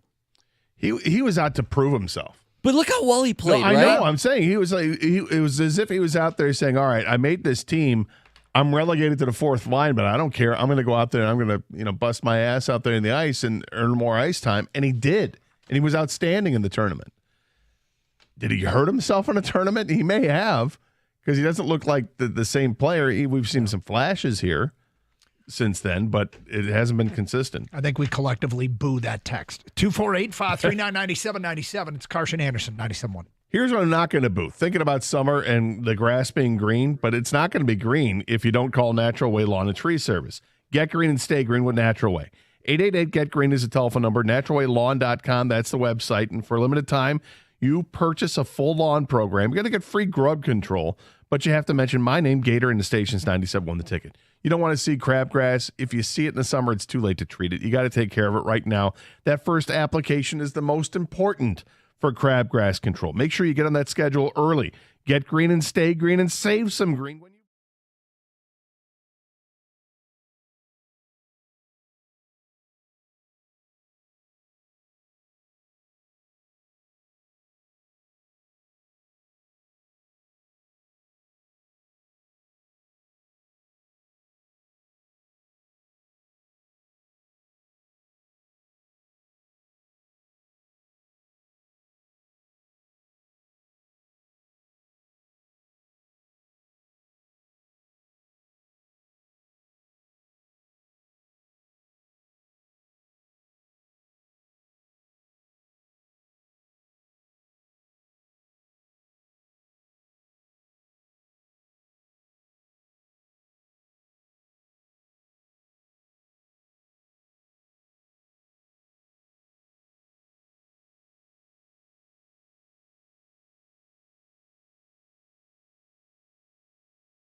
successfully on their own enter a bracket contest. Logged on, filled it out, submitted, joined the right contest. Look at you. Yeah, look at them is what I'm saying.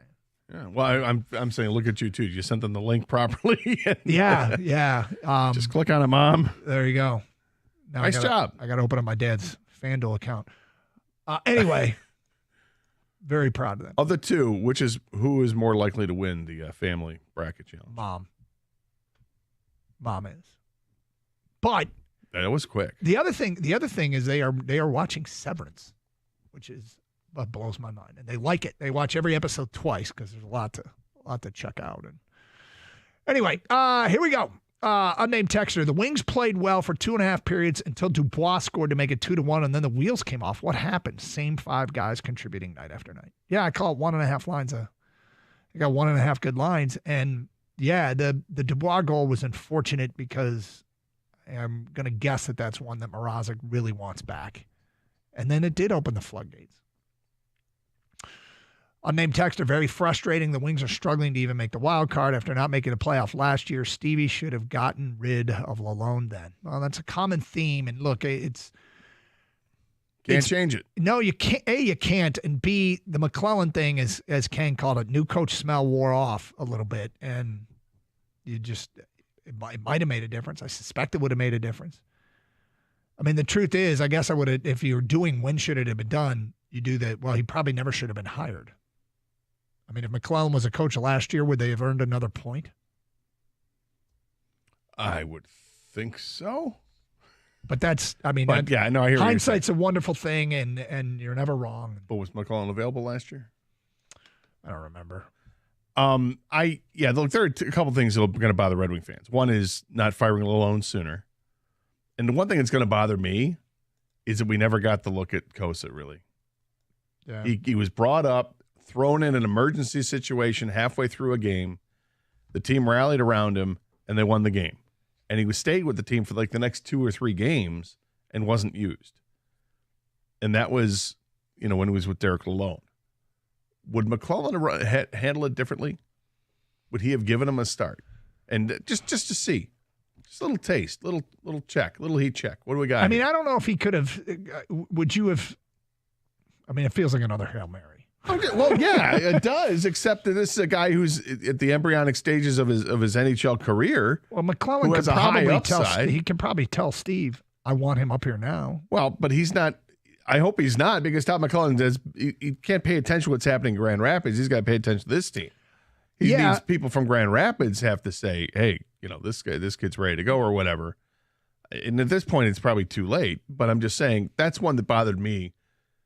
Not even halfway through the season, they had the opportunity. They're just give him that chance because he was up. It wasn't like they needed to call him up to do it. He was up with the team. But I'm not going to kill him for it, but it's just something that's always going to be there with me, that they waste an opportunity. Well, there's a lot of that going on. 248-539-9797. Carson Anderson, 97-1 the ticket. Feedback coming in, more of it. Yzerman has a lifetime contract. Wing fans don't really care. If they did, they'd want a new GM. I also disagree with that. I completely disagree with that. I think he's getting a longer leash. And I really, really, really hope it pays dividends. There's clearly reason to be skeptical. Clearly. But look, crazy thing is, I was a big Joe Dumars fan. And even in the end, I wanted Dumars to continue to rebuild it. It's hard to build a championship in the NBA in a non-exotic locale. This, in the NHL, is an exotic locale. And I'm not talking about tropical, but an Original Six proud franchise, right? This is the kind of organization that historically has drawn in players. The new arena honestly helped. I talked to an agent once that flat out told me players thought of the Joe in downtown Detroit and the whole surrounding area as just dingy, and it was not attractive. Sure, it was a historic franchise. They built a new arena. I mean, it's not, downtown Chicago, but it's way better than it was, and it helped check that box to a degree. And, this is for a Red Wings team and for this guy to say the Red Wings fans don't really care. I think Red Wings fans care. I mean, you've got people that have been Eisman supporters their whole entire lives call in, text in. They're fed up. They want change. They want to move on from Stevie and let's get a different plan. It's not working. I'm not there yet. The seat warmer is on level 2 of 3. I think the heat is on him to make something happen this offseason.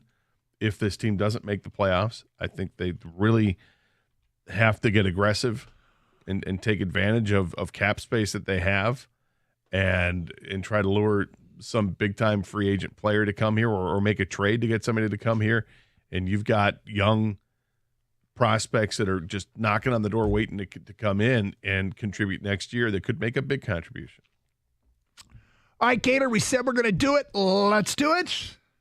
Today is your day, bracket guy. If you're a basketball fan, we invite you with open arms. If you've filled out your bracket, if you've put some time into it, if you haven't put some time into it, but you're a fan of March Madness, it is one of the great sporting events of the year because it draws in the fan and the non-fan alike. You know, Steve in accounting, who never pays attention to sports, fills out a bracket. Steve. Yep. You got the foreign exchange student that doesn't even know what college basketball is. No idea. Fills out a bracket. It brings families together when you send out the email to people all across the country to fill out a bracket. Today is your day, bracket guy. We've got 4 questions for you. You can answer all 4. You can answer the one of your choosing. But today's your day to go on the record. Who is your biggest first-round upset? It's the biggest first-round upset you picked. That is question 1. Question 2, bracket guy. How far will your favorite in-state school go? Michigan and Michigan State. I think they both have a path to the Final Four if they're the best version of themselves. But how far do you have your favorite in-state school going? That is question 2. Question 3. Who's your Final Four? Who are the 4 teams you've got gathering in San Antonio with a chance to play on Monday night? And finally, question 4. Who's cutting down the nets? Who's cutting down the nets on that Monday night? Bracket guy, you can answer all. You can answer 1. We also tweeted out this question, template style, so you can just fill it out and tweet back at us. And we will read them on the air. Brackets are due tomorrow at noon. Who you got? Biggest first-round upset? How far will Michigan or Michigan State, your favorite in-state school, go? Who's in your Final Four? Who's your national champion? Answer 1, answer all. It is Carson Anderson on the eve of round 1 of March Madness here on 97.1 The Ticket. Hey, Michigan Auto Law, auto accident attorneys. Because they specialize, Michigan Auto Law has recovered more million-dollar accident results than any other lawyer or law firm in Michigan. Yep, specialization really matters. Many law firms don't specialize, but focus on many different areas of the law. It's a huge differentiator. Michigan Auto Law chooses to take on fewer cases than other law firms. They take on fewer on purpose. This means they have more time for your case. The formula leads to faster and larger settlements for their clients. Michigan Auto Law, the law firm that puts people over everything. Visit Autolaw.com. That's Autolaw.com.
Doug Harsh, Scott Anderson. Bracket guy, what do you got?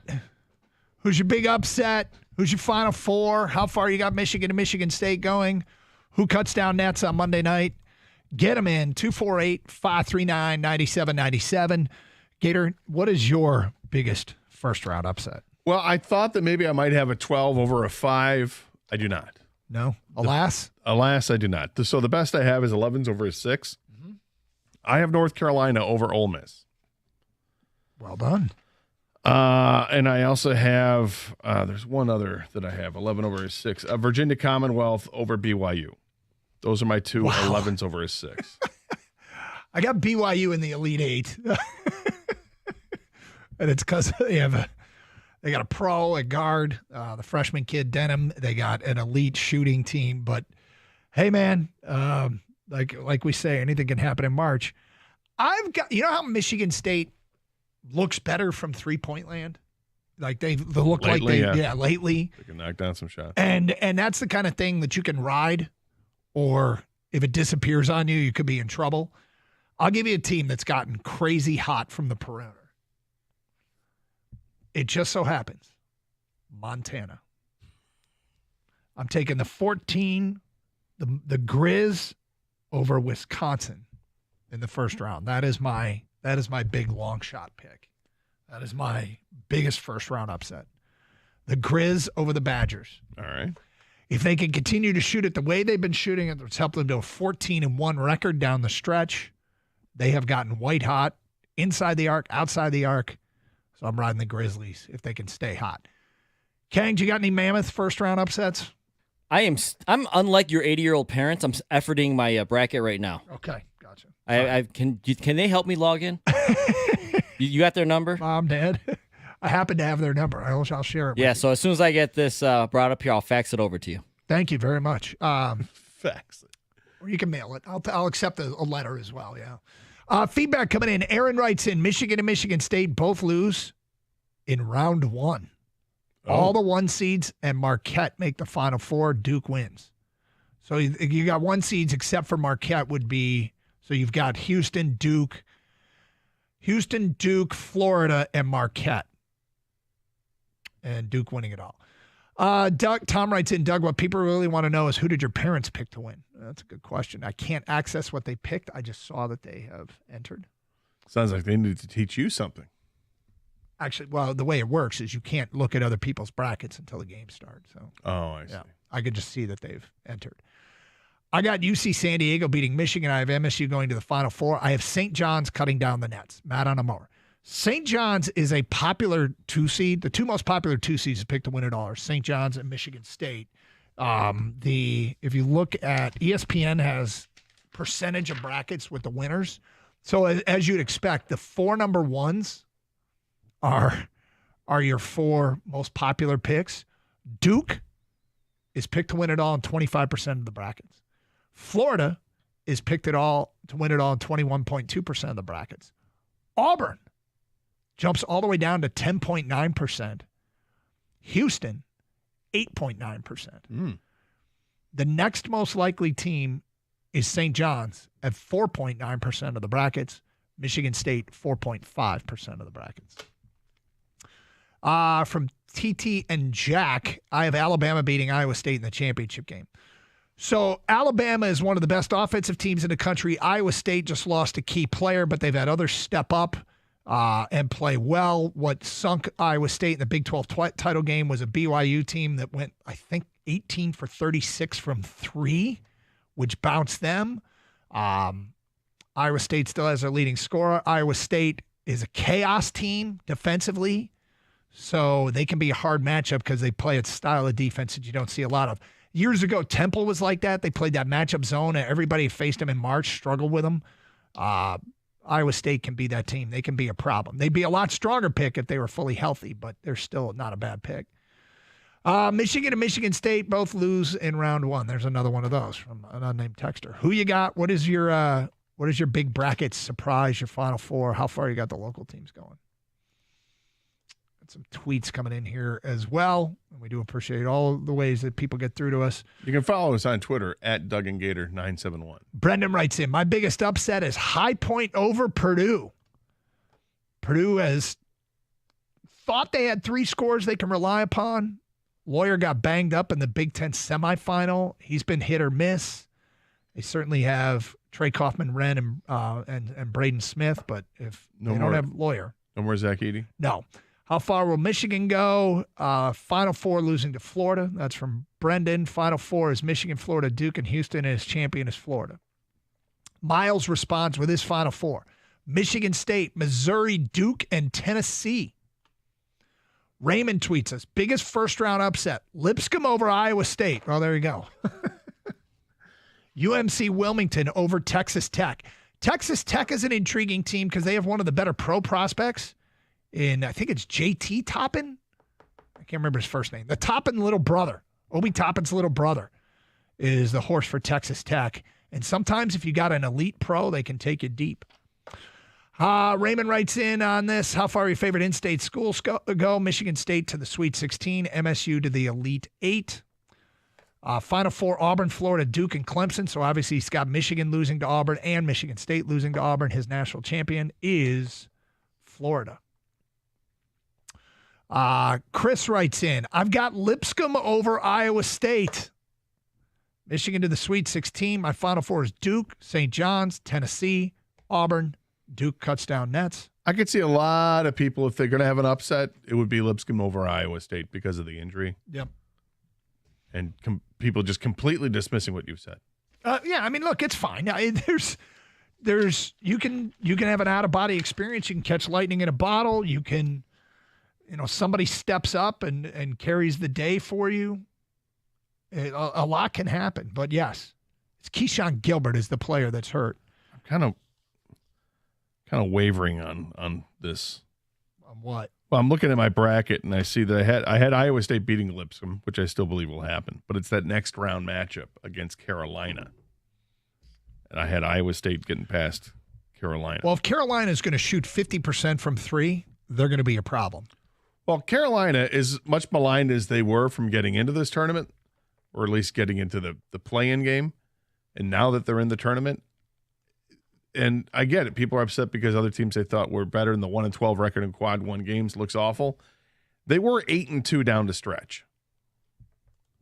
So they were playing much better basketball in the last 10 games than what they were in the previous 20 games. So a lot of it is recency bias. They're playing well right now. So how far are they going to go? Or is it done? They're going to lose in the first round against Ole Miss.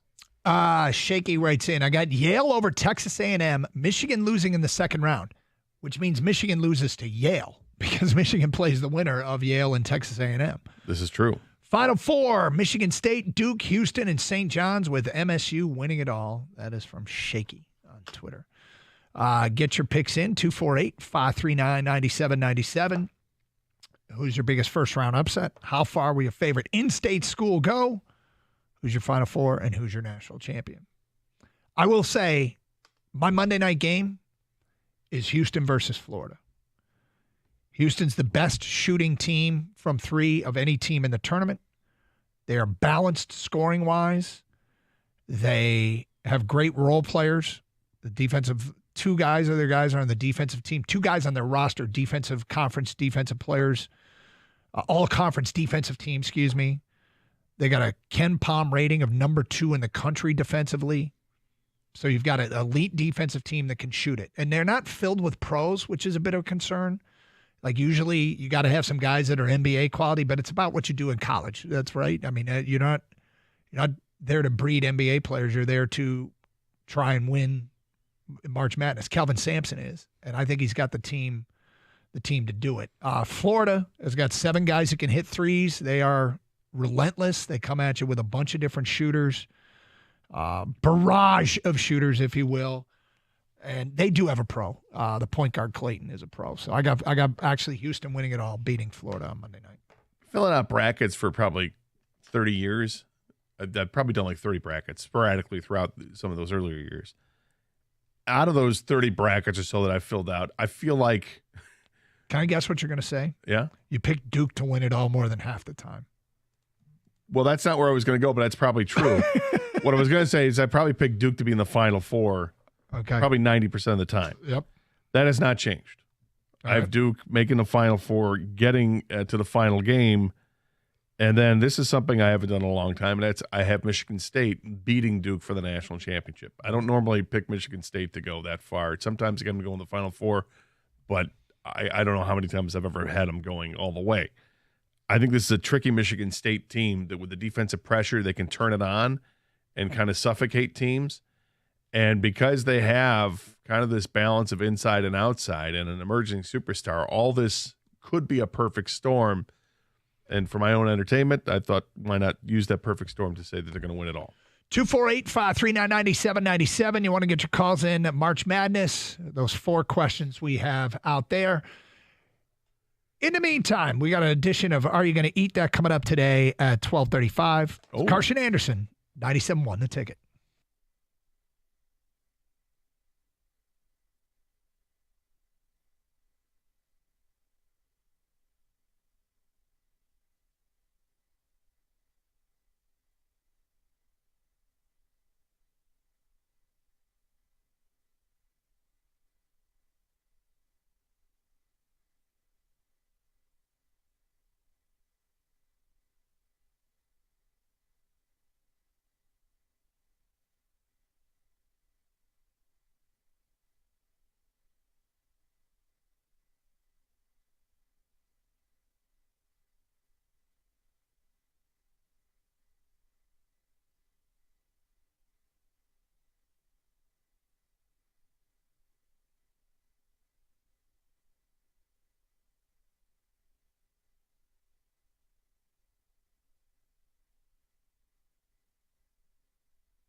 Brought to you by Applied Innovation. The possibility of Aaron Rodgers returning to the NFC North sound pretty unlikely right now, according to the NFL Network.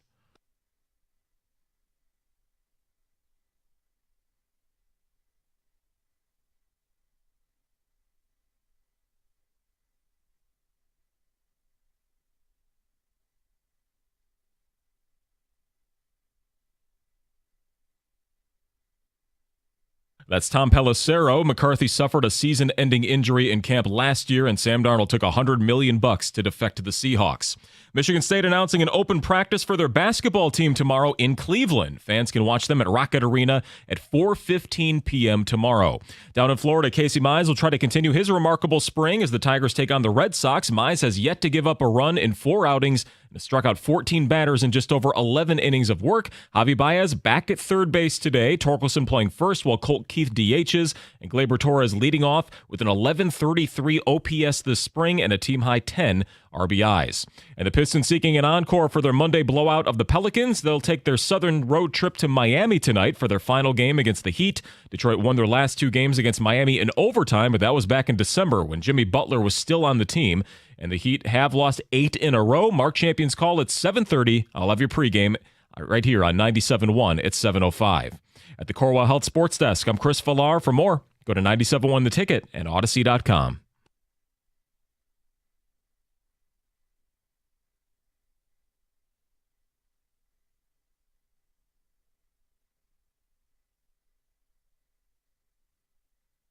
All right, so you heard there in Villar's update about Aaron Rodgers.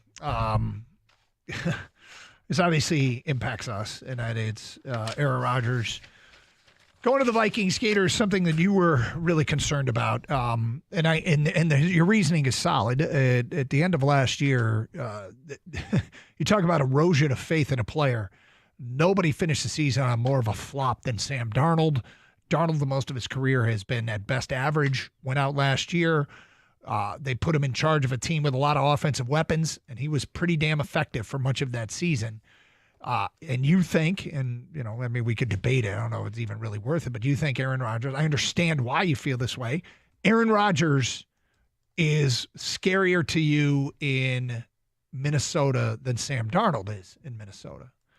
And I think Aaron Rodgers is done, but I see your case, and it is certainly, it would be a nightmare scenario if that guy showed up in our division and suddenly was an issue. Well, I think, the thought that Sam Darnold wasn't the guy is backed up by the fact that his free agent contract is, 3 years and $100 million, which is obviously it's great money. Yep. But for a starting quarterback in the NFL, coming off the year he had, and his annual salary is $33.5 million, it shows me that teams don't trust it either. And that his collapse at the end of the season cost him probably $20 million a year. So Vikings had to go they went another route. They didn't think he was the right guy, clearly. But I'm surprised that they're not going to go the Aaron Rodgers route, because I think that's a real cheap route they could go. I can't imagine Aaron Rodgers isn't going to get a $40 million deal.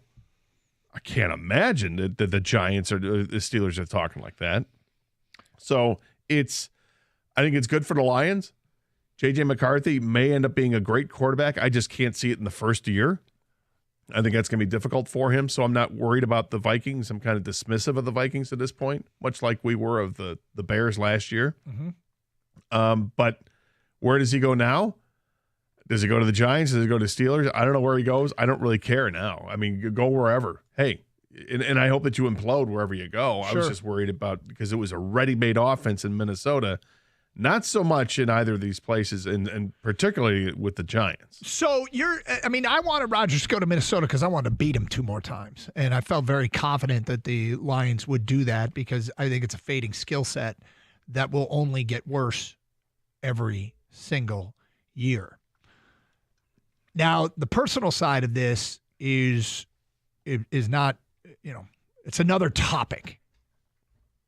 We don't like Aaron Rodgers. No. And Aaron Rodgers now, he's down to Pittsburgh and the Giants, I guess. Somebody else could move in there and be a factor. Aaron Rodgers to a Mike Tomlin team doesn't sound to me like something I would ever imagine happening. I would never imagine Mike Tomlin going, that's the guy I want. It does not sound like a Steelers move. It feels like that's the guy we're left with kind of move. That I don't want this guy. And I wouldn't be surprised if there's a lot of teams actually around the league that feel that way. we really don't want this guy, but the fact is he might be able to win for us, and we're going to go ahead and force ourselves to do this. I am curious what Pittsburgh's going to do. A year ago, Pittsburgh had Russell Wilson and Justin Fields as quarterbacks on that team. Now they have nobody. I mean, I don't know what they'd do. It may be if they were to sign Aaron Rodgers at this point, it would seem like an act of desperation for them because he does not seem like a Pittsburgh Steeler player at all. Not at all. And at this point, are they getting desperate to sign somebody? And then that leaves him with the Giants, which, sure, go to another New York team and stink it up again. Right. I mean, and the Giants made up drafting a quarterback. Yep. And we know he's a great mentor. Well, in fairness to Aaron Rodgers, and I don't like to be terribly fair to him. Remember they were part of the Hard Knocks his first year with the Jets, right? Yep. The Hard Knocks part, as it leads up to the first game of the season, he was a mentor to Zach Wilson. He actually was. And then he hurts his Achilles and he's gone. And now he's gone from the team because he's got to rehab that, right? And it's not like an Achilles injury is something, I can just hang around on the sidelines and be there with him and go over film. So I don't know if he had the opportunity beyond training camp to be that mentor in that first year. The second year, there's no excuse, although Zach Wilson's not there that second year. But he was just a bad teammate all around based on what he did prior to the regular season last year. I'm not a fan of Aaron Rodgers. If he were to retire, I'd salute it and say you got a Hall of Fame career, nice job, and I'm not going to be surprised at this point if he does it. However, with his track record of being this diva over the last 5 or 6 years, it does scream that he wants the spotlight, whether it's to announce that he's going to retire or just to let things play out a little longer, drag it out as long as he can before he totally ruins things with the Giants or the Steelers or whomever. The funny thing is, young Aaron Rodgers, when Aaron Rodgers first showed up and was behind Brett Favre and he was photobombing every they'd always take it before Packers games, they'd take a picture of the 4 captains and Aaron Rodgers photobombed all of them, just got in the background, and it was funny. He did great impressions of players. You remember the Kyle Vanden Bosch impression that he did? Seemed like he was a good personality. The discount double check commercials. Then he got very eclectic, which I don't have an issue with. You can be whoever you want to be. But over the course of time, he tortured us as a quarterback, which made me want to beat him even more.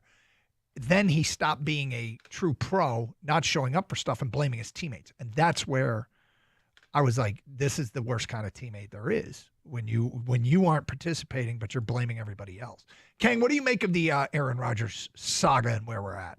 So I understand, Gator, you thinking like, hey, Aaron Rodgers, he just wants the spotlight on him. He wants people to talk about him. He's a diva. And I do agree to some extent about that. But there is real interest in Aaron Rodgers from teams. It's not like he's just drumming it up himself. The Steeler rumors are true, the Vikings, the Giants, all that stuff. And I think it's because you have to have a quarterback in this league. And not everyone's going to have Mahomes, Josh Allen, Lamar Jackson, right? So what's the next tier? And you have to have someone to be able to run your offense to even have a chance to make the playoffs and ultimately win a Super Bowl. That's why Rodgers, his name is still out there. Now, how does this affect the Lions is what I think about. Do I want him in Minnesota? Because that's the most direct competition if he signs with that team. Or do I want the unknown in J.J. McCarthy? So I go back to Aaron Rodgers is, all right, well, they made Sam Darnold. Sam Darnold won 14 games with the Vikings. Can they do the same thing with Aaron Rodgers? Or is Sam Darnold legit better than Aaron Rodgers in 2025 just because Aaron Rodgers is not the same player he was 5, 6, 7 years ago, right? Or do I want that unknown in J.J. McCarthy? I, right now, would rather take the unknown in J.J. McCarthy because even though it's his second year, he's coming off a couple injuries. He's still basically a rookie as far as playing time is concerned. And the Jaden Daniels and C.J. Strouds, those are great stories, but they don't happen. I mean, I know it's happened back-to-back years now, but that's hard to do. So I think J.J. would struggle a bit just because that's naturally what you're going to do. So I just hope Aaron Rodgers, I think personally he should retire, but as long as he doesn't sign with the Vikings, I'd rather see J.J. Well, there's absolutely interest in Aaron Rodgers, and for obvious reasons. But I don't discount that. I'm saying that I think he's delaying this because he likes a spotlight. But Jay Glazer tweeted this out last night. He said, making decisions late in career is hard. I know people want answers now, but it's unlike any other sport. The thought of losing the locker room is really hard on guys. Let Aaron Rodgers make his decision on his time. I know that's not popular, but it's a life decision. His decision, the finality of football, is different than anything else. Plus, it's the last team, the finality always in. So Jay Glazer's trying to take the approach of, look, he's at the end of his career. He's torn now. Does he want to play football or does he want to retire? And then he also gave an example of Michael Strahan. At the end of Michael Strahan's career, he was ready to join Fox, and yet the Giants kept calling and saying, you sure? You sure? We really are making a strong push for him to come back. Now, the Jets weren't asking for him to come back. Okay, we do have some very interesting news regarding the Lions just breaking at this hour. I'll be intrigued to see how fired up fans are for this. We will get to that today at 11:16 here on Carson Anderson on 97.1 The Ticket. A great lawn is like a great sports team. It takes expertise and a little extra care to really stand out. And that's where True Green comes in. They're the local experts in Detroit and the official lawn care treatment provider of the PGA Tour. So they know a thing or two about keeping grass looking like a fairway. Here's the best part. It's more affordable than you think, and they'll even match any competitor's price. Plus, True Green backs it all up with a satisfaction guarantee. If you are not happy, they'll come back between visits to make it right. Don't wait. Head to truegreen.com today. Let the pros do the work while you sit back and enjoy the results.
Doug Carr, Scott Anderson, 97 won a ticket. All right, so it has just been announced by Netflix that Quarterback Season 2 is coming to Netflix in July.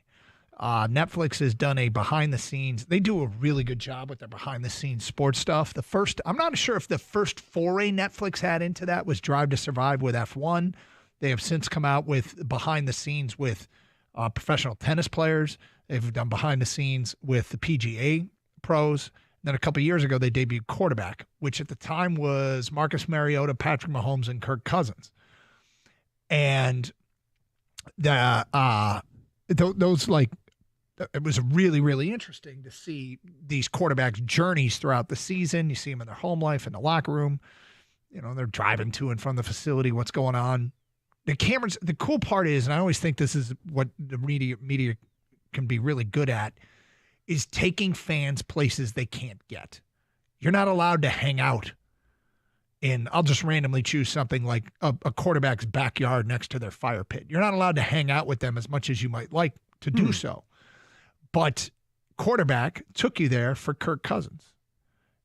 You're not allowed to hang out in their man cave, but again, it was Cousins. They went to the man cave. Mariota, you don't see them going through the struggles and getting benched. You got to see that and what it meant and how that impacted his life. You don't know what it's like to be, you're not part of the crew. You're not doing the walkthrough when the quarterback's building his home. The way it was with Patrick Mahomes and him and right.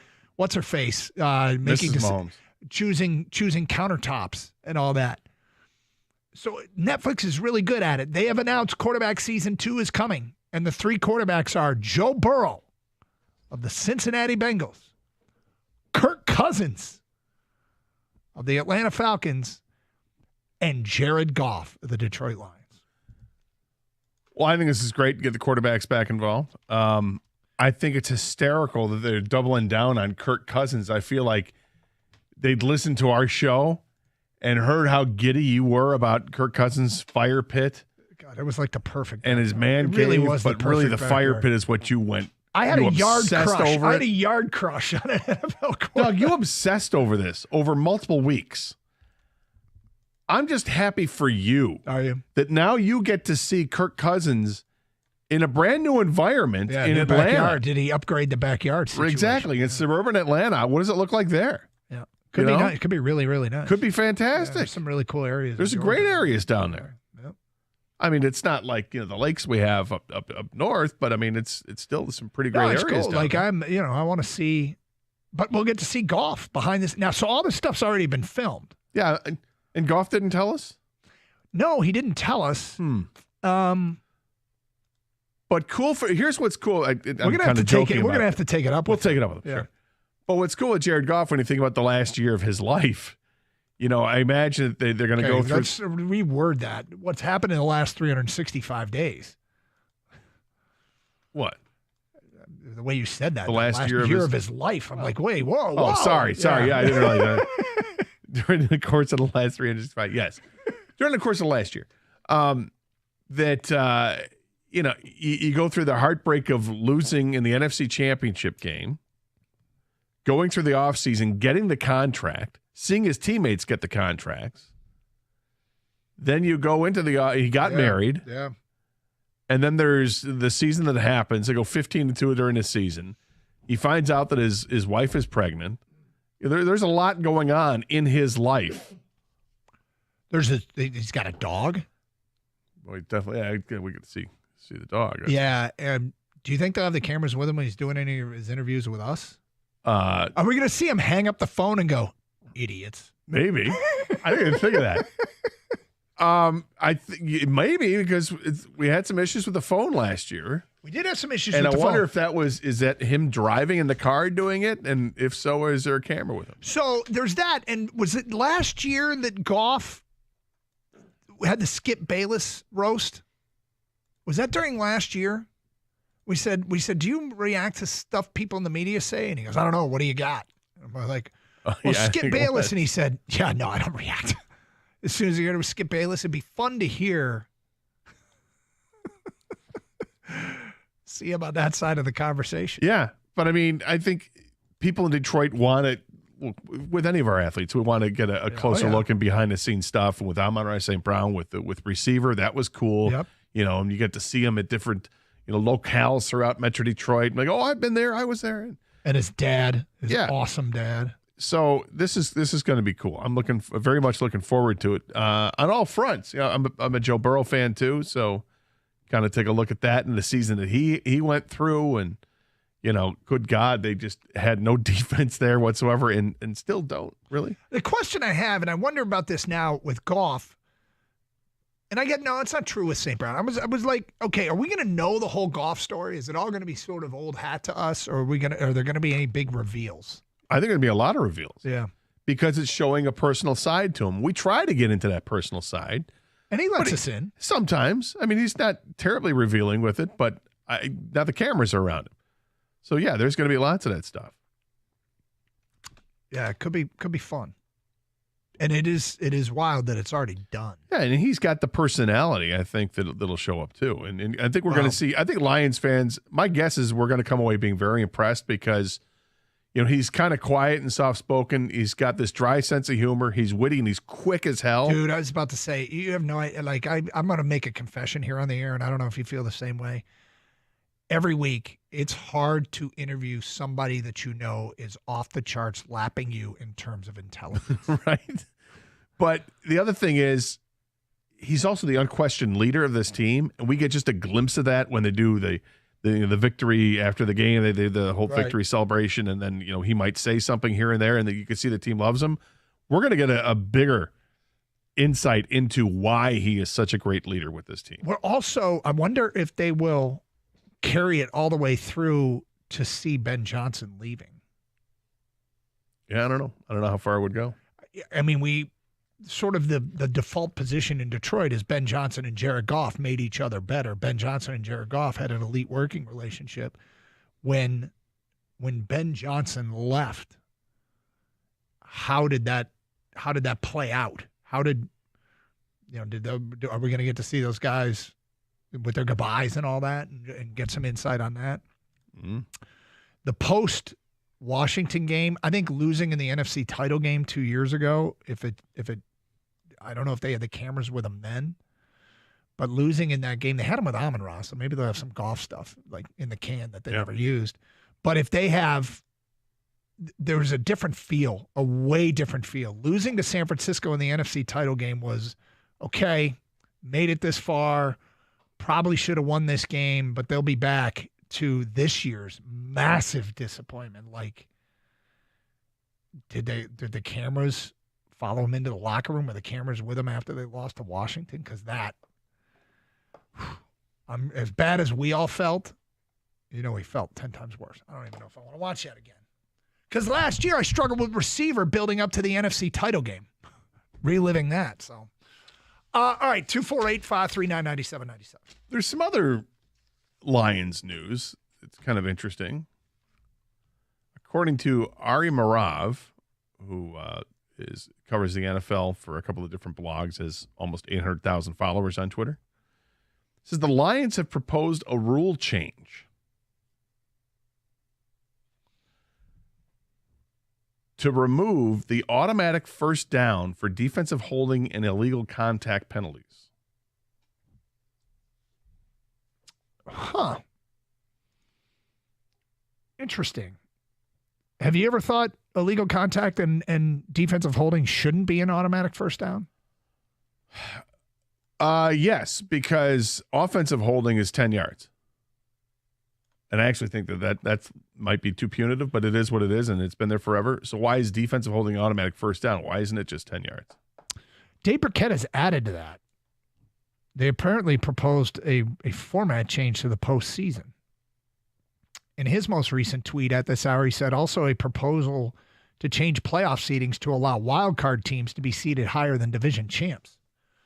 We'll react to that coming up here at 11:31. Plus, did this ever happen to you? We'll get to it at 11:35 here on 97.1 The Ticket.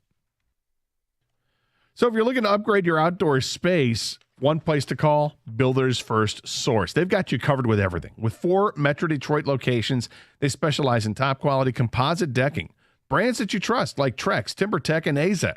So whether you're a DIY enthusiast or you need a certified installer, their expert team will help you build the perfect deck that stands the test of time. So visit one of their locations today in Lapeer, Auburn Hills, Clinton Township, or Shelby Township and discover why Builders First Source is your go-to for decking. Quality, service, and unbeatable value. That's the Builders First Source promise. Search buildersfirstsource.com.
Okay. Reacting to this news, the Lions have had rule proposals. I'll just read the Day Burkett because it has both in the tweets. Breaking at this hour, the Lions have rule proposals at the NFL's annual meetings, including eliminating an automatic first down as a penalty for defensive holding and illegal contact. Also, a proposal to change playoff seeding to allow wildcard teams to be higher seeded than division champs. I have mixed feelings on that. If you are going to have divisions or conferences in college sports, I think there should be some real intrinsic value to winning that division. And I like that winning that division means that you get to host a playoff game because the division championship has value. You know what has no value? Winning your division in the NBA. Nobody cares. Nobody pays attention. Like it doesn't matter. And the winning your division in the NFL does matter.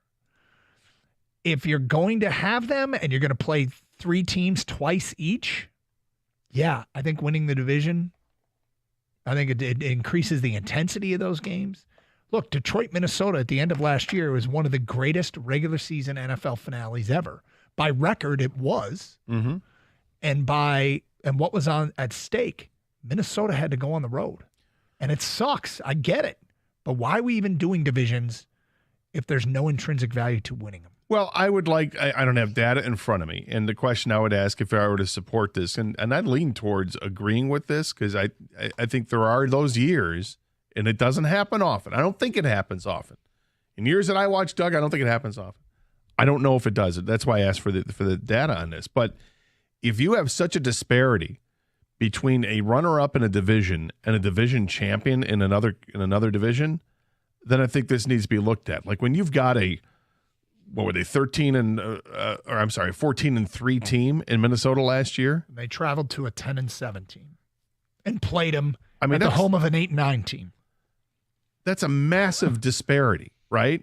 And I don't know if these disparities happen that often. I'm not going to say every time you go with the team that has the higher record. Yep. But if you've got a win differential of 5 games. Yeah. I mean, because here's the thing. The strength of schedule, the imbalances in schedules is another thing. The Lions are playing in a very, very tough division. Tampa was not. And so, a second place team in our division played a much tougher schedule, had a much better record than Tampa. If Minnesota had to go to Tampa, they would feel like there's something inherently wrong about that. I don't know if a formula can be come up with if there's this much of a disparity between 2 teams, then the wild card team can host. I would look for some kind of caveat in there, or like I said, formula to be there to allow for this to happen. Like normally it's, division champs, you guys are hosting. There's no question about that. Unless a runner-up has, 4 more wins than the division champ does. Yeah, I mean, then I can see where that comes into play. I mean, you make your case, and it's a strong case. There should be value in winning a division. I'm just saying, in the rare instances where something like this happens, like we saw last season, I don't think there's anything wrong with awarding that home field advantage to the division runner-up that had 14 wins. Kang, you have anything on this? I like the proposal. I know what you're saying, Doug, but that does mean something. You make the playoffs if you win the division. I mean, it's an automatic playoff berth no matter what your record is. If you win your division, you make the playoffs. I think what the Lions are saying and what a lot of other people are saying is it's too punitive to, have a great record like the Vikings did last year, because it could have been the Lions, right? Yep. To go from maybe hosting a playoff game, getting a bye, to having to go on the road. And I've always felt this way. I mean, this is when I think Seattle made the playoffs with a 7-9 record. They hosted a game and they won the game largely because of home field, I think a lot of people thought, And a lot of people thought that just wasn't fair for a team that they thought probably wasn't even a playoff team. But they won their division, so they got in. So I understand what you're saying, Doug, but I actually like this proposal. It's pretty funny that it's the Lions that are proposing a rule that would have impacted the Vikings. Like you would think it would be the Vikings proposing the rule, but it doesn't matter one way or another. But they know it could have been them. It could have been them. Okay. So perhaps you've seen the story of the astronauts that had splashed down yesterday after 286 days in space. Mm-hmm. This might be the ultimate I got stuck somewhere story. I don't supposed to be there, I think, for a few days, and they're like, hey, listen, your ride back, we got some issues with that. But we prepared for this. They weren't left there for no reason. I mean, they knew that was a strong possibility, and they were able to deal with it. And astronauts had a great attitude about the whole thing. Like, we love it up here. It's great up here. We could stay up here. But, if they had the wherewithal to get them back, there you go. It's they were supposed to be there for, they were around a week. and there were some technical issues. They launched on June 5th. And they were probably like, hey, we'll be back in time for the finals of Wimbledon or something, right? Right, yeah. And they return on March 18th. The following year. Yeah. So nobody's ever going to top that I got stuck story. I got stuck in space for an extra 279 days or something like that. But did you ever, when traveling, get stuck somewhere? We're not asking you to top this story. We just want to know your story. 248-539-9797. Would you like me to start? I can start. This is, I've told this story before. I'm not sure if this is getting stuck, but we chose not to leave the situation when it got a little strange. And that was being somewhere when the power went out. Mm. And my buddy and I, my best friend who lives in California, and I went to Vegas. And one night we were at a strip joint at the Crazy Horse 2.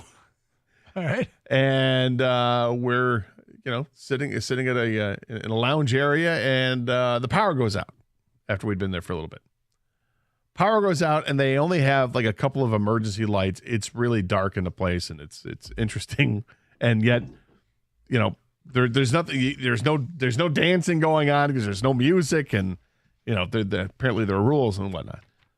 So my friend and I are like, well, what are we going to do? We decided, well, we got to stay. I mean, we're here. Where are we going to go? The power's out, but we'll see what happens. And then we were told, yeah, it should be back within like an hour and a half or so. And like, that's a long time, but they're like, well, we're still serving beer. Okay. Or whatever, the bar is still open. So we had a couple drinks, and then a couple of the dancers came over and sat down and talked with us. We had like a 45-minute conversation just hanging with a couple of the strippers. I mean, there's all kinds of jokes we could make here, Yeah, and all there kinds are. of things we can imply Sure, happened. you can. And we will proceed to do so, I'm sure. But it's a good time. That is stuck. Gator got stuck in a strip bar. I got stuck in a strip bar. Well, my story now pales in comparison. I wish I went first. When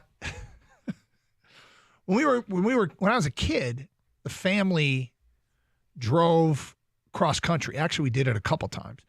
My dad had a work meeting in Corvallis, Oregon, and we turned it into a cross country family adventure.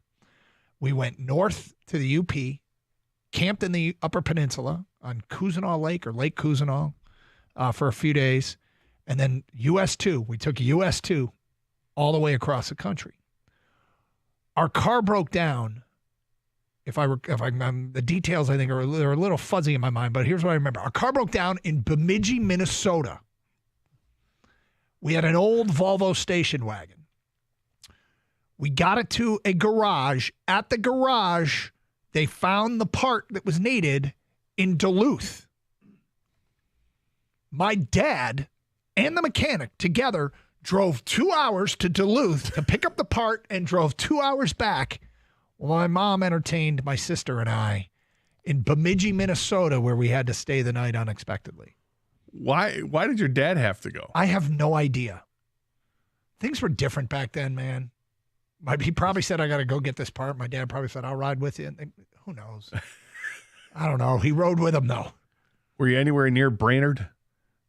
I don't know if we were near Brainerd. Would have been cool if you could check out the giant ox. Yeah.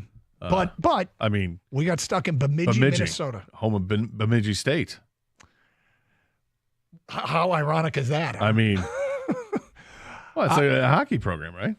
Yeah. 248-539-9797. Where did you get stuck like the astronauts got stuck in space?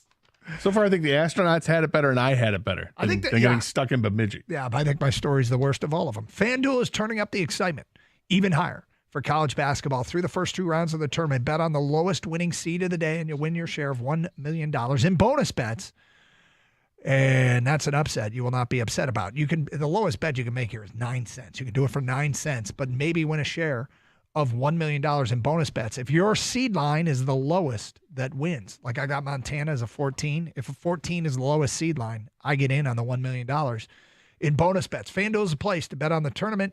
You can bet on everything from spreads to money lines to team totals, plus so much more. Just visit FanDuel.com/Doug to download America's #1 sports book today and back your dog of the day, because in March, anything can happen. Must be 21 or over and present in Michigan. The opt-in is required. Winning pre-live money line wager on lowest seed required. Each $1 million jackpot to be split equally amongst all eligible winners. Bonus bets are non-withdrawable and expire 7 days after receipt. Restrictions apply. See terms at sportsbook.fanduel.com. Gambling problem? Call 1-800-GAMBLER.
Doug Carr, Scott Anderson, 97 The Ticket. We're talking about these astronauts stuck in space. And they seem cool with it. Like, yeah, we're good. They seem totally cool. Maybe they got something against Earth. Anyway, I don't want to go back. Where'd you get stuck? I got stuck in Bemidji, Minnesota as a kid. Our car broke down on our way to the West Coast. Gator got stuck in a strip club in Vegas, 248-539-9797. We go to Don and Holly on 97 The Ticket. Hi, Don. Hey, guys. What's up? All right, so I was traveling for work. I was living in Arizona at the time, and I was traveling to Cabo to do some work at a golf course because I used to measure courses for yardage guides for the course. Okay. So I fly in, drive to the golf course to check in, and as soon as I arrive, the guy calls me over and says, "Hey, look what's going on. It was September 11th happening. Oh, God. Wow. As soon as I had landed, right? Yeah. So all the planes were grounded. Not only that, but I had to send aerial photographs back to the shop, and anything that was air cargo was all delayed. So instead of me being there for 6 or 7 days, I was there for like 17 or 18 days. Wow. And if there is one silver lining in the events of September 11th, the last night that I was there, I met my future wife. Oh, well, that's there you go. That's a nice story. A way to wrap it up. So that's a very good story for me. So. Yeah, sure. I met somebody who could have been my future wife.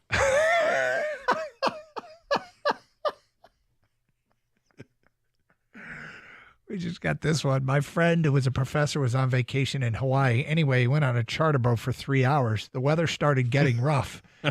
Anyway, they ended up on this island. It's from Scott, 248-539-9797. Brandon in Southfield, you're on 97. The ticket. Hi, Brandon. Hey, guys. How y'all doing? What's up? All right, Brandon. All right. So I got a great one for a story, not a great one for my sanity, though. So when I was 17, I moved to South Lake Tahoe, California to go to prep school for hockey. And this was the year where we got hit with the most snow in the entire country up until like March. Utah got it. But there was a week where we were coming back from, I think, San Jose for a hockey tournament, and we got hammered with a snowstorm. So it's already bad enough when we have to, because our dorms are on a grade, we had to walk about half a mile up to our dorms from the vans that we took because they were stuck at the bottom of the grade. And keep in mind, all of our cars are in the parking lot up there. So 3 hours in, we lose power and heat.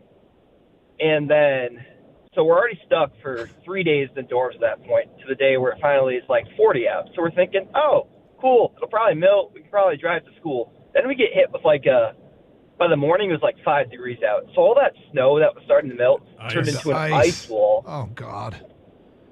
Wow. And this was the point where we had the RAs out there with a flamethrower trying to blow like holes through it. And then they got frostbite.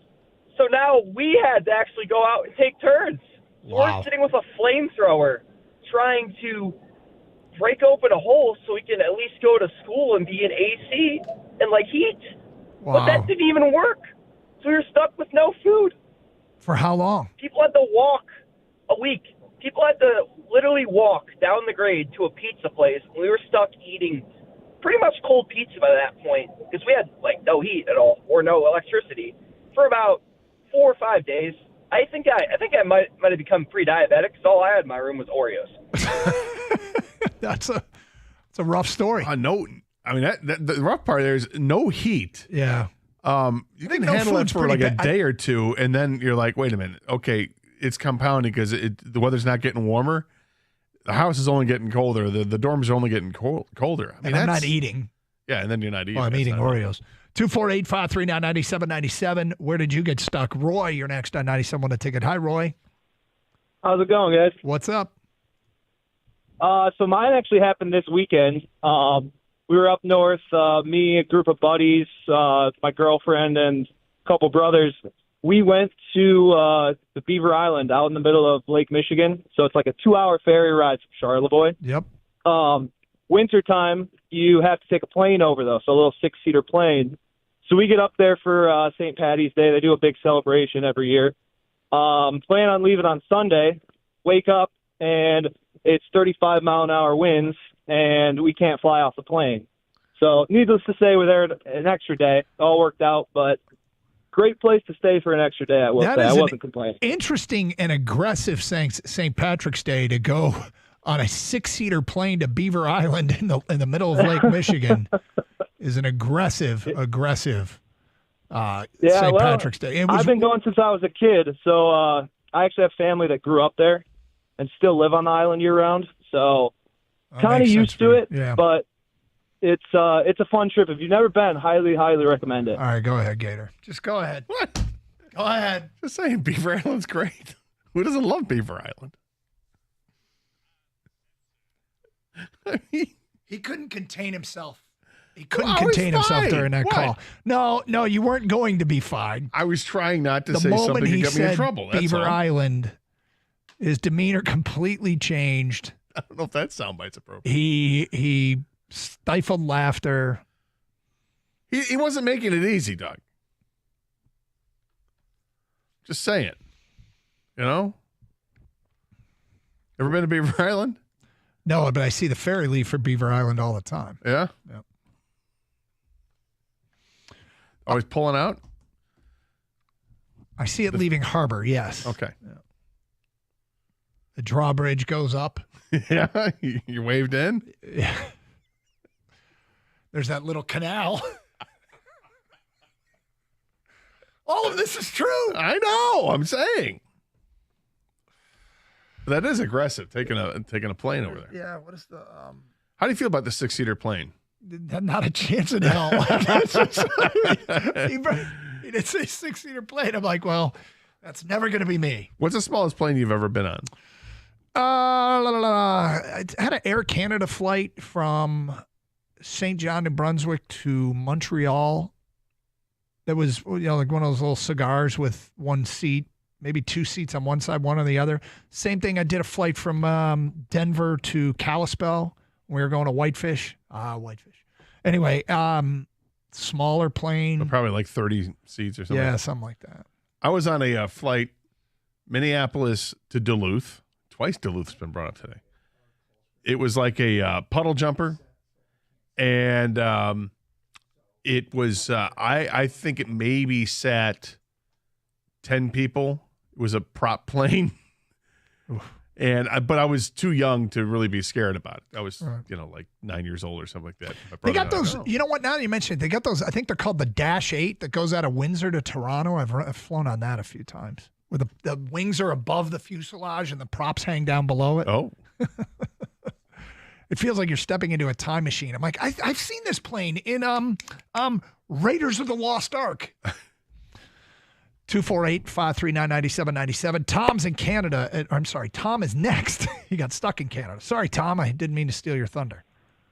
Oh, no worries, no worries. So I'm a lawyer, and I had a case up in Canada. We had to fly out for depositions up there. So we go up, and I flew on a private jet. Never done that before. I haven't done it since. Really cool experience. Yep. And we're in the middle of it, and the power goes out in the depositions in Canada. And the owner, suddenly the pilot's calling them and saying the whole east side of the United States has lost power. You got to get out of here because we have a 30-minute window to take off to get back in the United States. Do you remember with the squirrel did something on the East Coast and all the power went out? I feel like I think we all blame Buffalo when it was all said and done. Exactly. But yes, we all blame Buffalo, right. Why not? So we rush, we get in. If you ever flown privately, it's really wild. You just drive right up to the plane. Yeah. That's great. So we drive up, we get on the plane, the pilot takes off, we meet our little FAA window, and we're flying to Detroit, and we're laughing like, holy crap, what was that? And then all of a sudden, Detroit can't accommodate us because they were having problems. So they diverted us to Port Huron. And again, I've never flown private. I didn't know you could just jump around like this. So we go to Port Huron, we land, and then the passport, customs guys clear. You shut down your engines, you open the door, you give him your passports. He does that, comes back, and he's got this smile about a half hour later. And we said, what? And he said, the passport system just crashed in the United States. Yours was the last passport that cleared, so you're free to go. And since our ultimate destination was Capital City Airport, we got on the plane, and 15 minutes later, we're landing there. And then I drove back because I was living on the east side, Detroit, and power was down still, and everybody was partying because they were drinking all the beer and all the food in their freezers was gone. And we partied all night. It was great. It was a weird trip, but man, talk about, getting stuck. Talk about getting stuck. There were multiple windows where he could have wrapped that up. What? Multiple windows. Listen, the shark hasn't been out for a while. No. I mean, it's been a while since Jaws came out. Yeah. But let that be a lesson to people. With this time of the year, the water's getting warmer. Shark's going to swim to the surface a little bit sooner. You got about a minute. Just for most callers, you get about a minute. You start pushing 1:30, Jaws starts to circle. Did you see a text from Wetzel? I haven't looked at it. I saw that he texted us. Okay, this is from Dan Wetzel regarding the astronauts. Dan Wetzel, our good friend now with ESPN. Regarding the astronauts who were supposed to be in space for 7 days, got stuck there for 286 days. He texts, so let's say astronauts miss like a previously scheduled dentist appointment or are late to pay a water bill because they figured there was plenty of time to handle it. Do they still have to pay fees, late or otherwise? Is getting stuck in space the only excuse that gets you out of late fees? It's a solid question. I think it's a better excuse than I got stuck in a strip club. What? It's Carson Anderson, another edition of Are You Going to Eat That at 12:35. 97.1 The Ticket.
Doug Harsh, Scott Anderson, 97.1 A Ticket. Open lines, 248-539-9797. We'll get back to your phone calls in a moment, updating what we've discussed so far today. We've got the Red Wings.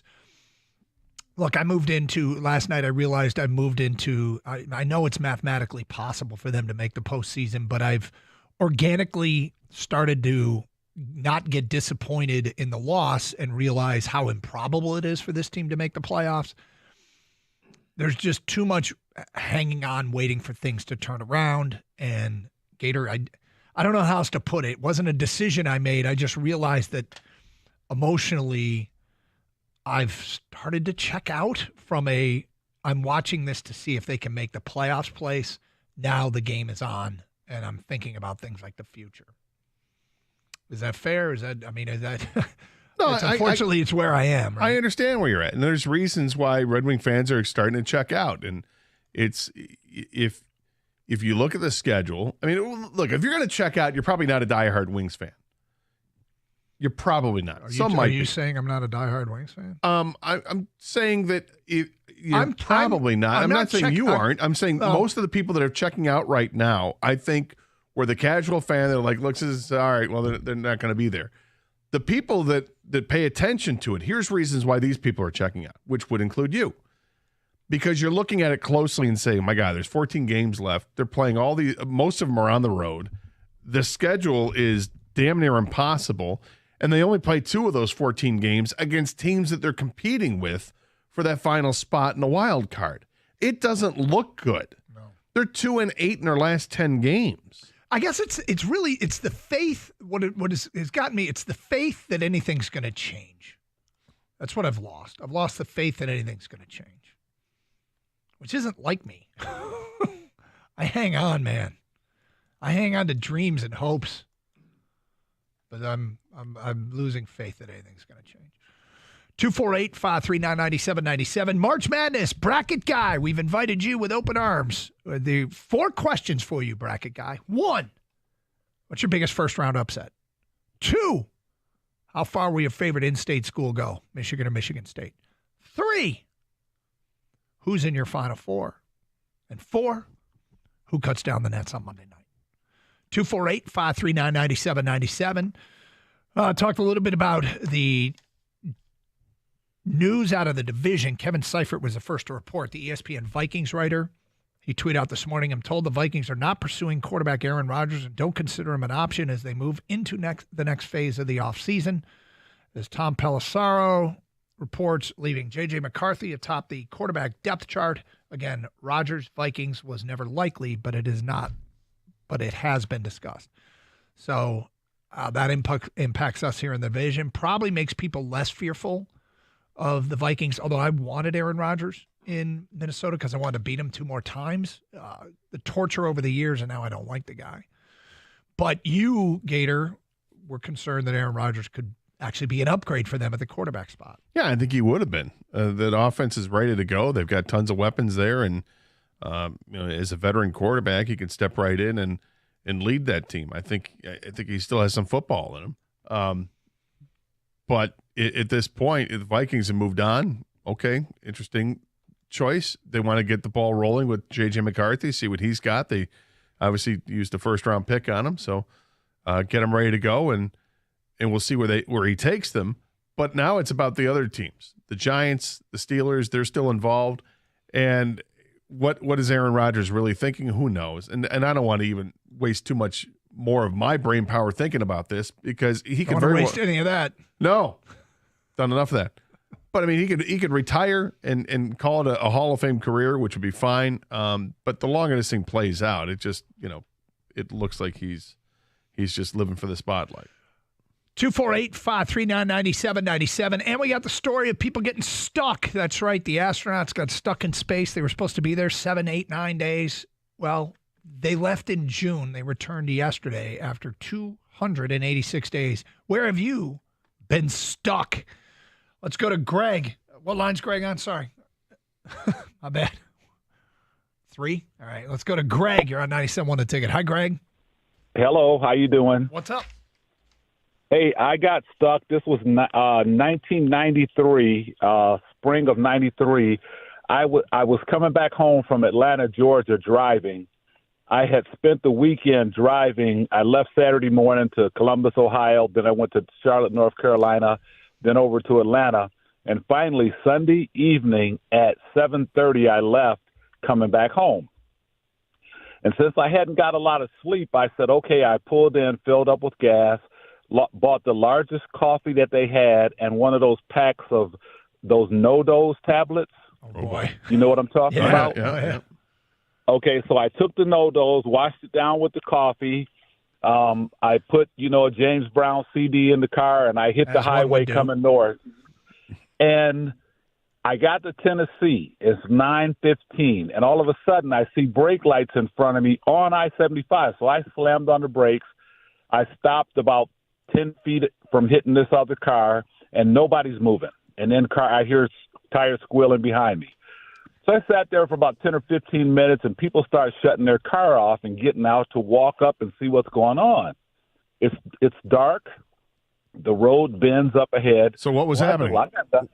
Huh? So I walked up there, and a 18-wheeler was across all lanes of the freeway, and there were stakes laying out all over the freeway. So how long were you stuck there while there was a jackknife 18-wheeler? I was stuck there until 7:30 the next morning, and I couldn't sleep because you're on no-dose and coffee. No-dose and coffee, so I couldn't sleep. So 7:30 the next morning, they finally got that truck up, and now I still had 10 more hours to drive. Is it the top? Is it the topic? I mean, you're asking people to tell stories. I am. I mean, we just be a little more concise with the story. Yeah. I thought, look, the no-dose and the coffee, that's a big part of the story. Big part of the story. Probably could have been told in the 5 winding seconds. Yeah. freeway and the lights and all that. We don't need that. Not good. It's okay. You start losing audience. Let's go. That would suck. Can you imagine? Not being able to you can't go sleep. anywhere. Well, not only that, but you can't move. Yeah, car can't go anywhere. You're stuck on the road, and on top of that, you can't sleep because you've taken some drugs. Let's go to Ed next on 97.1 A Ticket. Hi, Ed. Hey, how's it going, guys? What's up? Well, when I was about 9 or 10 years old, somewhere in that area, my dad took me on my first fishing trip to Canada in a little 4-seat Cessna, the watercraft landing airplane. And as we're about a half hour from the lake we're supposed to go to, the engine quits. The pilot says, look for a lake. Whoa. We had to crash land into the lake. The pilot swims to shore, pulls the boat up, and we had to break into a cabin. We were there for 2 weeks before they could fly in another fuel pump for the airplane. What? Wow. So it was fun, but we had to fish for food because we didn't have enough with us. Never been on another small plane like that again. Never been to Canada to fish again either. Do you know where in Canada you were stuck? No, on a lake. That's amazing. That's an like incredible story. that's an adventure. Yes, it was, and Now- that young, it made an impression. Was this was a seaplane to begin with? Like, is this a plane that was designed to land in water? Yeah. Okay. Yep. Well, that We makes had you a feel a great little bit pilot. better. Yeah. Yeah. Well, Yeah, 'cause absolutely. we landed safely, but we were there for 2 weeks before they could bring another fuel pump in and replace it. Wow. Well, that's a great bonding moment for you and Dad too, huh? Yeah, it was. It was. My dad, one of the guys he teaches or used to teach with, and myself, and then the pilot. Wild. What a great story. I'm glad you're okay too. Glad you could fish. Hey, this weather has been awesome, and if you're like me, you're ready to get outside and run, take a power walk, maybe play some golf. And if you need some new workout gear, get high-quality workout shirts, shorts, leggings, and performance hoodies from Show Some Athletic Apparel. The Michigan-based apparel brand is all about respect, as in show some respect for good, clean competition, respect for hard work, or as I like to say, treat each other with respect. And Show Some's Grit Line is back for a limited time. The Grit Line comes in limited edition blue, silver, and black high-performance workout shirts and hoodies.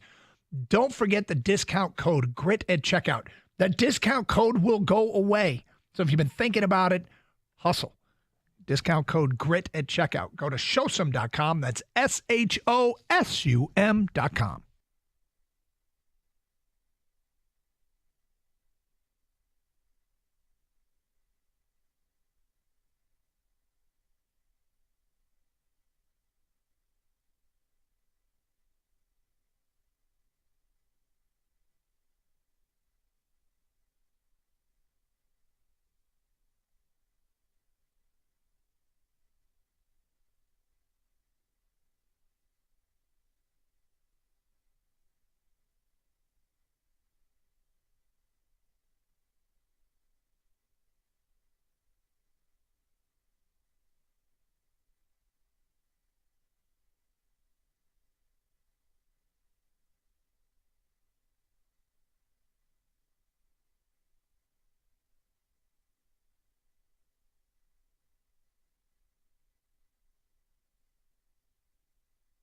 Pistons play tonight in Miami.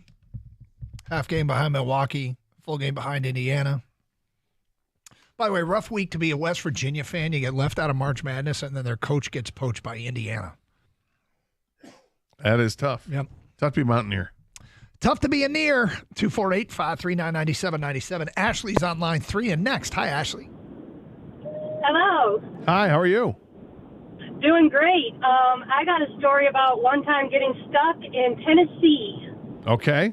We were heading down to New Orleans, and we were powering through the night, and we make it to Kentucky and hit the biggest pothole with about 20 other drivers. So after we all pull over and have to get our tire changed, found a discount tire, the only one in Nashville. That's where we had bought our tire from before. And it took us down there at midnight. Of course, the store doesn't open until midnight, or the next day, I mean. So get to the hotel, a Motel 6, kind of sketchy, me and my roommate and her 3 kids. But we finally got out of there the next morning. It was great.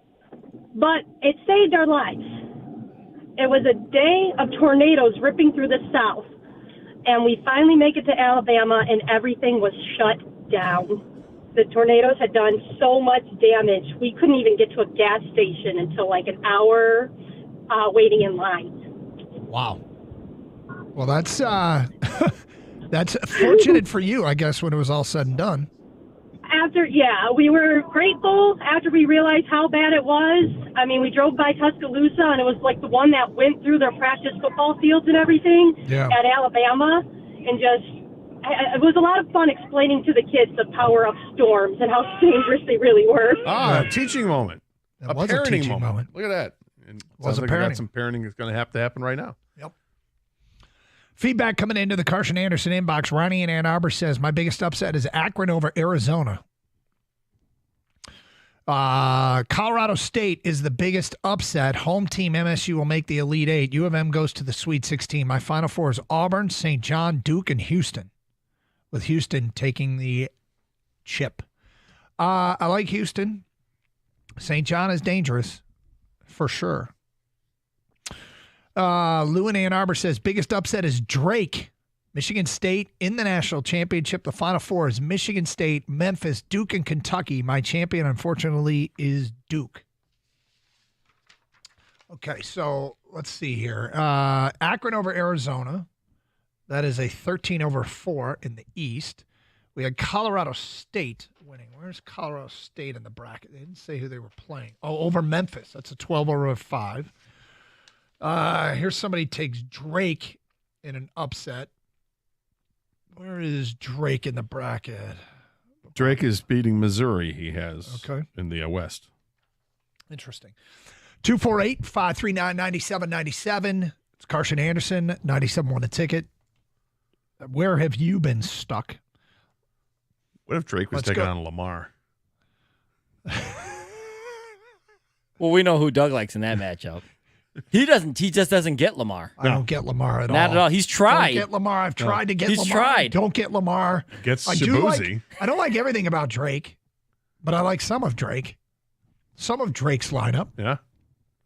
And I think Lamar, I actually have more respect for Lamar. But you kind of think Lamar's overrated. I think Lamar's overrated. Overseeded.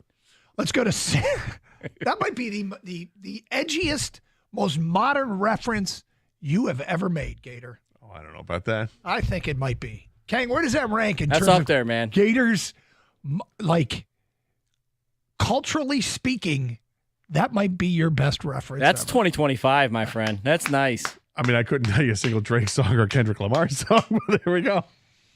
I'll take it. I'll run with it. I got some Drake on my playlist. I can send to you if you want. That's all right. Let's go to Sam next on 97 a ticket. Hi, Sam. Hey, good afternoon. So, time I was stuck, I was a kid in Missouri, and we were in middle school. It was the very last day of school, and there was a tornado coming, so they had a shelter. We were stuck in the school till like 8:30 at night. So me and my friends got bored, and we snuck away, and we were playing basketball, energy out. We broke into the teacher's lounge and stole like a 500 box of popsicles. We started selling them to the kids because we didn't have anything to eat. and they expelled me and my friends on the very last day of school. Yeah, I was about to say, it didn't sound like a great plan, but kids don't think these things through. What happens when we you were get, young. What happens on the last day of school when you get expelled? Well, they let us graduate anyway because they were sick of me. I was a horrible kid in school, but they were happy to see me go. I'm glad they let you graduate. How are you as an adult? How am I? I'm a great adult. I'm more responsible now. I don't do stupid stuff. All right, It's good. A story of I like my redemption, freedom. Sam. It's a story of redemption. He likes his freedom, he says. Thanks, man. Thank you. Appreciate it. Thank you for staying out of jail. 248-539-9797. I'm sorry. We have real technical issues here. What line is John on? Apologize. 5. All right. We go to John. You're next on 97.1 The Ticket. Hi, John. Hey, can you hear me? I got you loud and clear. Go ahead. Please take collect call from Sam out of jail. Right. You guys are hilarious. Doug, I think you're actually a Canadian or some connection. Yes. And so God bless the people in Goose Bay, Labrador, flights redirected. So my history, please don't put me on the shark. I'm panicking right now. So I had a horrible flight. I went over to Spain. It was during when Kobe died. And my mom goes, hey, check this out. They're going to test you for this thing called COVID. So my whole entire Spain, I worked with the military, who cares? But it was just pronounced with basically doing nothing. So I finally get back home. I get stuck in Idlewild, JFK Airport. You guys have done it. I'm like, holy shit, Jamie's. I could see it coming, and I also could see a lot of unnecessary details being used in that story where Shark was warming up. 248-539-9797. Phone calls, feedback. Carson Anderson, 97.1 The Ticket. Tigers play this afternoon, and they are going up against the Houston. Is it Houston today? I believe it is. Casey Mize takes to the hill. Gator, Casey Mize is one of the stories of spring. These things can end in a hurry, but what we've seen out of Casey Mize has been very, very encouraging. Very encouraging. And this would be I don't know, it would be it's a surprise. There's a level of surprise in it. With me, I just hope it's just related to him being healthy. That this is the guy that he's pitching to what the expectation was if he stays healthy. He's gone through so many injuries, has missed so much time, had to keep rehabbing and battling back. And let's hope that, knock on wood here, that he can give this team 30 starts this year, and we finally get to see the Casey Mize that they drafted. Yeah, and he when you're 1-1, right, expectations very high, and that's fine, and that's okay. He's been so far short of that. Spring training success is fool's gold. We all know it. But if we could just see him, A, stay healthy, and B, carry this over, what a pleasant surprise that would be for this season. Now, other guys, Manning yesterday has already been sent down. Wasn't a great outing for Manning. Bit of a disappointment there. Yeah, but he's not part of this rotation. Nope. So, got a chance to pitch a little bit, went 3 innings, didn't get out of it, and there you go. And it's unfortunate for Matt Manning because his career it's never really taken off. Well, it's one of those things. Prospects are great, and who knows, maybe he'll be fine, but they don't all make it. And it's why you hoard them. And there's nothing wrong with continuing to draft shortstops, for instance. You might have to repurpose them, but they don't all make it. All right, coming up, we got another edition of Are You Going to Eat That? Got some March Madness stuff we want to get to as it really starts to kick off in full tomorrow. Last night, great drama in Dayton. In the first game, Alabama State with a perfectly executed, well-designed late-game play. Perfect. Yeah, which was basically a Hail Mary that worked. And North Carolina employing an offense where it's a good strategy. They opted not to miss from beyond the arc. Specifically, R.J. Davis opted not to miss, going 6 for 6 from beyond the arc. Many of them contested. They blew out San Diego State. And They will advance into round one. 2 more first 4 games tonight, including Stoney's team from American and Texas playing Xavier. It is Carson Anderson here on 97.1 The Ticket.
Did you see where Rodney Peete showed up?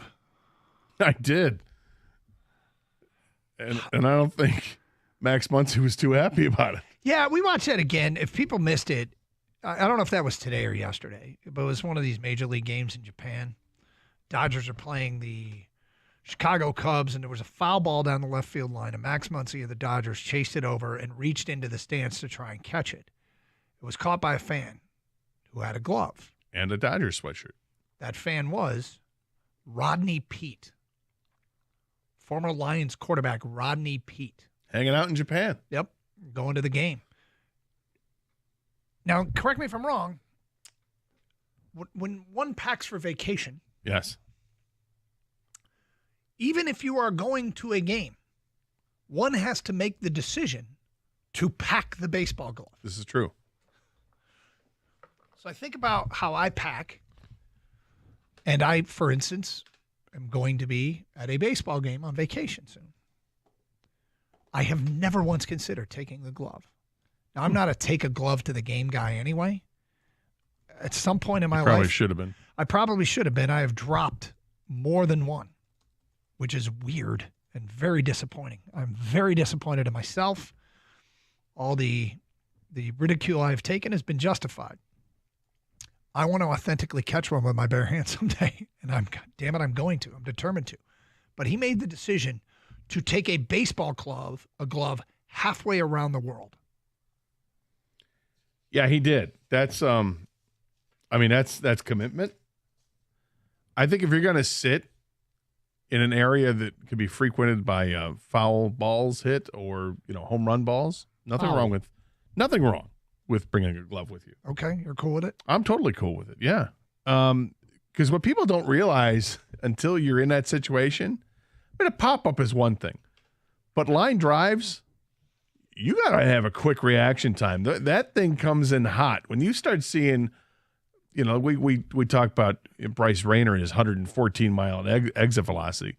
Some of these foul balls that come at you are coming at a very, very high rate. And to try to sit there and catch it with your bare hands, sometimes you're left with nothing else because you didn't bring a glove. But I remember being in a game with my dad. We had a foul ball scream past us and actually went right between us. We were sitting in the Tigers' den seats behind home plate, and that thing just went wham right off the wall in between us.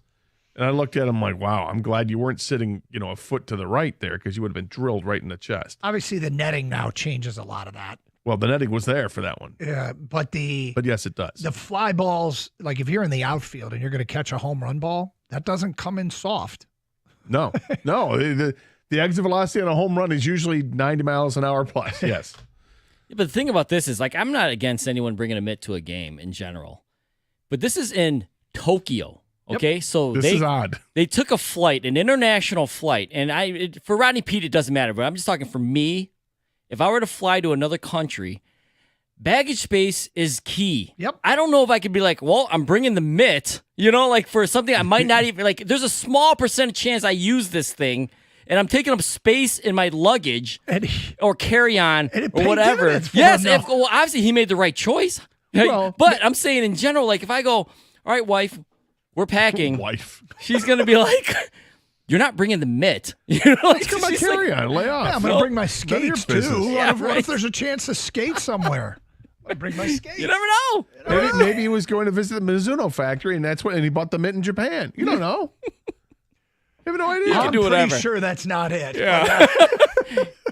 You just bet the bet. You going to bet on that? But the other part of that story is that he caught the foul ball. He did. With his glove. Rodney Peete played baseball at USC for a couple of years. Actually hit 338 his final year at USC with a 1061 OPS. There you go. 12 home runs and 46 RBIs in 40 games. Not bad for Rodney Peete. And I think he was drafted in baseball, but obviously drafted by the Lions and chose to come to the Lions. But he caught the ball. Max Muncy not happy because he thought that he took the ball away from him. He didn't, though. Well, but at one angle, it looks like, all right, he's interfering with it. Another angle, it looks like by a split second that Muncy would not have gotten the ball by a split second. But you have to slow it down to really see that. I think he had a legit shot at it, but, he didn't get it. And here's whether he did or he didn't. He thinks he did. Yeah. I don't think he had a legit shot at it. I think he missed it, and Pete caught it below his glove. But he thinks Rodney Peete messed him up. Yeah, he looked pissed. It's kind of funny. I agree. But you know what? That ragtag underdog group from LA. Yeah. Look at those guys putting it together. You just gotta take your hat off to them. Out there competing.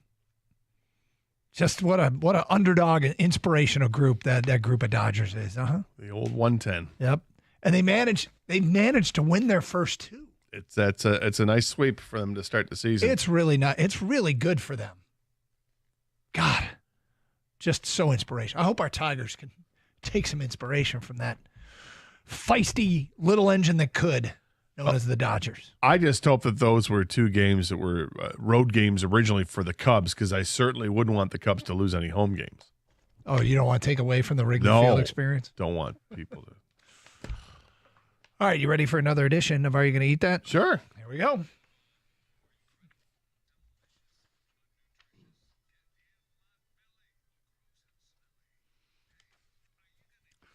Got some ballpark edition stuff with new concession items being introduced at ballparks, amongst other things. We start with this is new at Astros games. It's called the Daddy Mac Dog. It's a foot-long Angus beef frank, chopped brisket, macaroni and cheese, barbecue sauce, and a crispy dill pickle for $15.79.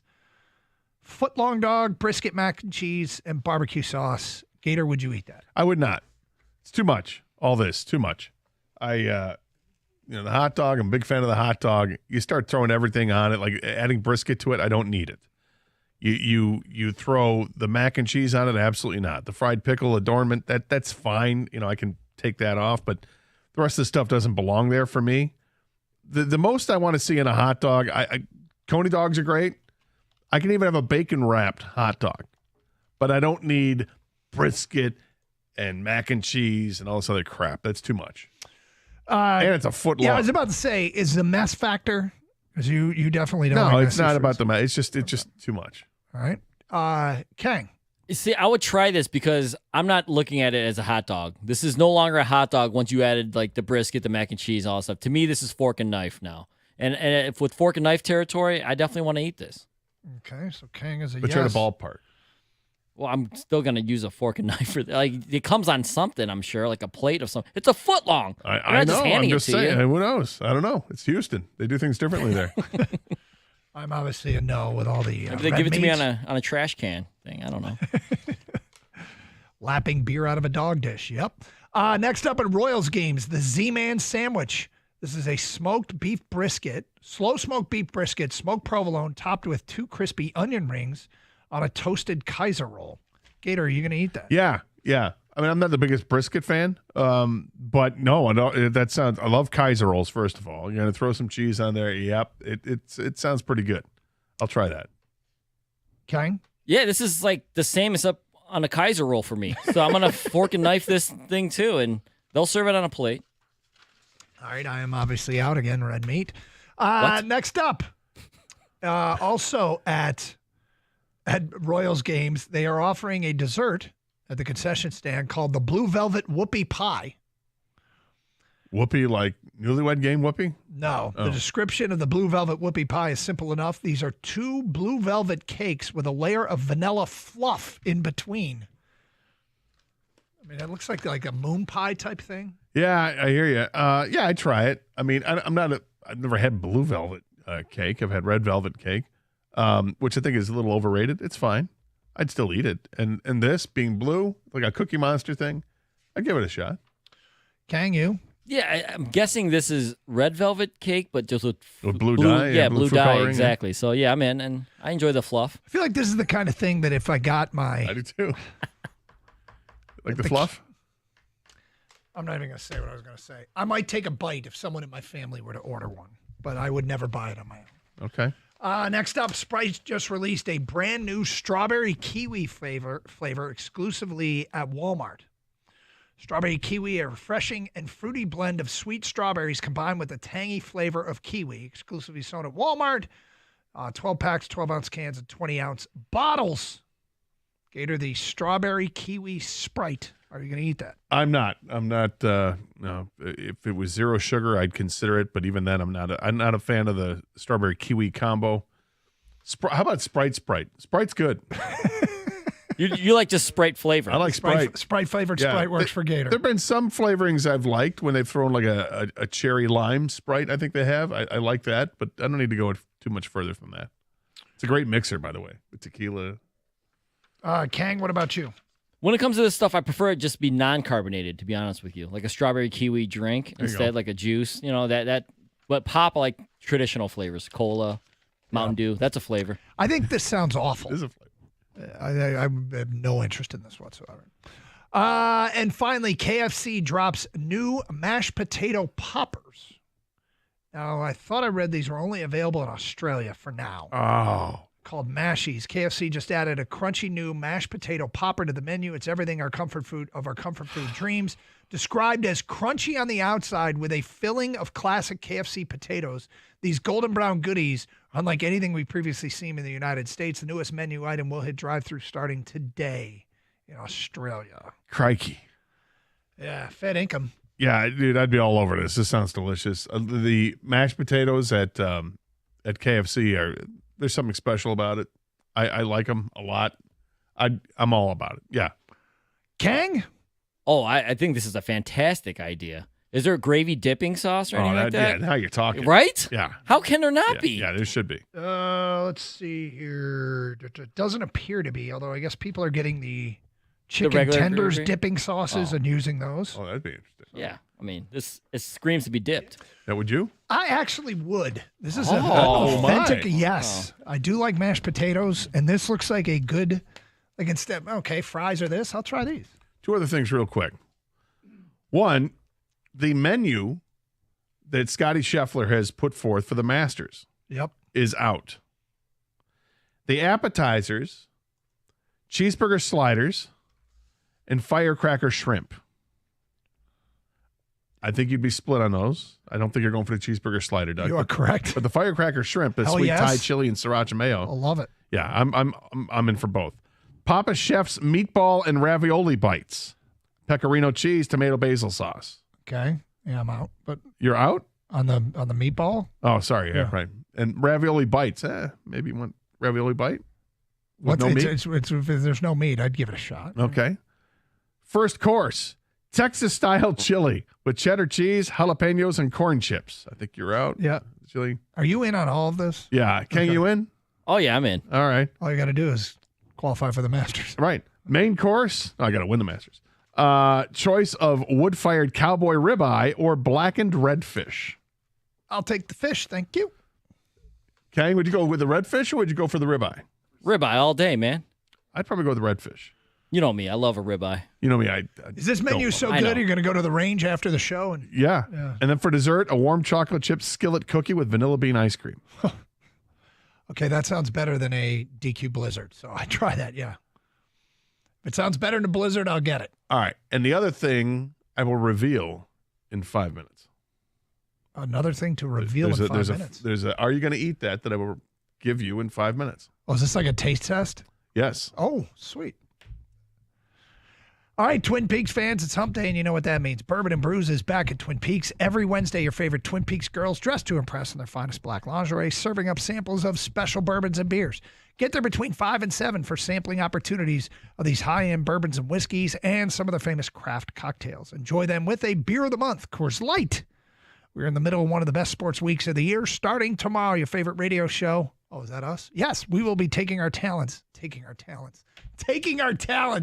Something I would never say if it weren't in the script.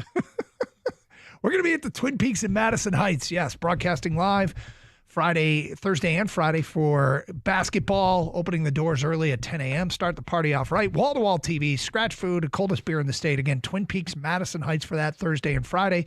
Somebody's going to win a 98-inch TV courtesy of ABC Warehouse, as well as samples of one of the hottest new tequilas, Jose Cuervo Devil's Reserve. If you build it, they will come, and that's exactly what Twin Peaks did. Game days just hit harder. You won't want to be anywhere else. Madison Heights tomorrow and Friday, watching games. Twin Peaks, eats, drinks, scenic views.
I'm going to make a prediction.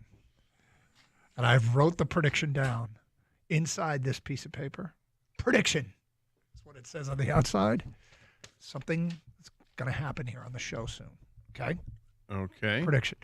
Ken, can you read the text that came in during the commercial break?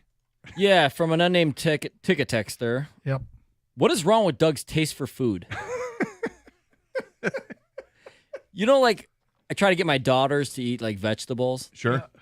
It's like trying to get Doug to eat, like, regular food for us. You know what I mean? Like, hey, let's the way be you were clear. asking them, Gator, like, hey, would you try this, Doug? And it's just like something. It's like I do have an issue. I don't think my diet is that unusual. Are there any, raise your hand if you don't eat red meat? Is there people there that eat chicken, turkey, fish, and that's kind of exclusively it? There are people out there like me. I'm not. This isn't a solo venture. Yeah, no, there are people out there like you, but then there's the other stuff that isn't red meat related that you're generally out on. Things that are over the top sweet, and dessert stuff is what I have no interest in flavored sodas. So that Sprite thing was a no. Do I drink pop? Yeah, I drink a lot. I drink a lot of Diet Pepsi, but outside of that, I'm not looking to branch out. Well, I was. I'm pretty happy. Over the weekend, I made a stop at one of the stores, pick up some items. Yeah. And I came across something that we have mentioned on the show. And Are You Going to Eat That segment? Okay. And I believe you were all about it, though you haven't tried them. Okay. And I got a bag of these, and I forgot to drop some off for Kenny and Kang, but we can do. They can get some. Be more than happy to come in after I. So we are doing an on-air taste test of a former Are You Going to Eat That item? Yes. Okay. Gator is handing me. I have not had these either. I just opened these up in the studio. I have not tried these. So for me, there is nothing better than the Girl Scout Thin Mint this time of year. And Gator got a bag of the Girl Scout Thin Mint Bites, crispy center with mint and dark chocolate. The Girl Scout Thin Mint Bites. I'm very, very excited about this. So, thank you. First of all, I think I'm going to like these. I'll take a few. I have high expectations, Gator. Yeah, I have not tried these yet either.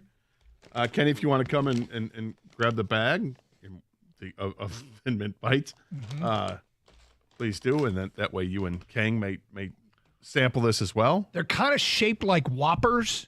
The malt candies. Actually, they're like Whoppers, but these are kind of like Whoppers.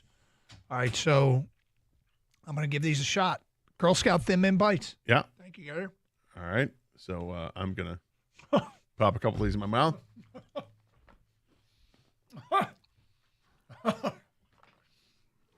All right. Yes. 1,000 times yes. Where did you find these? Costco. My God. Okay. I think I like these better than the actual Girl Scout Thin Mints. Oh, boy. Kenny loves them, dude. Yeah. My guy, Kenny. Yeah, dude. These things are incredible. Why are they different than the other Thin Mints? I don't know. They're not. There's less cookie. Is that what it is? Yeah. I'm going to try it. You guys know I'm not a huge Thin Mint guy. No. But this You may not like it. is a game changer. Kang, what do you say? It's a Thin Mint in sphere form. Yeah. That's what it is. And So it's you're not bad. Right, you're just not It a tastes fan. exactly the same to me, but For in me, a it's circle. So good. I think they're delicious. In a ball. But a circle. But like Doug's, I thought it was your description when I brought in the Girl Scout cookies last week.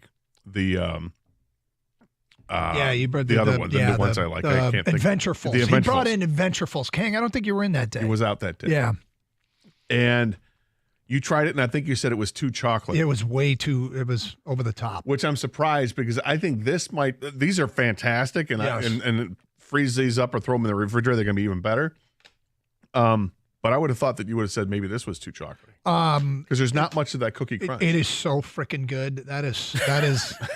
By the way, I think it was a mistake for you to leave him back here. I think it might was take 'em too. all. Kenny is going to Yeah. annihilate that Yes. bag when I'm going to try to annihilate that bag. You guys should feed each other. Oh. Remember you said Kenny just put a couple in the Yeah. beard and say, "Go Yep. ahead, come on, dog." Have Are they that at it. good? Are they good enough Are to they eat right out of good? Kenny's beard? Are they? That's Is how that we how know. good they are? Yeah. Why is this? I'm uncomfortable that this is the bar now. It's Can you a eat very out of my uncomfortable beard? bar. You're part of the show, man. Kenny, I promise you I'll never eat food out of your beard. But they are that Aside good. from this. Yeah, they are that good. Today. Today will be the last time. I Those are swear. solid, man. No, those are elite. That is elite. I'm actually now. I might go to Costco at 2. Straight. I got stuff to do. Can I have the bag back? You may, Doug. Yes. You may keep the bag. No, I'm not going to do that to No, you. because but no, keep because it. I bought another bag. Yeah. Please. Those are for you. Yes. I'm going to crush this whole bag. Wow. Hey, by the way, we have an update on the Rodney Pete thing. Yeah. So, you know, we're talking about, hey, who packs a glove to go to Tokyo? Yep. Holly Robinson Pete, who is his wife, tweeted out, the gloves were in the seats. Ain't no way Rodney brought a glove to the Tokyo Dome. So, see, the wife wasn't even going to let him bring the gloves. Why would there be gloves in a seat? I don't know. Is that a Japanese custom? Oh, my. Doug, dude. He's really aggressive with that. I'll tell you what's not going to be left in the seat over by Doug. Yeah. Those Thin Mint balls. No, but anyways, So good. he didn't bring They he were didn't bring bites, glove. by the way. Let's not get too descriptive here. All right. Something just happened Balls. in the world of sports that people are going to be talking, and I bet people will be talking about it here in Detroit. We'll get to that at 102 here on Carson Anderson on 97.1 The Ticket. Hey, it's Doug Karsh for Sarah Chevrolet in Sterling Heights. Check out these March tournament deals. Lease a new 2025 Chevy Equinox LT for just $289 a month for 36 months with $19.99 down. $289. Now go to 17.5 in Van Dyke and Sterling Heights or 87-SAY-SARAH or saysarah.com. Together, let's drive with GM employee discount and lease in the household. 10,000 miles per year, plus taxes and fees with approved credit. Offer ends March 31st.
All right.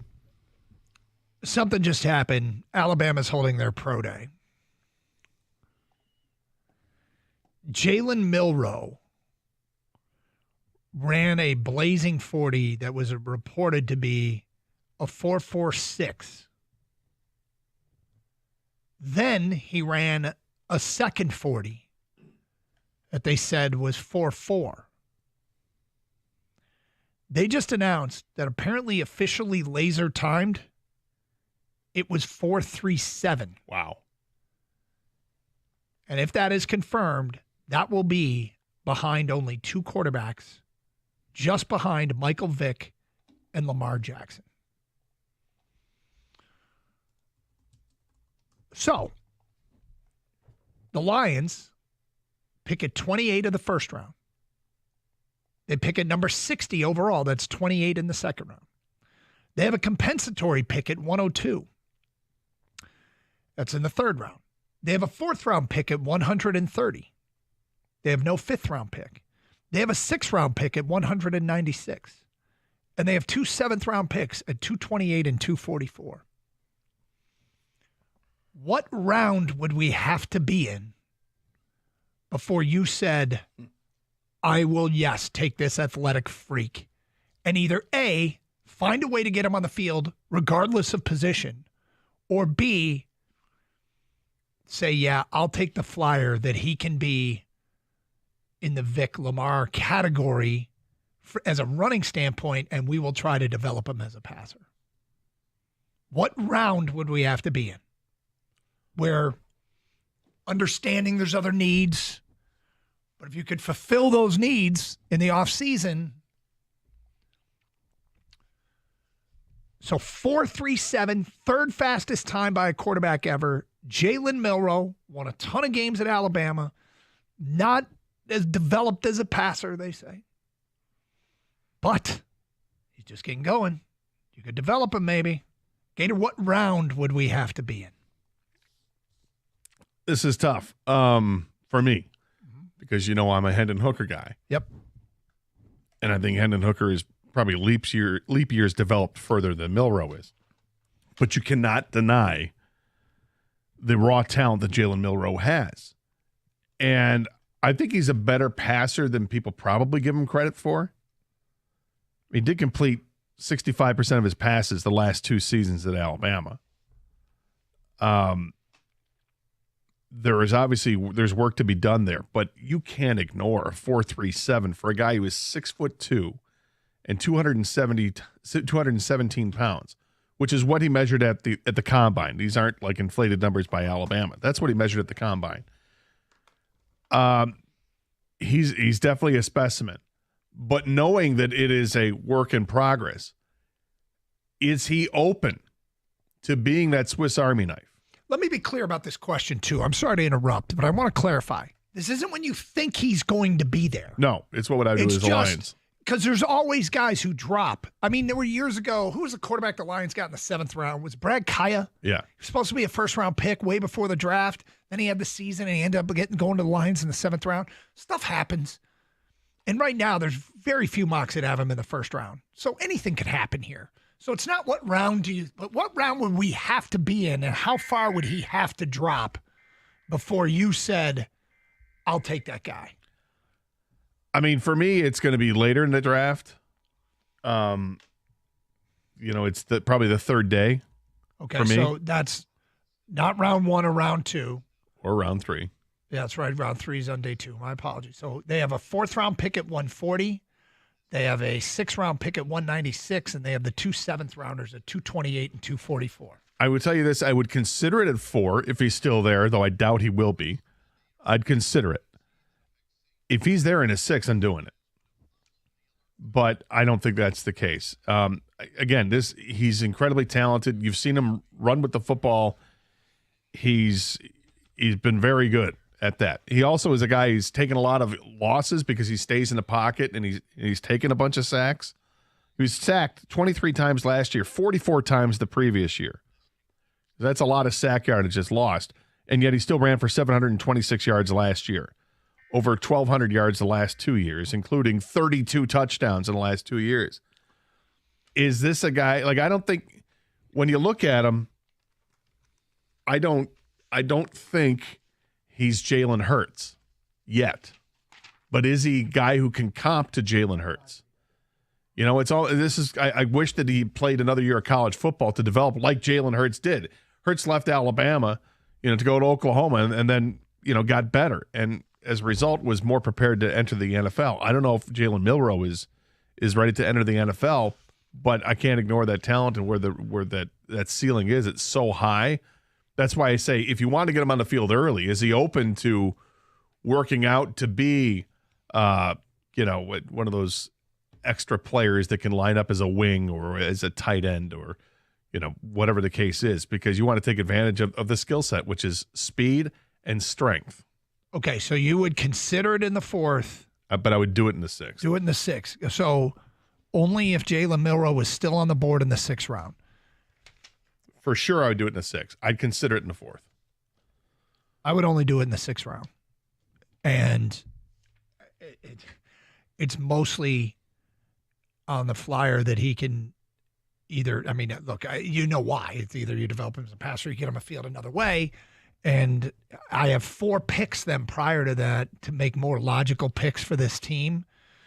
They are a best player available organization. I can't suspect that they would even include Jalen Milroe in that because, it's one thing to be an athlete. It's another thing to be a player. Like, it doesn't mean you can play just because you're running a 4.37 40 at Alabama's Pro Day at this hour is going on right now. What I would do for sure is schedule an interview so I could talk to the young man because, by the way, he's quite impressive when you do hear him talk.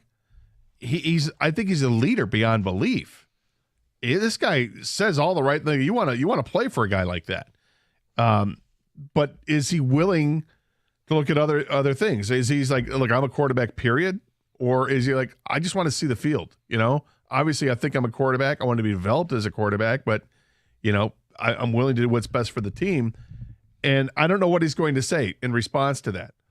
So that's why, at the very least, you got to schedule an interview with him to find out where his head's at. And if his head isn't where you want it to be, then you can say, okay, good for you. I know there'll be plenty of other teams that look at you only as a quarterback, and you'll be drafted. Kang, what round will we have to be in where he's still on the board where you would say yes for the Lions? Post-draft signee. I wouldn't draft him. And I'm the guy who's like blown away by like numbers like this. I'm talking not stats, but what'd you write down? He said Kang will say yes in the 3rd round. That was my prediction. That was his prediction. Not quite. Here's the thing. Like, the 40 speed, it almost means nothing to me if you're drafting him as a quarterback. Like, he's got to be able to throw the ball accurately. And I'm only taking him in the 6th round or something like that if I really don't believe in Hendon Hooker anymore. Because this guy's truly, Milroe's a developmental quarterback. And if you think Hooker's farther along than Milroe is right now, why even bother? Because that's why I'm doing the interview and asking him if he's open to other things. Because I think he's athletic enough where I think you can convert him to be a Swiss Army knife type player. No, I see where you would say 3rd round, Doug, because I usually like, hey, the 40 time, the Trey Lance, the cannon arm, all that stuff, right? Anthony Richardson. Yeah, exactly. But with the situation the Lions are in right now, it just doesn't make sense for me as a quarterback. Now, if he's going to switch positions, 4.37 matters a lot. But, ask me, how did Denard Robinson do in the league? Things like that. Like, I need you to play quarterback if I'm drafting you as a quarterback. It's so funny. I swung and missed big time. Wow, did you? However, my logic was there. No, I get you. You're trying to go with the You saw the trends. You were going with the trends. There's a trend, and maybe the trend is why you're backing off of it. Right? AR's kind of burned me. Yes, I've been hurt many times before. It's good. We all learn. We all learn stuff, right? Trey Lance and AR. Those are 2 tough ones. 248-539-9797. Whose careers aren't done. No, they aren't. No, they aren't. AR just needed a break. He needed a little break. Yeah, he got tired. And Trey Lance is just looking for the right offense. Or any team that will sign him. Can't believe Dallas. That was so stupid. Did they give up a 3rd round pick for him? Whatever they gave up, that's not the stupid thing is that they didn't even give him the chance to play. They barely gave him a chance to play. And then down the stretch of the season, when you knew the season was lost, they're like, I know, we want to see more of Cooper Rush. Really? That's who you want to see more of? What about this guy? Yeah. No, we've seen enough. Oh, okay. It was a 4th-round pick. Yeah, and what did San Francisco give up to get him? If Dallas called up and said, hey, we're interested in giving you a 4th-round pick for Trey, I wonder if San Francisco said, Trey who? Really? Yeah, sure. A tray of what? Carson Anderson, 97.1 the ticket. Hey, ready for spring? Need a spark to get you ready for warmer days? Well, Sarah Chevrolet in Southfield, they can give you the jolt that you need. The deals on the 2024 Chevy Blazer all-wheel drive EVs are incredible. So much so that Sarah Chevrolet Southfield bought out every 2024 in the county that they could find, and now you can lease an all-wheel drive Blazer EV for only $199 a month, and that's with $999 down.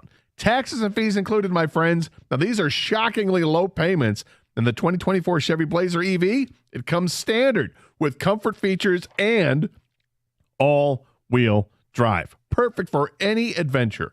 Bolt into Sarah Chevrolet in Southfield before they're gone. And believe me, at these low payments, these Blazer EVs are going to be gone soon. Not only does Sarah Chevrolet Southfield have late nights that are also open on Saturdays for sales and service with loaner vehicles available, shop online at sarahchevrolet.com or give them a call. Sarah Chevrolet Southfield, they're generating excitement. Together, let's drive.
Doug Carr, Scott Anderson, 97.1 the ticket. If you missed it earlier, we're talking a little March Madness. And we had the template on Twitter.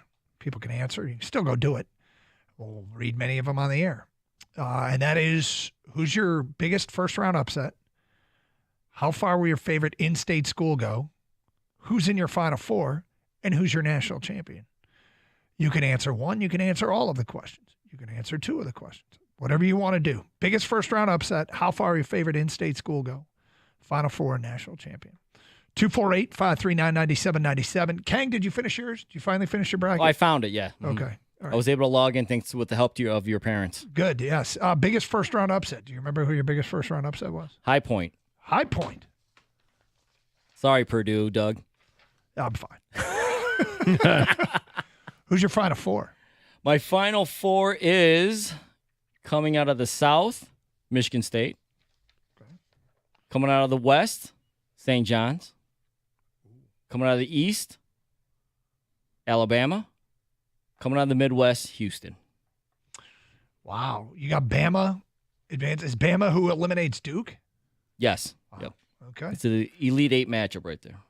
Bama went to Auburn and won. So, why not, man? Sure. Who doesn't? Yeah, right. 248-539-9797. Let's get back to your open line calls. By the way, you can answer those on Twitter. You can text us. You can call us if you want to get in on the March Madness talk. Ryan in St. Clair Shores is next. Hello, Ryan. Hello. How are you boys doing today? We're doing great. Thank you. I was calling about the Lions draft pick situation with the Milrow and what I'd like to kind of see us do in this draft, just kind of spitballing situations. All right. Let's hear it. I would like to see them go defensive line and offensive line with their first 3 picks.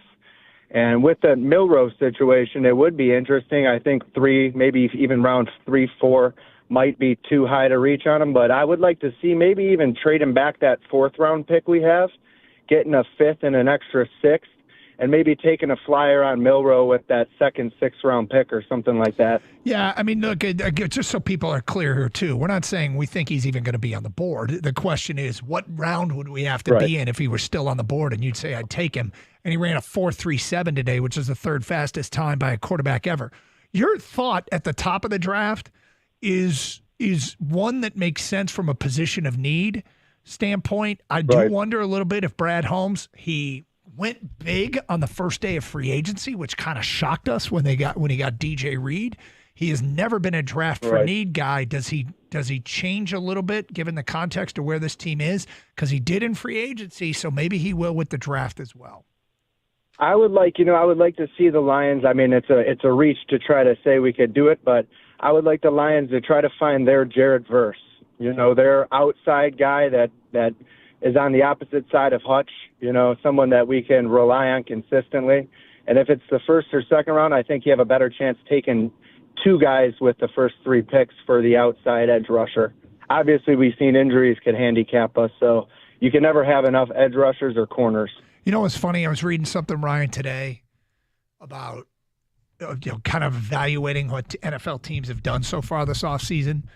And I didn't read everybody. I read like 4 or 5, kind of analysis. And all but one said they'd still like to add another edge rusher. It's just a reminder that what people want here in Detroit is exactly what everybody wants. It is an extremely coveted position. And we are in a good situation in that we have an elite guy right now. And that guy, barring that he is healthy, and there's no indication to believe he won't. The last time they spoke to the media, they were like, yeah, everything's on track. He's recovering nicely. Yeah, I think fan bases want to have both guys. They want to have 2 edge rushers. And when you look at situations throughout the league, like if you're a fan of the Raiders, well, Max Crosby got hurt last year. Doesn't get talked a whole lot, but he missed a good portion of the end of the season. And I'm sure Raider fans will love to see somebody paired up with Max Crosby. Myles Garrett going back to Cleveland. Okay, well, he had his running mate last year for the first half of the season, was Zadarius Smith, but now what? I'm sure Cleveland fans are like, yeah, go ahead and be tempted to draft an edge rusher. If Abdul Carter's there, be tempted to take him, to pair him up with Myles Garrett as opposed to going with a quarterback route, which is what they're probably likely to do. I mean, there's lots of teams that have a really good edge rusher, but they want more. They want the tandem. And Lions fans are no different, nor should they be. 248-539-9797. So real quick on the Jalen Milrow thing, Gator, you're saying like if the Lions spoke to him. The reports are out there that at the Combine, the Lions did sit down with Jalen Milrow. So we know that the Lions probably don't take these things lightly, right? The in-person interview, there's a reason why they meet with these guys. You got that. And then secondly, you can't ignore the fact that he's an Alabama guy. And the connections with the Lions and Alabama the last couple of drafts, and they've hit. And then maybe the book's still out on JMO, but he showed why they took him so high. There could be some smoke here with Jalen Milrow and the Lions. Well, and his best friend is Terrion Arnold, isn't it? Another Alabama guy. Yeah. Is the possibility that they aren't enamored with Hendon Hooker after having him here a couple of years something that could be a reality? Yes, it could be. I mean, they're not going to say that publicly, but their behavior would tell you that it's possible. Hey, It could be just wanted a veteran that we thought would give us a better chance to win in an emergency break glass situation, so we brought in Bridgewater. Kyle Allen could be the exact same thing. We just need another camp arm. We need guys that are going to throw 500 footballs a day to our receivers because we don't want Goff doing it. So we went and got a veteran, Kyle Allen. But it's possible they aren't enamored with him. It's possible. 248-539-9797. Vito, you're next. What's up, Vito? How's it going, guys? First off, I just want to say over the last decade plus, I've been through a lot of stuff, and you guys have really, helped me get through things. And what you guys do goes way beyond just fans and sports and everything. And I just wanted to give you guys that credit first off. Vito, thank you. Thank you for listening, Vito. I appreciate it. Secondly, do you guys feel that the price would be too high, or are we just dreaming too much to think of something like an Abdul Carter to get up there in those top picks and get something like on that level to pair up with Hutch and have that kind of tandem? Shy of selling just about the entire draft and future draft picks, probably. Okay. Yeah. Okay. I was curious. I'm like, I don't know how much it would cost us, but it'd probably be a ton, huh?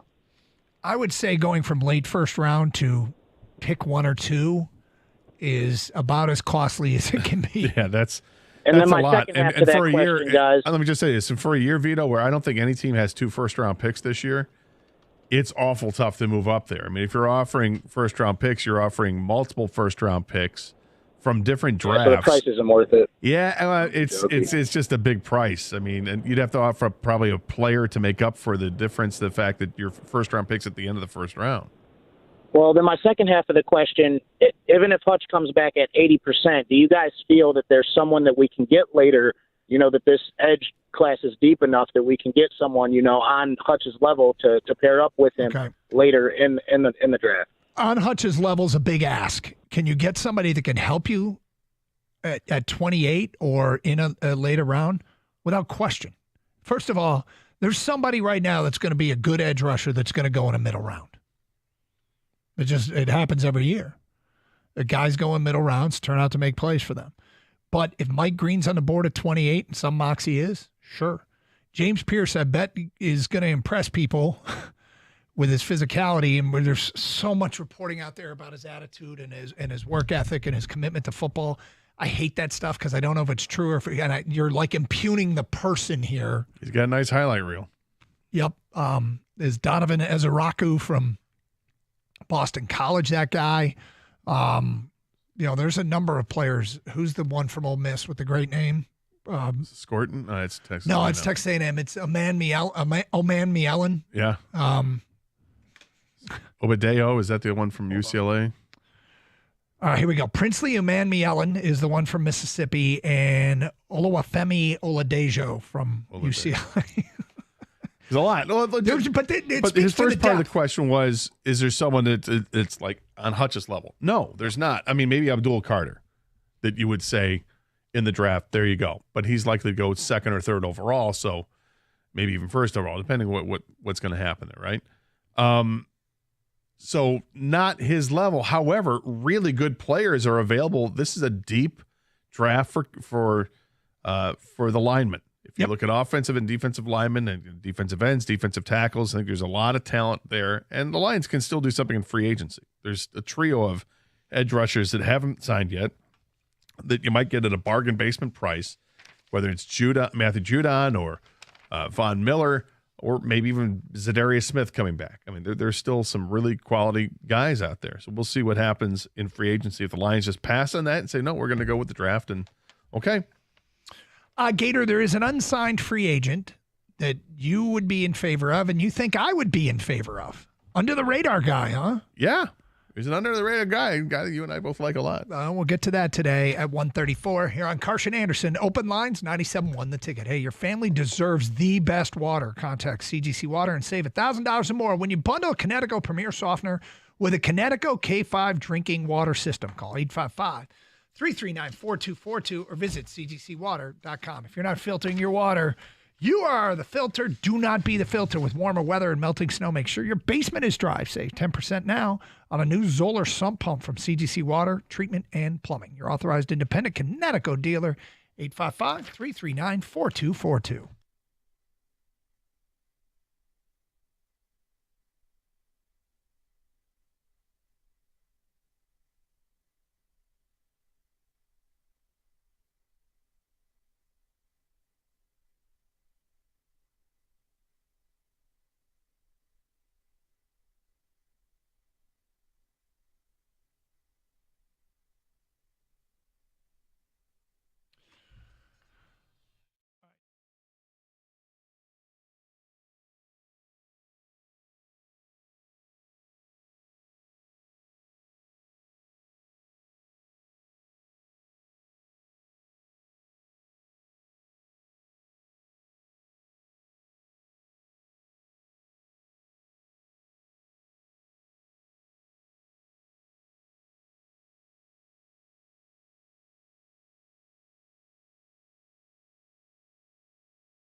Doug Carr, Scott Anderson, 97.1 The Ticket.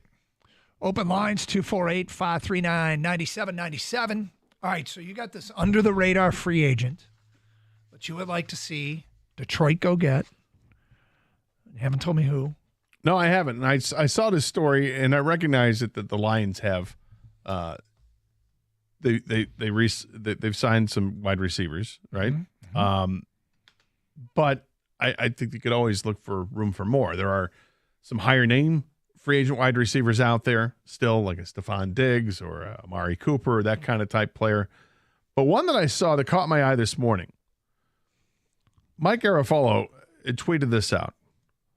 Wide receiver Rondale Moore is visiting the Titans today, sources say. Former second-round pick of the Cardinals is in the midst of a tour of teams, having met with the Bears, the Jets, and the Vikings as he resets after a knee injury and camp ended his 2024 season with the Falcons. Rondale Moore, the wide receiver, do-it-all from Purdue, was outstanding in college and hasn't really hit the ground running that much in his NFL career. I thought it was going to be a nice pairing, he and Kyler Murray together there in Arizona. Then Andy Isabella there, too, was another receiver you liked back in the day. Yeah. And yet it just never seemed to work out. I don't know if it just wasn't a good matchup with that quarterback. But this is a guy who's explosive when he's got the ball in his hands. He'd be the perfect number 4 receiver. And a guy that would get on the field a little bit. But do they have that in Khalif Raymond? I mean, is it a bit redundant? Would he be Khalif 2.0? Would he be a number 5 receiver? I mean, I guess they're not in the business of trying to keep Khalif Raymond employed, but they keep everybody else employed. Yeah. They love Khalif. In fact, didn't we bring it up with Goff about an underrated player, and he said it's Leaf, and he's a great leader. That doesn't mean you don't bring in Rondale Moore. It's just, are you carving out the 5th wide receiver spot for Rondale Moore? Is that what it would be? And would it be, if they could convince a Rondale Moore to come here? Yeah, my guess is he's better than they brought in the old Michigan, Ronnie Bell. They have Tom Kennedy still. Yeah, I'd be in favor of it if he's accepting of that role, right? Yeah, it's just a name that when I saw it, I was like, oh, yeah, kind of a forgotten guy. Doesn't break the bank. Doesn't break the bank at all. And, it's interesting to see that, he's already talked with 2 teams in the division with the Bears and the Vikings. Mm-hmm. And you wouldn't think did the Vikings need it? Did the Bears need it? I mean, I think they're similar, they have some pretty good receivers there, and so do the Lions. So you can't have enough of them. Receivers do break down. And he is coming off an injury, which seems like that's the perfect type of player that the Lions be interested in. I think he'd be a great addition to a wide receiver room if he accepts the role, which might be wide receiver 5. But, hey, it's a job in the league. It's a chance to be on a winning team. Players get hurt. I think it's a great flyer. My guess is he's going to be looking for more than wide receiver 5 and wide receiver 5 money. But when you're coming off an injury and you've got 1 career touchdown after 3 seasons of playing and you just missed your 4th season, you might not have a lot of say. You might not have that many people offering you a greater role than wide receiver 5. So you mentioned people in the division. We got sidetracked on this a little bit because Milroe went out and ran the 3rd fastest 40 in the history of football. For quarterbacks. Yep. But we were talking about in the office earlier. Who do you think right now scares Lions fans most in this division? 1 year ago, if we asked this question, it was unquestionably, Jordan Love and the Green Bay Packers. They obviously got passed up by the Minnesota Vikings, who were a real threat to the Lions this year. In the end, that last game went our way and went our way emphatically. So it shouldn't be lost that they did go 14-3. We don't know exactly who their quarterback is. And then there's Chicago, who's gone heavy O-line. They took our offensive coordinator to be their head coach, which obviously has some people concerned. There's discussion. You know who they might be zeroing in on in the draft? Ashton Genty. Yeah. Well, there's been a lot of mock drafts him going there. Yeah. Who scares you most? In fact, let's do 10 texts right now. We'll take 10.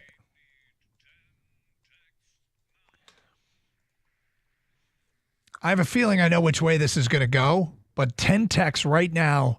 Who here post-free agency scares you? It's not post-free agency. I guess we're in the middle of free agency. We're through the first wave of free agency.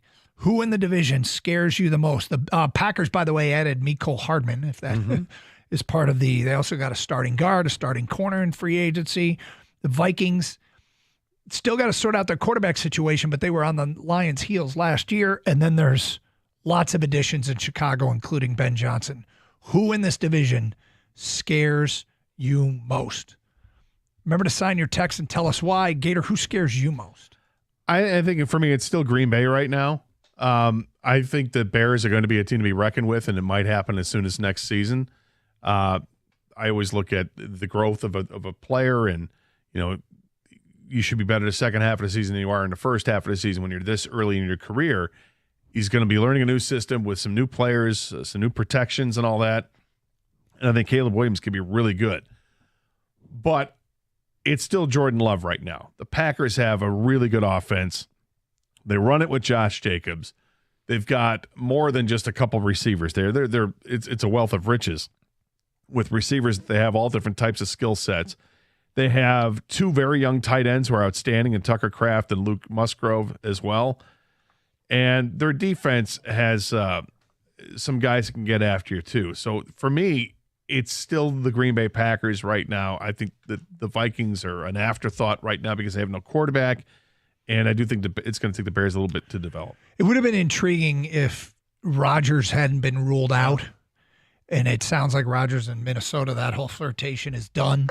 Last year, Jordan Love's season, he was the heir apparent. I mean, I was super, super paranoid, and sometimes paranoia drives extreme takes, but he threw for more yards the previous year. He threw for more touchdowns the previous year. His interceptions were the same as they were the previous year.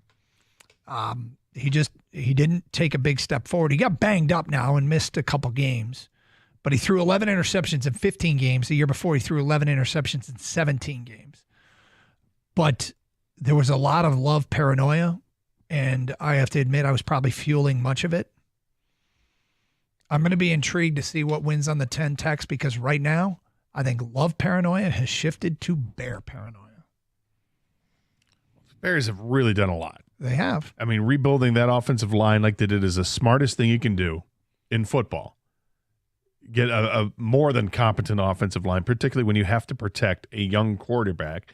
You're protecting him from the defense, but you're also going to protect him from himself. You give him some extra time, he's not going to make the dumb decision and fly off the handle, just make it quick, or take off and run because he's got happy feet. He's going to have time. Yes. All right, so we asked for 10 texts. Send them over at 248-539-9797. Kang, you? I'm going to go with the unknown that scares me the most, and that's the Bears. If Ben Johnson is able to unlock Caleb Williams like he unlocked Jared Goff in a way, and I know Jared Goff was good before he teamed up with Ben Johnson, but he really became something when Ben became the offensive coordinator. If Ben can take over and do the same with Caleb Williams, and you guys just mentioned how they beefed up the offensive line, and I make fun of the Bears all the time because they always win the offseason and then nothing comes out of it. Yeah. But this year seems a little different because they took our guy, and I think Ben Johnson chose the Bears not just because he likes Caleb Williams, but he knows the division. Playing, the division, he knows the Packers, he knows the Vikings, obviously he knows the Lions as well. I think he chose them because he feels comfortable going against everybody in the North. And so that does scare me, that the unlocking potential of Caleb Williams, plus he's very familiar with what everyone does here. They could be a team to challenge me. I don't fear the Packers as much because I know we can beat the Packers. I feel like, I don't know, we haven't played this new Bears team yet.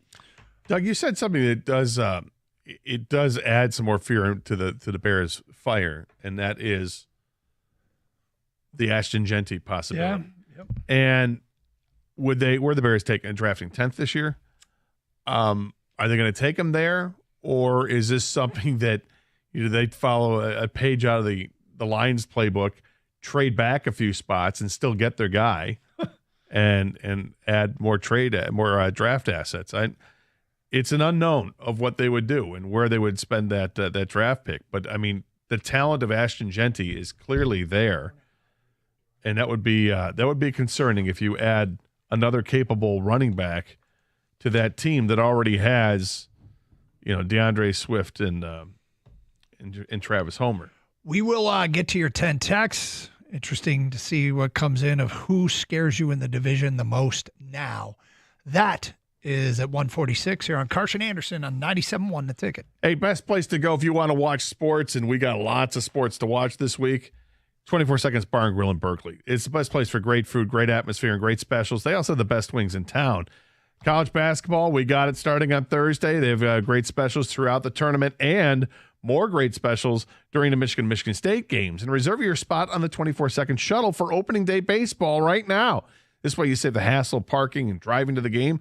Bring your favorite beverage for the drive, and it's only $40 round trip. And they've got 2 options for arrival and departure. Also, great specials for Detroit basketball and Detroit hockey games. And if you need any event catered, let 24 Seconds take care of it. They've got you covered for work parties, celebrations, any kind of event. If you're looking for a great place to work, how about 24? They're hiring cooks with no experience necessary because they're going to train you. 24 Second has a great seat for everybody. All the flat screen, high definition TVs throughout the place. They pipe in the sound for the big games that are going on. And the service is fantastic. The food's even better. Check out all the specials and happenings they have on the webpage, 24secondsbar.com, and grab a taste of the action for yourself. My favorite place to go, 24 Seconds Bar and Grill on 12 Mile in downtown Berkeley.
Get to that coming up today at 1:50. Before the break, we took the 10 texts on who in the division scares you the most. Who in the division scares you the most? This as it pertains to the Detroit Lions.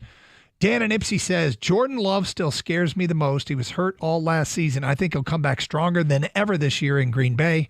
They're still a very good team. Matt W. says the Bears, especially if they draft Genty. John from Southfield says, definitely the Vikings. Most talented offense with a nice young quarterback. Matt in a truck, Green Bay, followed by Minnesota, followed by Chicago. We kind of figured that out after you told us Minnesota was in second, who was in third. But Tim in Brighton says, it's the Bears. Will says, it's the Vikings if JJ pans out. Well, that's a big if. And he may pan out. He just may not pan out in year one. Lucas in Livonia says, Bears for sure. Johnson will unlock Caleb Williams with added protection and the more from their receivers. Got to look out. Chris in Grand Blanc says it's still the Vikings. RJ in Baltimore says it's the Bears 1,000%. And an unnamed texter says it's Green Bay still. Veteran quarterback, same head coach. 3 teams were mentioned. All 3 got multiple votes. The number one answer from the 10 texters with 4 votes to 3 votes to 3 votes is the Chicago Bears. So it's a tough division. Yeah, it is a tough division. You know what's funny is I wonder if we need to get used to the fact that Lions have good players. Good players are worth bringing back. When you bring back your good players, it's not very exciting. It's not the sexiest of move. Everybody else is trying to get up to your level. Everybody else, because they aren't as good, doesn't have as many good players to re-sign. So they're going after new players. New players are exciting. They seem like an injection of talent. Everybody always thinks they're upgrading. We used to be that team. When you're sitting on top, it's kind of a scary place to be because it feels like everybody's making a charge up the mountain at you. It does. And yet I would say this. I mean, I don't feel like the Lions have upgraded this year. I think they've stayed exactly where they're at. I think you could sub out the corners. You know, bringing in DJ Reed. I love bringing in DJ Reed. Losing, the previous corner, it is what it is. But I don't know if it's a step up or if it's just keeping the status quo.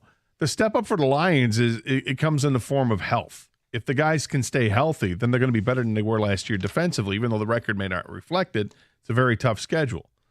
But as far as like signings that they've made, I don't think that they've necessarily upgraded themselves, if that makes sense. I don't think they're worse. They're kind of counting on some players getting better. A lot of players. Well, you have to think and they're counting on getting healthy. Yeah. Right? I mean, that's the obvious. All right, so March Madness stuff I said we'd get to. The Wolverine is reporting that Michigan will be without 2 players for their March Madness game against UCSD. They're guys they didn't play with in Indianapolis either. Justin Pippen, the freshman, and Sam Walters, the 6'10" three-point shooter, are not healthy enough to go against UCSD tomorrow night at 10 o'clock. Look, in recent weeks, we've seen more and more and more of LJ Kaysen, the freshman who is provided some spark offensively. I mean, if you look at his stats,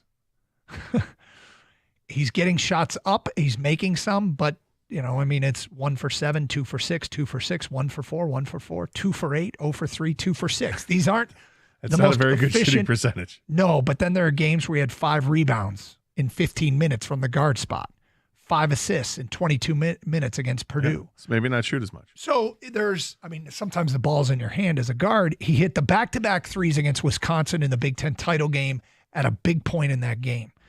But, yeah, Walters in particular felt like a player that was getting comfortable with this offense. That's an unfortunate injury for them. But Kaysen's getting more minutes. I think fans see Kaysen's contribution. But he's a freshman. They've said they wanted to use him more. They're getting the chance to use him more. But you never want to see those guys would have been coming back. Pippen was in concussion protocol, and Walters had a back. So had a back. Not better. Evan brought me this today, Gator, and I think this is going to bring the eye roll out in you. Oh, great. Yes. But Evan was like, he printed this up and brought it to me and said, this does not bode well for my Spartans. Everybody's bringing you something today. You know, I brought you the Girl Scout cookie bites. It was elite. Evan's bringing you this. Yep. Kane brought out a prediction in you that you were dead wrong on, but it was still awesome. Kang, who's your buddy that brought the tray of cookies? Oh, John? Yeah. Yeah, John from Pro Sports Zone. Yep. Those are delicious. Have some. Did you have some? I had a cookie this morning. Just The under hit. But it was great. Oh. Well, I haven't left yet. I mean, Yeah. Well, the under was put on out the way home. It was put out pre-show. Oh, was it? Yeah. No, sorry. It was the Fruity Pebbles cookie. Was the Fruity Pebbles sugar cookie. Little much with the sugar, but it's still good. All right, so Evan brings me this. It's a chart. It says since the NCAA expanded to 64 teams in 1985, okay, no 1 or 2 seed that was unranked in the preseason AP Top 25 has advanced to the Final Four. No unranked preseason top 25 team that actually then went out and overachieved and became a 1 or 2 seed has ever made the Final Four. Okay, how often does that happen? It appears to have happened 4, 6, 8, 10, 12, 13 times for 1 seeds and about 27, 28 times for 2 seeds. So it's happened quite a bit. Yep. Which is weird. I'm trying to figure out. This year, there's 2 of them, Michigan State and St. I was St. going to say, so Michigan State falls in that category because so they were does not a St. preseason. So what does that mean? Is this just a coincidence? Because A, it's so hard to get to the Final Four. It is hard. It's the weirdest thing in this sport. It feels like making the semifinals it's the most celebrated sport for getting to the semifinals. Mm-hmm. But anyway, is there something to that? Like most of those teams that rose up to be 1 or 2 seeds, I don't know. I think that's I can't draw a correlation and bring logic to it. I'm trying to figure out why this would possibly be. The only thing I can think of is they're not as good as their record indicated. And the preseason poll was more important than what they did in the regular season. That doesn't make any sense. No, it doesn't. I don't know what to make of this. I almost want to call Evan in here and see why he thinks it's significant. So what I do with this information. Can I guess? Yeah. Something like this.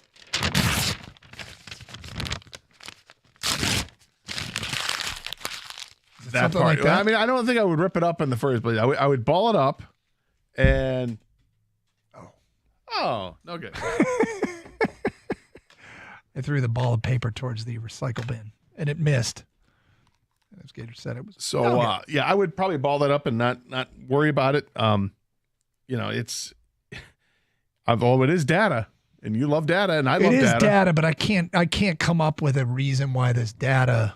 So my pick of Michigan State winning the championship. It'd be the first. Is a wasted pick. They'd be the first unranked team in the preseason top 25 that was a 1 or 2 seed not to make it to the Final Four. Make it to the Final Four. So Michigan State, anybody who's got Michigan State going to the Final Four, it's a mistake because it's never happened in this situation. I don't know, man. I mean, you're talking about 40 times in history, though, and that's a lot. It is. Ken, can you think It's of any interesting. reason why this would be significant? Is this something or nothing? I mean, is it something? It's over 40. I don't know, man. I don't think it's anything.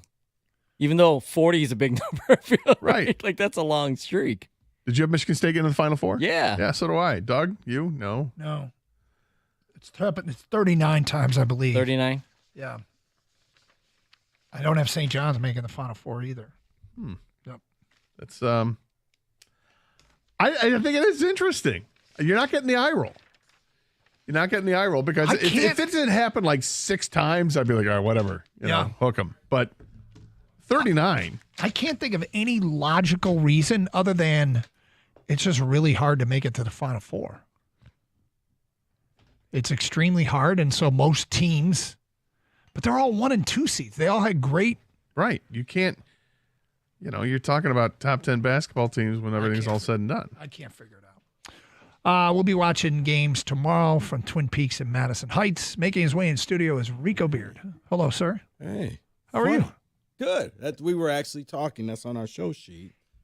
Something that you and Gator are about to do. What's that? Is tomorrow? Go home? Oh, you mean tomorrow? Go to the bar to watch the Is the tomorrow? tournament? Is tomorrow still like opening day where you take off work and you just veg out, whether it's Dude. at home, whether it's at the bar, whether you have a boys' trip, whatever. You It's and such your a great. pops. It is such a great day. I mean, the multiple games going on at once. Yeah, it's the one time where you got the quad box all day long. Yep. From 8, I mean, like from 12 to 12, really. I had a program director about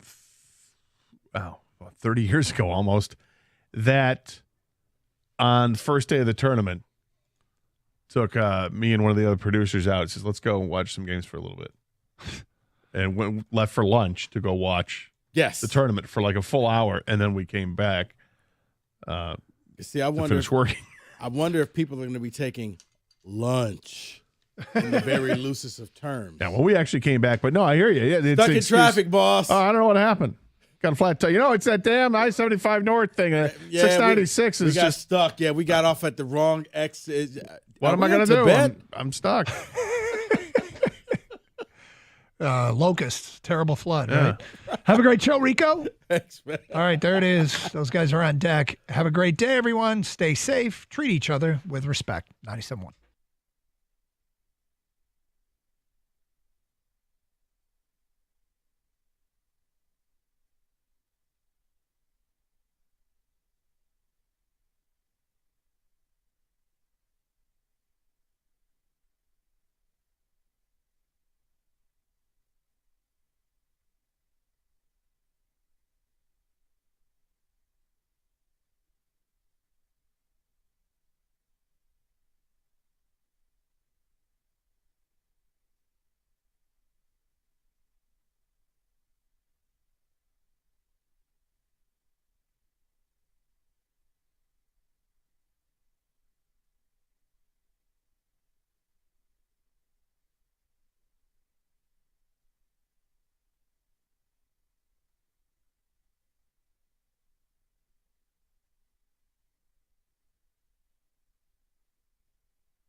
Pistons on the floor against the Heat. Miami has lost 9 of the last 10. Hear the game right here on 97.1. The ticket at 7. 18-point per game scorer Andrew Wiggins is questionable to play with a lower leg contusion. Casey Mize is back on the mound versus the Red Sox today. The Tigers are tied 2-2 at the end of 3. Javi Baez also back at third. He has a double at the plate. The Netflix series quarterback is returning, and one of the stars will be Lions QB Jared Goff. He'll be joined by Joe Burrow and Kirk Cousins. Speaking of quarterbacks, sources have told ESPN that Minnesota has moved on from the idea of signing free agent Aaron Rodgers and instead will roll with J.B. McCarthy as their starter. Of course, the ex-Michigan quarterback there. The Lions have proposed a new NFL rule changes while, quote, under the proposal, the division winner with the conference best record would still receive the number 1 overall seed. But after that, teams will be stacked by records regardless of whether they won their divisions or received wildcard berths, and quote, that also according to an article by ESPN. At the Cornwall Health Sports Desk, I'm Jeremy.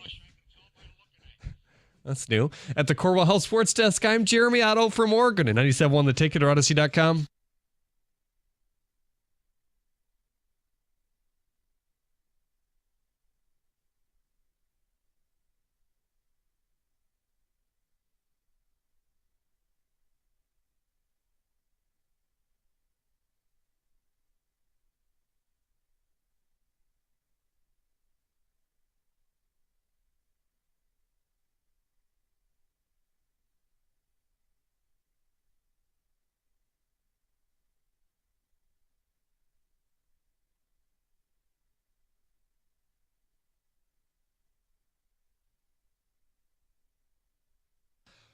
Welcome, one and all, on a Wednesday. Beautiful afternoon here in Metro Detroit. Nice to have everybody with us.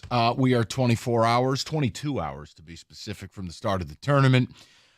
We have a lot of ground to cover today. We do have a tournament issue to discuss with people. We have a bit of a choice for you on what you would participate in more freely. We're going to do that at 3 o'clock. Yes, we will get into some of the monotony of the day, which is things like Jared Goff on a TV show and the Lions proposing something at the league rules meetings. But I want to start with this. Kenny has something he'd like to say. And I don't know that I want to hear it because I don't think he means it. This is like Jerry Maguire when he's on the phone and it's like, show me the money. Say it like you mean it, Jerry. Like, I don't believe what Kenny's about to say. Short of him yelling out, No, I didn't say that. I love black people. I love money. All right, Like, you have to make us believe this because you've done this to us how many times? I don't think I've done it that often, to be honest with you. I'm usually pretty even keel about my opinions on things. You are always one win away from being right back with this team that only hurts you. So go ahead, because I watched, and I have different thoughts than you have. But go ahead and tell the audience, because I need the hockey elite to tell me what they're doing here. Because I heard Gator say something, and I'm not mad at Scott. I'm not. This is not mad at Scott theater. Mm-hmm. But he said something, and I couldn't disagree more. He basically said, if you're giving up on the Wings, you're not a real fan. Oh. And I go, all right, well, first of all. Jeremy out the room. First of all, I don't think that's fair. I think it's totally fair for dyed-in-the-wool, diehard fans to go, you know what? This is Fugazi. I'm out. I'm not wasting my time anymore. I don't think that means you're not a real fan. But Kenny, you sat there and allowed that slander and said nothing. I want you to answer for it right now, and I want you to deliver your message of hope. I can't answer for one Scott the Gator Anderson. He's allowed to have his own opinions, whether we agree or disagree with him. Again, this is not slander Scott hour. That is a cop-out. It's not what we're doing. But I said I'm not mad at him. What's not a cop-out? You can't do that, though. Yeah. I'm sorry. Go ahead, I Kate. tend to agree with you, Rico. But I finally feel relief now. I finally feel a calmness setting over my soul about this Red Wings team this season. Because after last night, I'm out. I'm done. I'll be watching the games. They'll be on in the background. But you know what? I won't be clinging on to every single play like it's the last play of the season. I am out. I am done trying to justify this team saying they're going to be in the playoffs. They're only, 3 points out. I'm looking at the last 14 games of this season. I think you'd be favoring maybe favorite in 3, maybe 4 of them. I'll give you the schedule. I have it in front of me. I also have the playoff odds. I have everything for you. Please do. He's not done. He's not done. Rico calling shenanigans. I like it. He's not. Kenny, you actually had me. I thought you were done. In pre-show, I thought he was done. What you just told me, you're not done. You know when you're done? When you're not watching. You know when you're done? When it's not background noise. When he screams, "I love black people." That's asking a lot. I was, you know what's hilarious is I was going to do it to prove a point, and then I realized it'd be a drop forever. So I'm not going to. No, there's no shot. You see, you need to stop being so smart. So here's the Wings' remaining games, and again, they got dusted last night, 4-1. It's 1-1 into the third, and it was almost a repeat of a couple Friday nights ago. Turns into a clown car. At Vegas, at Utah, at Colorado. 2 losses and a win. Okay. Hopefully. Home Ottawa, home Boston. You split those if you're lucky. At St. Louis, home Carolina, home Florida, at Montreal, at Florida, at Tampa, home Dallas, at Jersey, at Toronto.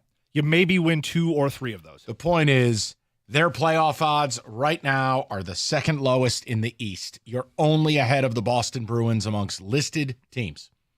As we have sat here, Rico, we have made a joke about this to a point that it's absurd to say it, but I mean, this team has been largely stuck for a month. I mean, they're 2-8 in their last 10, and when you start to look at point totals and different things, and you start talking about it, you go, okay, what are we really doing here? I mean, you look at it this morning, right? You open up the Morning Friendly, and you're like, oh, this is exciting. Let's check in on the Wings playoff chase. And you see, wait, we're below the New York Islanders who traded their best player? Wait, how did Montreal get up there? I thought they stink. Columbus's best player died. Still ahead of you. Like, you're only ahead of teams that are having complete clown car seasons, like Buffalo or Philly, who's in a full rebuild. Ottawa's out of the picture. They have 77 points. Montreal came back last night and won.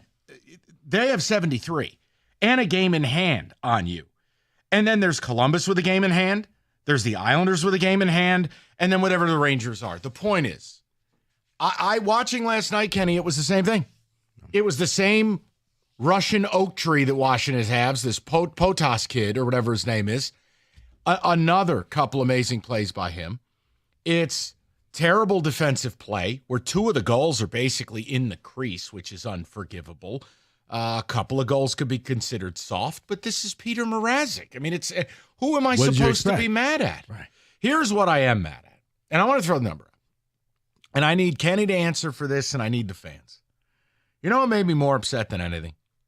And I know what Rico's going to do, and just don't do it. Just work with me on this. I'm watching the broadcast, and Kenny and Ozzy, and it's like, well, if this, and this happens, and it's a full moon, and we actually win this game, well, we'd be tied and do-to-do. And I'm like, guys, what are we doing? First of all when you start doing scenario playing of this, and this need to happen, and that has to be a regulation thing, and you got to hope that Ottawa wins in regulation, and I'm like, well, first of all, you're not going to win this game. And second of all, ease up on the hopium. Mix in a water. Like, I'm watching the game. Just call. And Ken Daniels is as good as it gets. But where in the manifesto of calling games in this town do we have to become the Kremlin? Like, I mean, I remember when they traded for Mrazek, Osgood was literally talking like we had traded for Vasilevsky. You know, this is a guy capable of getting hot and carrying the team. What? When? Pre-COVID? I just, like, what? Do you ever get upset at the broadcast? Whether it's Kenny or the Hockey Elite, do you ever just get upset that it is always, I mean, whether it's the stat overlays about Sandin Pellikka, hey, someday this kid's going to fly in on a Swedish helicopter, or last night, well, if Ottawa can beat Montreal in regulation, and if the Flames can do this, and if we can do this, oh, Maron. I mean, let's call the game. They had like a 6-box 2 of all the prospects that are coming up and on their way. They did the Sandin Pellikka. They did all of that too. Do you ever get mad at the broadcast and go, fellas, I'm not asking you to make fun of the team, but can you just call the game? Yeah, no, I get frustrated. I don't get as mad as you. I don't get as worked up as you do, but I do get frustrated. Across the board, Mike, unless it is a national broadcast, they're salesmen. And they're selling you, keep watching this team. I can't. Don't give up on this team. This team. Once again, I've often said, any sport, once you get past the third if, you're not winning a game. It's the same as the Tigers broadcast, though. They do the same thing. Kenny, it's every broadcast. Because most of them are owned by the team. So they can't go out there and just rip the team. I'm not keep a job. That's a straw man. I'm talking to Kenny. Still a straw man. It's not a straw man. How's that a straw man? Never asked him to rip the team. I know how the game's played. Okay. I'm not asking for ad hominem. You just said call the game. Just That's call all you the said. game. Right, but you have to call the game with a spin on positive at all times. I'm not saying it's right. I'm not saying you're ripping the team, but it's just like, it's okay to just be in the middle. You're right, but and call the game. Most broadcasts always, even if something bad happens, You know what kills me is will tell you how, well, it's not that bad because you still have more time left, or this could happen. I'll see broadcasts from like teams like Philly or Boston or just East Coast teams, and they will be openly negative. And that's not what me and Mike are asking for, to be fair. But at least call it honest. Here's what I want to know. If your team is good, you could probably get away with being, as Mike said, a little more honest. But when the team is bad, you're a salesman. You got to make sure you keep the people around. Okay, well, that's not what I'm talking about. So I'm just going to move on now. No. I'm sorry. I was just talking to Kenny. No, Mike. I don't care if you're talking to God. I understand what's being said, but it upsets me. So let's do it this way. I want to know from the people. Let's do this. What Rico's saying is true. Let me say that for the people in the back. That's not what I'm trying to do. I want to know what fans want. Because watching that Wings broadcast last night, that was offensive to me. Well, if this team does this and this team does this and I guess the winning lottery number and it's a full moon, we might be tied in things. Stop. Call the game. Just like last week, you're falling apart against Utah or whatever it was. Oh, roll that beautiful Pelika footage. Enough. He's not even on this side of the globe. Or do you like it? Call up and tell me you like it. Or you like me and Kenny and Rico, because Rico's right, but he doesn't like it. I think it gives fans this copium that they've been looking for. Is. That's all that it is. The Wings are falling apart. It's the third straight swoon. I don't need Baghdad Bob. Just call the effing game. Well, you know, they tried hard tonight. They lost 4-1. I can't take it. I watch the games and I'm seething. Not only because this team's going to miss the playoffs again. How about last night you're playing a team who you lost a tiebreaker to on the last game of the season? They're 45-15. What did they do last offseason that you didn't besides everything? God forbid they bring that up. No, I don't need to be sold well, let's go around the league, and if all these things happen, I hit the lottery. Newsflash. They're not happening. Wings are plus 1,000 to make the playoffs in year 6. I was just going to tell you, yeah. Plus 1,000. Plus 1,000. I want to know when you watch the broadcast, do you want what you're being served? No one is asking for ad hominem attacks. I'm simply saying, don't bleep on my head and tell me it's raining. Okay? If something is bad, it's okay to say, you know what, that's bad. If something doesn't work, you know what, this isn't working. Or just, you know what, we need to get better at this. Or, you know what, I have a problem with that. That's all you're asking. Thank you. I get it. Thank you. I understand. I'm not mad at you. I'm mad at the situation. And I'm also mad that Kenny's lying to us again. He's not done. He's not. Because if you said, Kenny, on the glass, 2 seats. Yeah. He's there. He's there. But if you are done with the Wings, I'd like to hear it. I don't know what choice I have. And yes, every once in a while they'll beat a good team, but the bottom line, they're not on these teams' level. I mean, Washington, they can play a flat game, flip the switch, turn it on, bury you, and go have dinner. I mean, your solution was bringing back Mrazek. Look at the way Washington moves the puck. Look at the speed they play at. I mean, my God, it's almost like the Globetrotters versus the Washington Generals. Go ahead. I mean, I'll tell you what, hold that thought. 248-539-9797. Do you get angry at the broadcast like I do, or do you like it? It's your version of hopium. Because I can't take it. It's unbelievable to me. And I don't need a tax. Just call the game. Oh, did you know if these 17 things happen, we're technically still in the chase? America's favorite place to watch sports and stuff. Stadium Swim. Circa Resort and Casino. All the biggest games. Best viewing experience. Built for you, fans.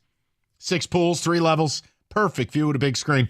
Place will be an absolute madhouse the next 4 or 5 weeks out in Vegas. Book your spot today at circalasvegas.com.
Hockey Elite never fails us. I will tell you. It's a poverty sport, but you guys care, and I respect you.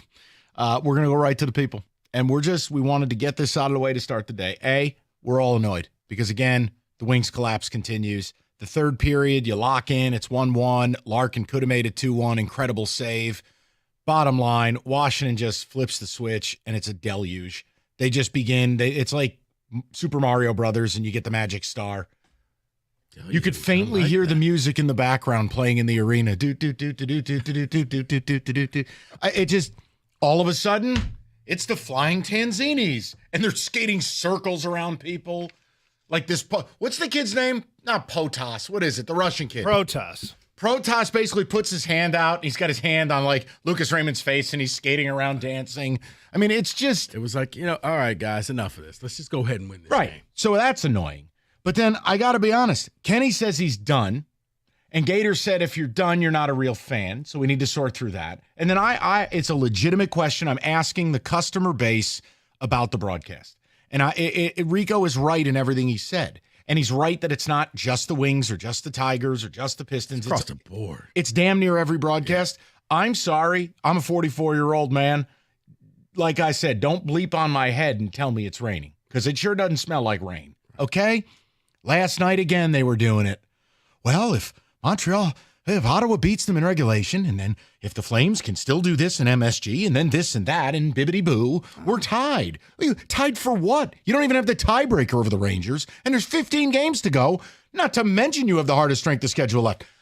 Like last week, they did the same thing. The team's getting their asses kicked, and I got to listen to them wax poetic about saying Pelika. Stop.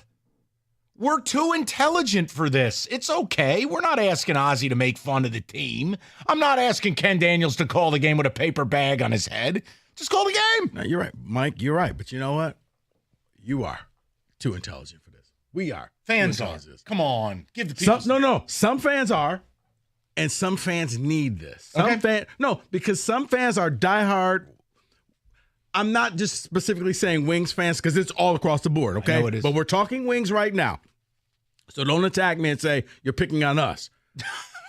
All fans, the diehards, want to hear it's not over yet. Well, that's why I wanted to ask the question, because the real hockey fans are the only ones watching last night. And I watched, and again, it was perfect timing. It was right before the UNC San Diego State game. Hey, by the way, hey, Brian Dutcher. Thanks for showing up. Good start to the tourney for all of us. Easiest money made. That was a disgrace. But let's get to the people, shall we? Let's go to Rick, 97.1. Rick, what's going on, pal? How you doing? Mike, Rico, what's up, guys? Hey, how you Rick. doing? Good. What's on your mind? A couple things. Mike, how you got hockey so right? I'm sitting here now just chilling by some trees, knowing that Mike tells it like it is, and it's a breath of fresh air, because you got a Hall of Fame defenseman that my friends and the guys that I run with, right? There are certain names you cannot say if you broadcast for the Wings or talk about the Wings. I'm talking Mickey Redmond, okay, and Larry. You can't say Sider made a mistake. Sider didn't do this. You can't say Larkin didn't do this. We make jokes about this stuff, right? Yeah. Tell it like it is. Tell it like Troy Aikman tells football, okay? The Wings on the forecheck, Matthew Tkachuk, his brother Brady, okay, and how these guys roll, the Wings have no forecheck. They're softer than Sharman. And what's a Russian? Russians are only the guys that play with Stevie that got him a ring, and 24 and 26 also, that real players in the league say, we think 19 forgot that he had 24 and 26 creating space on the ice for him. And it's about time he remembered that, okay? So I just want to give you props for tackling this thing, because the guys on TV with the pom-poms and the rah-rah stuff, that's not the real dudes at all. No, and look, I mean, Rick, hey, believe me, we're not reinventing the wheel here. It was just one of those things where it's like you lock in on the Wings and you're watching, and look, I am totally understanding that the Pistons broadcast is going to be hyper positive. They're in an incredible turnaround right now. But yeah, Rick, when you settle in and this team's in full collapse for a third year in a row, the GM offered you another one of these straw man arguments about I couldn't go all in. Who asked you to go all in? Don't do that. Don't make us feel like we're stupid. Come on. And then they collapse again. And every night I watch this team, it's always got to be something else other than what's happening right in front of you. Right. What you want to hear is somebody say, how is this happening for 3 years in a row? Yeah. What are we doing wrong? Right. What could we do better? And I love how we've arrived at a space in 2025 where telling it like it is insulting. No, it's not. I am openly telling you I have no expectation of a true professional and one of the better broadcasters in the sport, Ken Daniels, to attack anyone. That's not what I'm asking for. Just please leave the Kremlin propaganda home. No, this team stinks. Insulting is when the house is burning down and you're saying, I don't smell any smoke. Like, really? It's billowing all around us. It's just a little warm in here. But you know what? Once you walk outside. Just wait till Pelika gets here. Fire will get extinguished. Go to Casey in Birmingham. Case, what's up, bud? I just want to apologize to all you guys that have to watch this, because until our three teams on this junk sports network start giving me something worth paying for to watch, I'm not going to pay the $20 a month or whatever is out there. And it's sad because they should be to the point to where I want to buy that now because the Pistons are getting there. The Tigers are on their way, and the Wings should be there too. And it should be like I want to pay for this so I can watch all my teams play, but I can't do it. It would just like you if I was watching that and they were, sugarcoating it the way that it sounds like that they are because I just can't bring myself to watch it. I would throw my TV out the window. I mean, it's just case, part of it is I've done it for too long. I just don't think things they don't need to be that way. Again, You can just stay right down the middle, call a high-quality game, which Kenny Daniels does every night, but it's all the extra crap. Or even the softball. I mean, I always used to joke around about Keats, and it's like, well, they say you can't win them all. Dude, they lost 8-0. I don't need the soft toss. Just say tough night at the office. Let's grab a beer. I can't take it in case they're collapsing again. And like you said, we're not asking them to go all in. We're just asking them to do the moves needed to get into the playoffs. Because in hockey, that's all you have to do is make it. Yeah, and it's frustrating because some of the teams, Casey, I mean, the Islanders traded Brock Nelson. If he's not their best player, he's their second best. They're ahead of you with a game in hand. We thought that Montreal was going to be in a down year. They're a rebuilding team, we thought. They're in the playoffs Their right rebuild is complete. They've lapped you twice in their rebuild. Yeah. Twice. Weren't they in the final in 21? They were in the final during the COVID year. 21. Yeah. 20, they lost, I think, in the second round. The point is, they had a couple down years, retooled. Now it looks like they're back. And by the way, one of the best first lines in the league with Suzuki and the show's favorite player, Slavkovsky. The point is, I'm tired of seeing it. The team we were tied against, that we lost on a tiebreaker, had an off season, made changes. They're 45-15, Rico. We don't even belong on the ice with them. And I got to listen to the broadcast telling me about a guy who's not here, about things that may not happen, or, well, what'd you want Stevie to do? Hell, when they traded for Mrazek, Osgood was out there going, this is a guy who's capable of carrying a team. What team? Yeah. We were parallel with Ottawa in our rebuilds. They got Linus Ullmark. They got much, much better. They're in the playoffs. They hold the first wild card seed right now. We did nothing. I don't get it. And if you're not upset by it, you're not a bad person. But I do think a lot of people maybe you can't get the absolute truth because Rico's right. The business is too intertwined. I mean, hell, look at a lot of radio stations across the country. Much easier if you just turn into a bathwater drinker for the teams. I've said it openly with this place. The day you decide you think I'm doing that, I'll leave. I'm out. You can find a different Huckleberry. I won't do it because that's no fun and that's not honest. And the one thing, I may say some stupid stuff. It happens all the time. I lay my head on my pillow every night knowing I didn't lie to my audience. Are you taking away anybody's fan card? You're not a real fan. No, because I don't believe in fan cards. Like, you're a huge hockey fan. You are as plugged into the Wings and you love this team and you desperately want them to be good. I do not understand attacking someone who goes, you know what? I don't want to do this no more. No. This isn't fun for me. This doesn't work for me. And that's just it. Once it stops becoming fun for you, Kenny, you're not saying you're done forever. You're saying I'm done now. I don't think you're done, but you're saying I'm just done for right now. You'll be back next season because you're allowed to come back, but you don't have to sit there until the very end because your time is just as valuable as anything else. And if they're wasting it by playing bad hockey and not winning, then why are you investing in something? I'm not clinging on to each play anymore. I'll have the game on in the background, but I tell you this, I'm getting no joy out of it. I actually am getting relief out of just not being all in like I was yesterday. What did I tell you about the weekend? I'm like, Kenny, yeah, all right, great. They beat a tired Vegas team. Fine. They needed to win. I'd prefer if theirs is lost. Get it over with. They're plus 1,000 at FanDuel. If you think they're getting in, I encourage you to take 10-1 on this team, and God bless. I hope you have a Merry Christmas. I think I heard somebody bring up the Tigers turnaround last season on the broadcast, and I was like, you know what? Nope. That's what we're doing. I'm out. Yeah, a once-in-a-50-year occurrence. But trust me, Mike, fans will hold on to that, and that will be the argument. Well, don't forget the Tigers, 24 Tigers. Be curious. I quit. Natural Way Lawn and Tree Service. Get green, stay green with Natural Way. Call 888-GET-GREEN. That's 888-GET-GREEN. And right now, for a limited time, purchase a full lawn program and get free grub control. But you got to mention my name. Tell them Rico from 97.1 said you wanted the full lawn program with the free grub control. And you want to get this done as soon as possible because they're going to come and treat your lawn. You're going to get your own personal specialist. He's going to come and they're going to work with you to get your lawn your way. And just think about it. Right now, everybody hates to see crabgrass in the summer. By the time you see the crabgrass, it's too late to fix. The first application is the most important for crabgrass control. It is easier to prevent the problem than to fix it. So call now, schedule early. That's 888-GET-GREEN. Call 888-GET-GREEN or go online at naturalwaylawn.com.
We're going to get to the tournament top of the hour. We got a question. Rieger did a hell of a job with this last night. We're going to do it a different way. But it's something Rico and I feel. Don't know if you share the feeling, but it's tournament related. We'll get to it. David, a few ticket texts coming in. We've asked 3 questions about the Red Wings. A, Kenny said he's done. Does that mean he's not a real fan, according to Gator? B, does the broadcast upset you with some of the salesmanship? Like, just don't bleep on our heads and tell us it's raining. Guys, this team's collapsing. And while I know you can't make fun of people or throw things on the ice, like, just spare me some of the dream sequence stuff. Hey, remember the Tigers turnaround? Stop. I beg of you. And the other end of it is just maybe I want to know if it bugs you the way it bugs me is Washington they were us last year. They were the worst of it. They had the worst goal differential of any team I think I've ever seen make the playoffs. They won on a technicality. A year later, they are the best team in the East.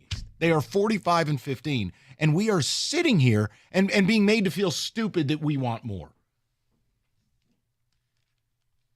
Sorry, Kenny. If you're still watching the games and have them on the TV, even if it's in the background, you aren't officially out. I'd have on any given night, I'd have any hockey game on my TV regardless. The fact that it's the Wings is because I like the Wings. All right, hang on. I mean, my goodness. All right, a little offended, I see. John in Auburn Hills says, hey, guys, I'm with Kenny on this. I'm a Pittsburgh Penguins fan, and when my team gave up a 2-goal lead in the third period, I said I quit. Good for you, Kenny. Mike, the broadcasting is awful. The worst would be when Blaha, past seasons, Pistons down 30, they go on a 6-0 run, and he says they're still in it, still got a shot. Hunter and Clarkston. It would kill me when they're historically bad and George is a legend, but it'd be like, KCP off the high glass, Pistons cut it to 36. You're like, I quit. I can't do this. This is ridiculous. Or where they just don't tell you the score. Like, oh, my God, and he scores. What's the score? Don't worry about that. You just got to get down to LCA. I want Clippers propaganda. 118, Pistons 4.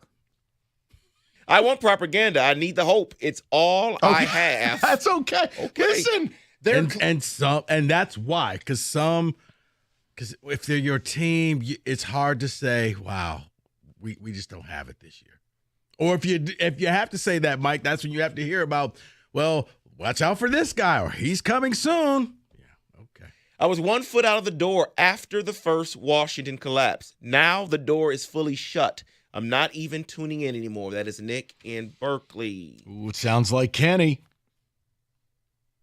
I agree with Mike and Kenny. I'm sick of it too. Maybe if they stay telling the truth, there would be real changes made instead of pulling the wool over the average fan's eyes. No, I'm going to go to a caller because I actually agree with this caller on why none of it matters. None of our yelling matters. None of the broadcast matters. None of it. I'm going to bump Mike to the front of the list because I think Michael has nailed this. And I agree with him if he says what I think he's going to say. Mike, how are you? Hey, guys. Good. How are you doing? Good. What's on your mind? I honestly don't think Yzerman wants his team to make the playoffs. I think he wants to do it his way. Yep. And, you talk about all these prospects like Shea Booyam and William Wallander. It's just like, if they're so great, call them up because Justin Hall, anyone in the league could have picked up his contract at the beginning of the year. And instead he's playing, PK1 and he gave up a goal to the Ottawa Senators. So it's just even going back to last year, I was begging the Wings to call up Marco Kasper, and they didn't. And you know what?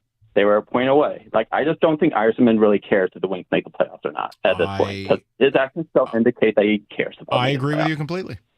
I mean, again, I'm not arguing it. I agree totally, Mike.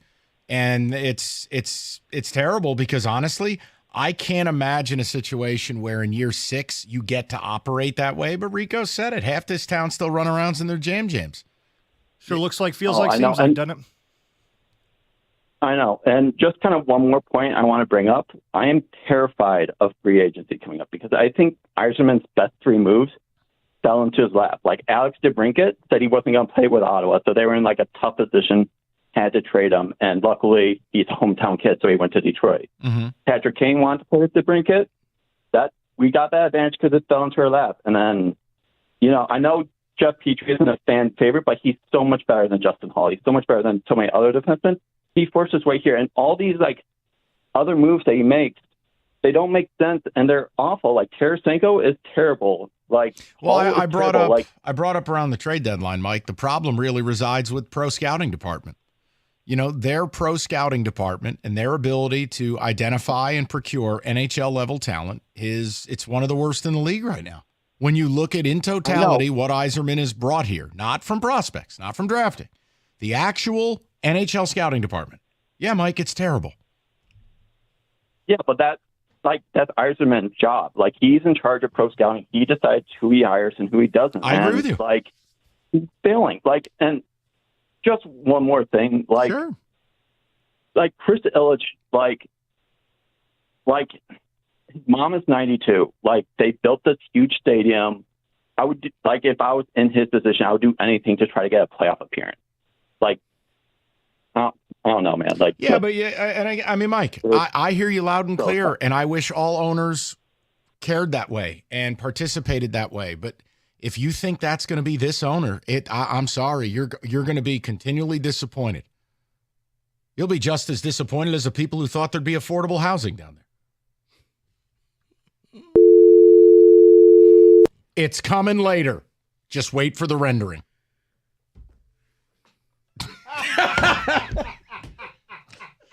Let me show you the city of Detroit's reaction when we found out there was no affordable housing in the district. Don't blame me. There are articles about it. You don't get to yell at me. Hey, Paul Woods, will there be affordable housing? Thank you, Paul. Okay, we're done. I don't want to be gratuitous. Let's go to Joe. 97.1. Joe, what's going on, pal? Hello? Hello. Hello. Hey, Mike. How you doing, bud? Good. What's on your mind, buddy? Good. I wanted to touch on the if, this, that, thing they're always talking about. Have you ever seen the movie Basketball by chance? It came out in like the late 90s. Oh, my God. The South Park guys were in that thing? Yes. Yeah. Have you seen it by chance? Yes. Okay, there's a great scene in there where they do that, the whole if, this, that, and whatnot. And then they're like, and if no winner emerges, they'll do a 2-man sack race every Sunday till winner emerges. That's what that reminds me of. I couldn't believe it last night. Between that, the Tigers miracle reset, Mrazek can carry a team. I'm going, we're just saying stuff at this point. Yeah, you need to win. In any situation, you need to win. I don't care about what everybody else has to do. You need to win. But my second point is to the commentating. I feel like the only one who is openly honest is Mickey Redmond. He something happens. He's like, oh boy, that's a bad play there, and then he'll break it down of why this guy was out of position. So I respect him for that, but. Yeah, other than that, there's no honesty anymore. It's just, cupcakes and rainbows and everything will be great, especially next year when all these kids get here and all this stuff. So I'm kind of sick of it. And I've kind of checked out like Kenny since the Stadium Series with that missed like high stick call. Mm-hmm. It was almost like when the football hit Valdor's mask. It just kind of, I was like, oh no, our season's going to start going down. So that's where I'm at with it. No, Joe, I don't think you're wrong for it. These are entertainment products, and when they cease to be entertaining, I think you have every right as an adult to say, you know what, I'm done. And it doesn't mean you don't love the team. But I mean, last night, it just felt like Washington did exactly what they did about 10 days ago. They hit a button. They got the magic Mario star, and game over. And it's like, why are we in a position where we're begging and hoping and pleading for other people to do our work for us? We said this last summer. My expectation is this team has to take a step forward to be a legitimate playoff team. Mm-hmm. This is not legitimate. This is, you're shaking your ass on the corner hoping for somebody to throw $1 in your guitar case. Yeah, we all ridiculous. We all thought they were going to make a move over the summer. Here. I mean, everything that we're saying now, we said last year at this time. Okay, now insert the ticket texters. Oh, anytime they talk hockey, I cringe. You know what wasn't What supposed have I said that's wrong, you knobs? You know what wasn't supposed to be legitimate? The Montreal Canadiens this year, the Columbus Blue Jackets this year, 2 teams ahead of you in the standings. Did you have best player dying on your bingo board? No, absolutely not. And they're better than you right now. Islanders trade Brock Nelson. Get better. Matthew Barzal dies. Injuries everywhere. Islanders, game in hand, where you're at, playing better hockey. And you still don't believe I'm out, huh? I think you're close, but I think one stupid win, you'll be doing the Kenny this thing that you do, whatever this is, the little Kenny's rock concert. Put it up, come on. Yeah, there you go. Okay. 2 wins in a row, and he's back. Yep. They're going to have to beat teams that they're not supposed to beat and get back into the actual playoffs for me to get seats back on the glass for free. Yeah. You're there, right? Of course, Rico, I love hockey. That has nothing to do with the Red Wings. Okay, Come on. just let it go. He's hurting. You're being abusive. Northville Lumber, largest Trex decking outlet in the country. Northville, Michigan's Trex Superstore. All colors of Trex decking, railing, lighting, all the time. And they got the lowest prices all the time. So whether you're a builder or a do-it-yourselfer, you can count on Northville to have all the Trex decking you need when you need it. Now's time to plan it, build it, do it with the best in class, Northville Lumber. Stop by, see the showroom, take home some samples. Call Northville Lumber today, Michigan's Trex Superstore, or go to northvillelumber.com. That's northvillelumber.com.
Okay, less than 24 hours from the beginning of the big tournament. Everyone wants upsets. Everybody wants to, they've got the hot pick. So we decided, all right, let's get ahead of it. Everybody can call their shot. We'll wrap it up in a blitz. It's the basketball thingamabob. I don't know what we're calling it. We're calling it the best time of the year is what we're calling it. Okay. So let's go through this. We got some matchups here. I have some possible upsets, things to watch for. You can tell me if you agree with it or not. Some are based on the spread. Some are based on just seeding. So this one, I have a question about. Is the Baylor Bears, number 9, over the 8 seed Mississippi State? I wonder if you consider it an upset because the spread actually favors Baylor. Baylor here, they have great guard play. significant around the three-point line. They are 35% from deep. Mississippi State shoots just 31%. And you say Baylor's favorite? They are the 1.5 point favorite, yes. That's not really an upset because I don't think Mississippi State has won a tournament game in a long time. So, no, they may have the higher number, but not an upset. I literally, of all the games I broke down with cookies, this is a game. It's a Spider-Man meme, as Rico says. There's no separation between these two. Edgecombe's a top 5 pick. Hubbard's one of the best young players in the SEC, but he's great or awful. Good luck. Good luck. It's the perfect 8-9 game. Because it really shouldn't be any difference between the two teams. We're flipping a coin. Next on the list would be the 10 seed Arkansas Razorbacks versus the 7 seed Kansas Jayhawks. Now, I guess the best thing for them would be that they have bigs to play against Hunter Dickinson. I just don't know if you can stop Hunter Dickinson. So would you consider 10 over a 7 for this one an upset? And could it happen? I think, David, I think it can happen. I think it will happen. You don't have to stop Hunter Dickinson. Hunter can stop himself because he will do dumb things in the game. He does. Or it's one of those where you let Hunter cook and you shut everybody else down. So he goes out there and scores 28 points, but nobody was able to match him. I think that Arkansas has enough athletes that they can get this thing done. I like Arkansas in this upset victory. So, yes, it would be an upset, but I think Arkansas will do it. Boogie Fland is back for Arkansas, so that's a big thing. But I'm with Rico. There's a world I think Kansas is better without Hunter. I think they've tried to go square peg, round hole. It hasn't worked. They went and paid for A.J. Storr. He rides the bench. They're just not good.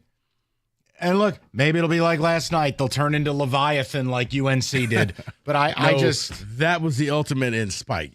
You saw that coming. Everybody said, you stink, you don't belong. Okay, watch this. They still don't. All it says is the tourney should be 64 teams, but I digress.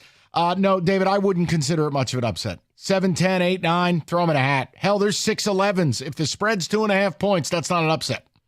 So let me ask you this one on the next two, because I know in football we talk about 5.5 being the devil's number. That's right. What does that mean in college basketball for these two? Number 9, Oklahoma versus number 8, UConn. UConn, 5.5 point favorite. Yeah. UCLA, the 5.5 point favorite, 7 seed over the 10 seed Utah State Aggies. I mean, the UConn one is they're just a big public team. They're a brand name. They're a 2-time defending national champion. It's like Michigan. Michigan's a big brand name. Everybody's betting on Michigan, yet the spread goes down. I don't think it means a lot there. The UCLA game, I leave to Rico. I don't like UCLA. I just don't know if Utah State has what it takes to get this done. Yeah, I mean, I think UCLA can get it done, David. It's one where you're probably going to have to sweat it out with free throws.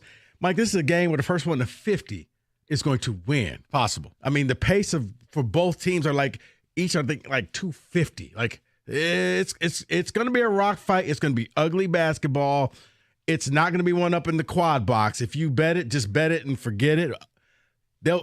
I think UCLA will win, but it's going to come down to free throws. It'll be an ugly game. Yeah, you haven't hit on my upset pick yet. I wonder if this one's it, because a lot of people seem to like this next one. It is the 11 seed Drake over the 6 seed Missouri Tigers. Since March 1st, Missouri is 1-4. Yeah. And they're awful defensively. Well, it's a battle of pace. Missouri wants to get up and down. They play very free and loose. They're athletic.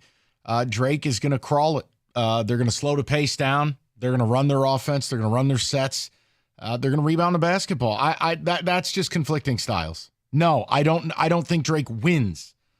And that's what, 6.5, 7 point spread. Yes. Yeah. You still haven't said my upset. What is yours, Mike? Let me guess. Would it be Yale and Texas A&M? No. Wow.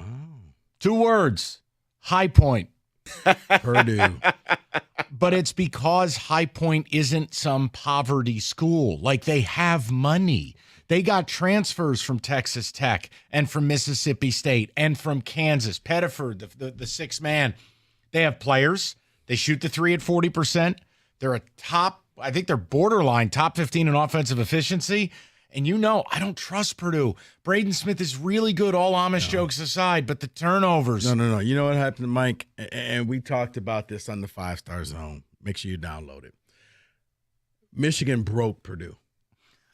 They did. Purdue had a gigantic lead at Chrysler. Michigan came back and they won. And Purdue hasn't been the same since. It was Lob City when they played Michigan State. When was the last time you ever seen State play that way? It was 10 dunks in the game. Like, they don't protect the rim. They don't rebound. They don't do a lot of things. It's just, Kaufman ran, and that's it. And it's like, guys, you have to do more than that. It just can't be him and Braden because this little two-man game doesn't work. I'm with you on that. What about the Michigan UNC San Diego? It's a 2.5-point spread. It's not really an upset to me. I know it's 5-12, but that's not a big point spread. Like, if you're going to pick an upset, it's got to be 7, 8, 10 points, right? Right. Like if David came in saying, hey, Troy plus 11, that's an upset. The high point is super interesting to me. Well, I'll give you one because this one is a 14.5-point spread. But some people like the way this team's been playing, not the other way around for the number 3 seed, which is Iowa State and Lipscomb. Iowa State is just 7-7 over the last 14 games, 3-4 in their last 7. Didn't look good in the tournament. They haven't won a game away from home since early January. Upset alert? I guess that says no there. You know what the problem is? Live radio, and I'm thinking, and you can't do that, okay. and I'm not serving the audience. I think that eventually Iowa State being down a man will hurt them. I don't think it's going to hurt them in this game. You know who loves Lipscomb? Who? Cookies. Really? Yeah, I stayed away from this game. If anything, I may end up with Iowa State. They suffocate you defensively. And look, they were 18-1, and then Momcilovic got hurt, and they lost several games. Now they're down another guard. What is it, Gilbert? David, it was a stay away for me. I don't know that they can get beat in this game. That would be a horrendous loss for Iowa State. And look, I know this doesn't fit into your view of an upset, Mike, yes. But the fact that North Carolina is now favored over Ole Miss, is that concerning? Yeah, because a team that doesn't bias? deserve to be in is going to go to the Sweet 16 again. This happens every year. I hate it. I hate everything I watched. Sure, they're favored. Why not? God, I'll be a huge Ole Miss fan in that game. They don't belong here, Rico. I know, but last night, man, I was just like, they're angry. And they played that way. And everything fell in. You're exactly right. And then just because, they have them on this list. I don't know why they have them on this list. It's not the Michigan game, but they have the Michigan State game on here. For what? To watch out for the upset from the Bryant Bulldogs? That doesn't make sense to me. If that happens, Izzo should retire postgame. That doesn't make any sense to me. I got nothing for you. If that happens, David, then that means that, they went full Middle Tennessee. Now, here's the thing. Bryant has athletes, okay? They got guys who's transferred in from other schools, so this isn't their first rodeo. They've played up against, big-time opponents before. They go 7 deep, but they're kind of like Baylor was back in the day where they're positionalists. Everybody's 6'6" and 6'8" and 6'9". It's possible, but, they would have to play like North Carolina did last night where everything just started falling and there was nothing that you could do. Like, everybody would have to be like Wisconsin's Tanji. And it's just like, all right, coach, we did everything but hit him in the knee with a bat. But other than that, I don't see it because their style, they like to run up and down the court. But that matches Michigan State can run, too. Their problem is they have horrible transition defense, and that's what Michigan – okay, you want to run? Let's run. And it's going to end up Cohen Carr in one shining moment with a dunk. That is your college basketball wraparound.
Brought to you by English Gardens. Casey Mize threw 4 2/3 innings today for the Tigers against the Red Sox, giving up 4 hits and 2 earned runs. Riley Green also has a solo home run. He's now hitting .297 this spring. The Tigers lead the Red Sox 3-2 in the bottom of the 7th inning. Tigers free agent target this offseason, Alex Bregman, spoke to Foul Territory about the courting that went on this offseason.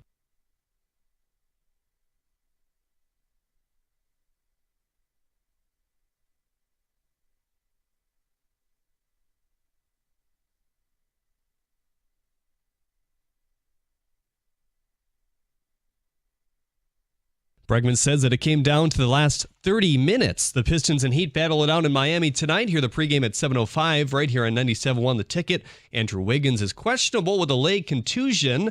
The National Bobblehead Museum has created a limited edition Sparty bobblehead of the mascot kissing the Breslin Center floor.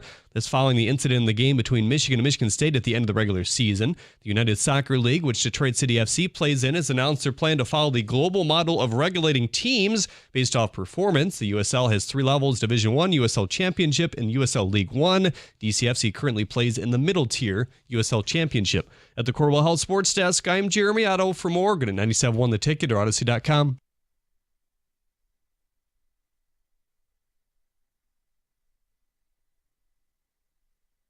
3 o'clock, good to have you with us. We turn our attention to the tournament. If you're just tuning in and you're like, I'd like to bemoan the Red Wings. Well, that's available, Odyssey.com Rewind. But we had a question. I heard Rieger driving home last night, and it did get me thinking. We're going to do this a different way. So this is the first time, I can't speak for Rico, this is the first time for me that I will not be in Las Vegas in 15 years on opening weekend. It's been every time. The only time I was home on opening weekend, there wasn't an opening weekend. The world ended, 2020. So this is a whole new experience for me and one I'm quite excited about, to be honest. But what I've never had the opportunity to do under any circumstance is to take the opening Thursday or Friday of the tournament off and to just enjoy it. I have often said, no matter my feelings towards the sport, all of that dissipates for the tournament and for the opening day of the tournament. And Rico and I had a conversation about if you could take one day off, would it be tomorrow? Or if you want to make it tomorrow or Friday or opening day for the Detroit Tigers, what would it be? Now, me, it's a no-brainer. It would be tomorrow or Friday. I wouldn't even be choosy. It wouldn't matter to me. If you said, well, you can't have that one, but you can have that done. Yeah, it's normally the game, the day that your favorite team plays. You want to take that day off. But I would absolutely take opening day of the tournament off versus opening day of Major League Baseball. Look, opening day here is a holiday. I get it. It is fun. But it is cold. You are outside. You are around strangers. It is, man, it's one baseball game of 162. And did you mention it's cold? It's cold. With the tournament, we're talking about you choose your own adventure. I mean, I don't have to leave the house to enjoy opening day of the tournament. 12 hours of basketball. Of luxury. Quad box. Yes. Buzzer beaters. Hey, we're going to take you from this game to this game. And they even build in a dinner break. Right. It's right there for you. Right. Like, does anyone actually take the opening day of the tourney off? Or do you take the Friday? And no cliches about vasectomies. Just do you take the day? Although I have one buddy who just got a vasectomy. Well, normally guys will do it the week of attorney so they can ice their balls and watch basketball, and no one's going to bitch at them. But I had a buddy who got his vasectomy last Friday. I go, what the hell kind of timing was that? What are you doing? Now your balls are iced, and now you're not going to be able to watch the games. Maybe he was into the conference tourneys. That makes no sense, but they really wanted to invest in that Mountain West tournament. Let me tell you. But I wanted to ask the people. Like yesterday, we discovered Bracket Guy is still real. There are bracket people. We discovered, Mike, I think we are in the minority. Like, bracket people are the majority of the people out there. Yes. They are fired up. People, if you're out there, do you take the opening day or Friday? The opening 2 days. Do you take either of those off? I would in a heartbeat. I would give up 2 vacation days to get one. Like if it was possible, which it's not in this line of work, and that's no big deal. No one's crying. I'm saying If I could go to management and go, "Hey, I want to take tomorrow off," I would cash in 2 days for one. I've never had the opening day of the tournament off. I haven't even been home in 15 years. Really? Dude, we've been going in Vegas 15 years. Wow. So, yeah, I wouldn't know what to do. Honestly. You talking about me? You should take tomorrow off. No, can't do that. You Can't do should that take to the tomorrow audience. off. No, I would love to, but you can't. It's just not feasible. It's easier to take opening day off because the Tigers are actually playing in our time slot. I have taken opening day off. It's great. So, look, 248-539-9797. Or I would say either that or are you the guy that takes the extended lunch where you go into work and then you leave for lunch and you may or may not get back into the office till around 4:30. It's called being a salesperson. 248-539-9797. David, I couldn't imagine the joy it would bring to have tomorrow off. You're right. I wonder if a listener would do it versus opening day. It would definitely be one of these days, and if it was this year, I'm just counting because of my team, it would definitely be Friday because you up Thursday night. Yeah. I can watch that game and then watch all of Fridays. That would be what I would do this year. And you know what else you're right, David? Think about it. You could enjoy the opening night of the tournament and throw something, maybe a little overnight brisket. And Friday comes around, you wake up free and clear. Yes. Handle your errands, whatever it is you got to do. Either your team is won and you don't care about the rest, or your team is lost and it's copium.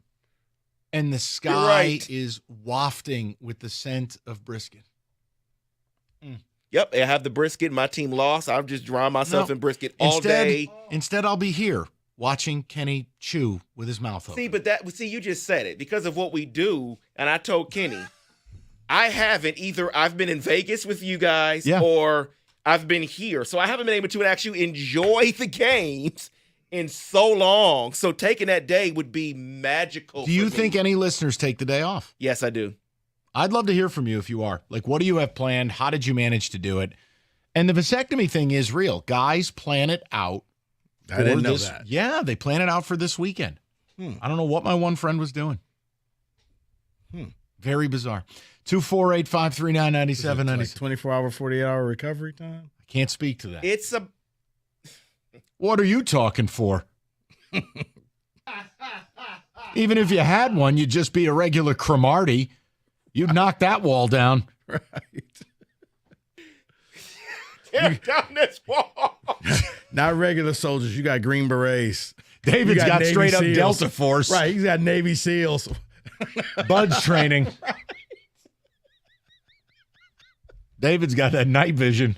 How did he get pregnant? Don't worry. It's like the Army missions. They're landing in the pitch black of night. Delta Force. Yep. You don't mess with the teams. 248-539-9797.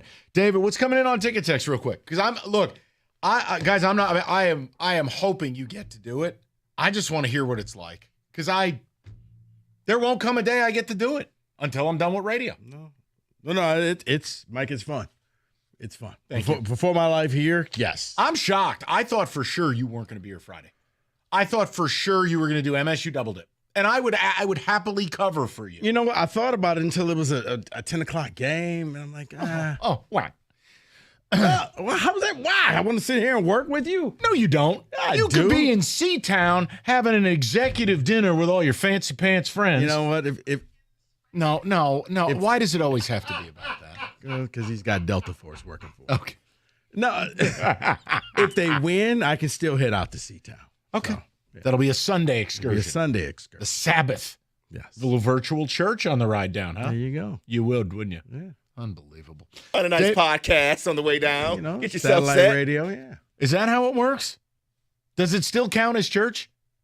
Counts as church wherever you are. Yeah, I mean, you're on a road trip. does. That's not actually church, right? It's church God is everywhere. So you get Yes, so you David, get credit. So hold on. If you could just be driving around in your car versus going to Mass, how does David ever get anyone to go to Mass? If it all counts the same. You still need to show up sometimes. But why? Rico just told me I didn't. Yeah. He didn't say all the time. Cautious. He said occasionally. 248-539-9797. So Kenny, let me ask you a question. Tomorrow or Friday, which one are you going to lie to us and call in sick? I'm not lying or calling in sick either day. This has got you written all over it. Well, no, when you brought up opening day for the Tigers, ever since I started working here 10 years ago, I have never once experienced opening day as a fan, the downtown experience of opening day as a fan. Okay. And that would be the day where I would call in the sick day. I'm not going to do that, obviously. No, but why don't you just take the day? That's too late. I couldn't have put time in this far in advance. Unfortunately. Opening day's a couple weeks away. Yeah. You know how it works around here? The schedule's put out like months in advance. Yeah, but just take it off. Just take it off. David will cover for you. Nobody calls on opening day. We'll get Paul to come I like how you're signing up David for more work. Yeah, we'll get Paul to come in. It'll be fine. No, I'm just making a point. Your show, I'll be all right. Yeah, We'll get Paul, Sarah, or Jeff. Somebody will come in. It's an hour. I mean, come on. Just go enjoy it. And it's funny because that's the one that has me written all over it, right? When you talk about the party, the experience, the whatever. That to me, I've never done it. I've always wanted to. I mean, Even though tomorrow is literally 12 plus hours of basketball with, like you said, a built-in dinner break. I'll tell you this: there's more screens and bigger monitors in this place than there are in my apartment. So I'm just fine. No, I know, but understand that is my one day a year. If I could take that off to do nothing in sports, it would be that. And I just wonder: are you more likely to take that day off, or is it opening day? And I understand the tradition of opening day; it's special. I've gotten to do that. I've been very lucky, but it does not compare to opening day at the tourney. And whether that is you're Kenny at a bar or you're on your couch. Like for me, it'd be home. I don't need to be around a million people. Once you hear that song, that's it. It's the best. Phone off. That's it. Done. Unless it's somebody saying, "Did you see that play?" That's it. I just would love to hear the tales of glory from the people who are taking tomorrow off or Friday off. What would it take for? I'd have to fake my own death.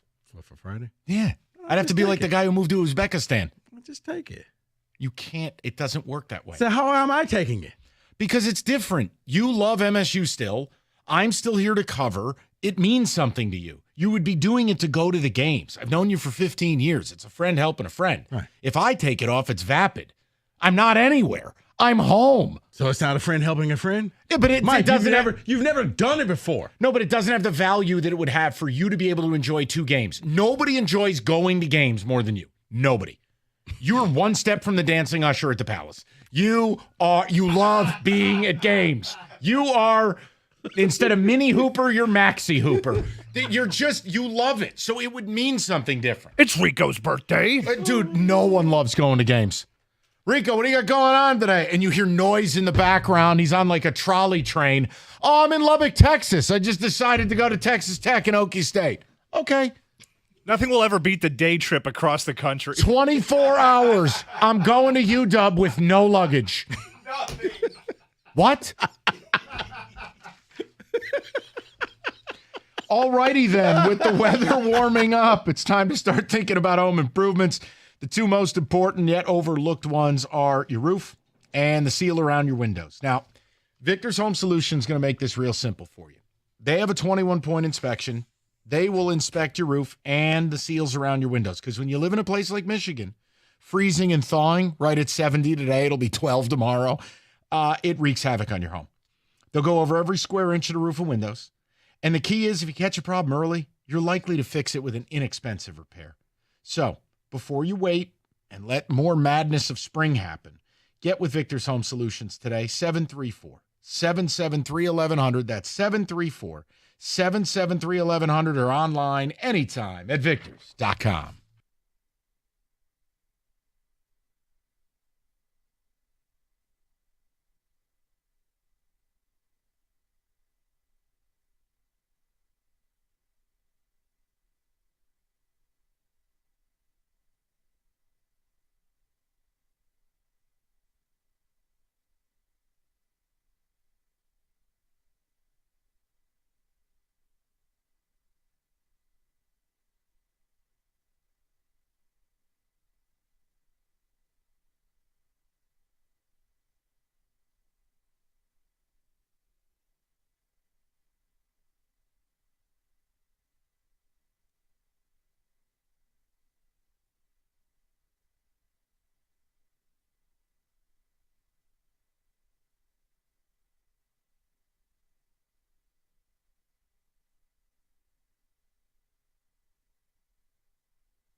So you got your choice. Do you guys still take tomorrow off? The opening day for opening weekend of college hoops? Do you treat it like opening day for baseball? Because for me, man, there is nothing better than sitting there for 12 plus hours as you're watching all the games, as you get into every upset, potential upset. I would trade buzzer multiple beater. days of PTO to just get one of these. Yes. But it's not real. You can't do it. Like, you got to be here for the audience. That's how the gig works. We're And I'm gonna make okay. this, we're going to make this happen for you. I just am fake my own death. David's going to do a eulogy, except I'll be alive. I'll just be watching games. Do you want to go ticket text and we'll go to the callers? Yeah. Because a lot of people are calling about that. I'm proud to see people take this day off. It's opening day for the Tigers. If you work till 4, you're only missing a few games. Tigers is an all-day event and basically a local holiday. But see, the problem is it's not an all-day event. A lot of people don't even remember the baseball game. They're hammered by 10 a.m. Right, because, hey, what happened in the game? I don't know, but you can, Dimitri Young hit a home run. Okay, that was 20 years ago. Yeah, but you can remember every buzzer beater, every upset. I think it's snowing in Miguel Cabrera. Right. Yeah. Did you see the shot that he hit way out there? Yeah, I think it was snowing. I take off Thursday and Friday every year. My bosses over the years knew every year I take those days off. Yeah, it's what a dream. I am out on disability after surgery, so I am watching everything. That is God. from Ryan. Ryan, I hope you get better, he'll buddy. well, he'll That's well. not the way you want 2 days off. Correct. Guys, my coworker scheduled his vacation time, so he's off starting tomorrow. And he doesn't get back until a week from Monday. And he does this every year. Chris from Grand Blanc. Brilliant timing. We go to the people. Jacobs in Plymouth, 97.1. Jake, what's going on, pal? Hey, guys. I don't take the days off. I have a job where I can schedule to work with clients and then do research. So the last 14 years, my research days have been the opening 2 days of the tournament. I see what you're doing there, Hey, Jake. Jake, how's that research coming along? Oh, I don't do anything. Nothing. I even make it light so that I have nothing to hardly do. I've taken one client in the last 14 years, and it was a buddy, so we could watch a game together. What is I was it? about to say, is research, how many wings can we eat in a 2-hour span?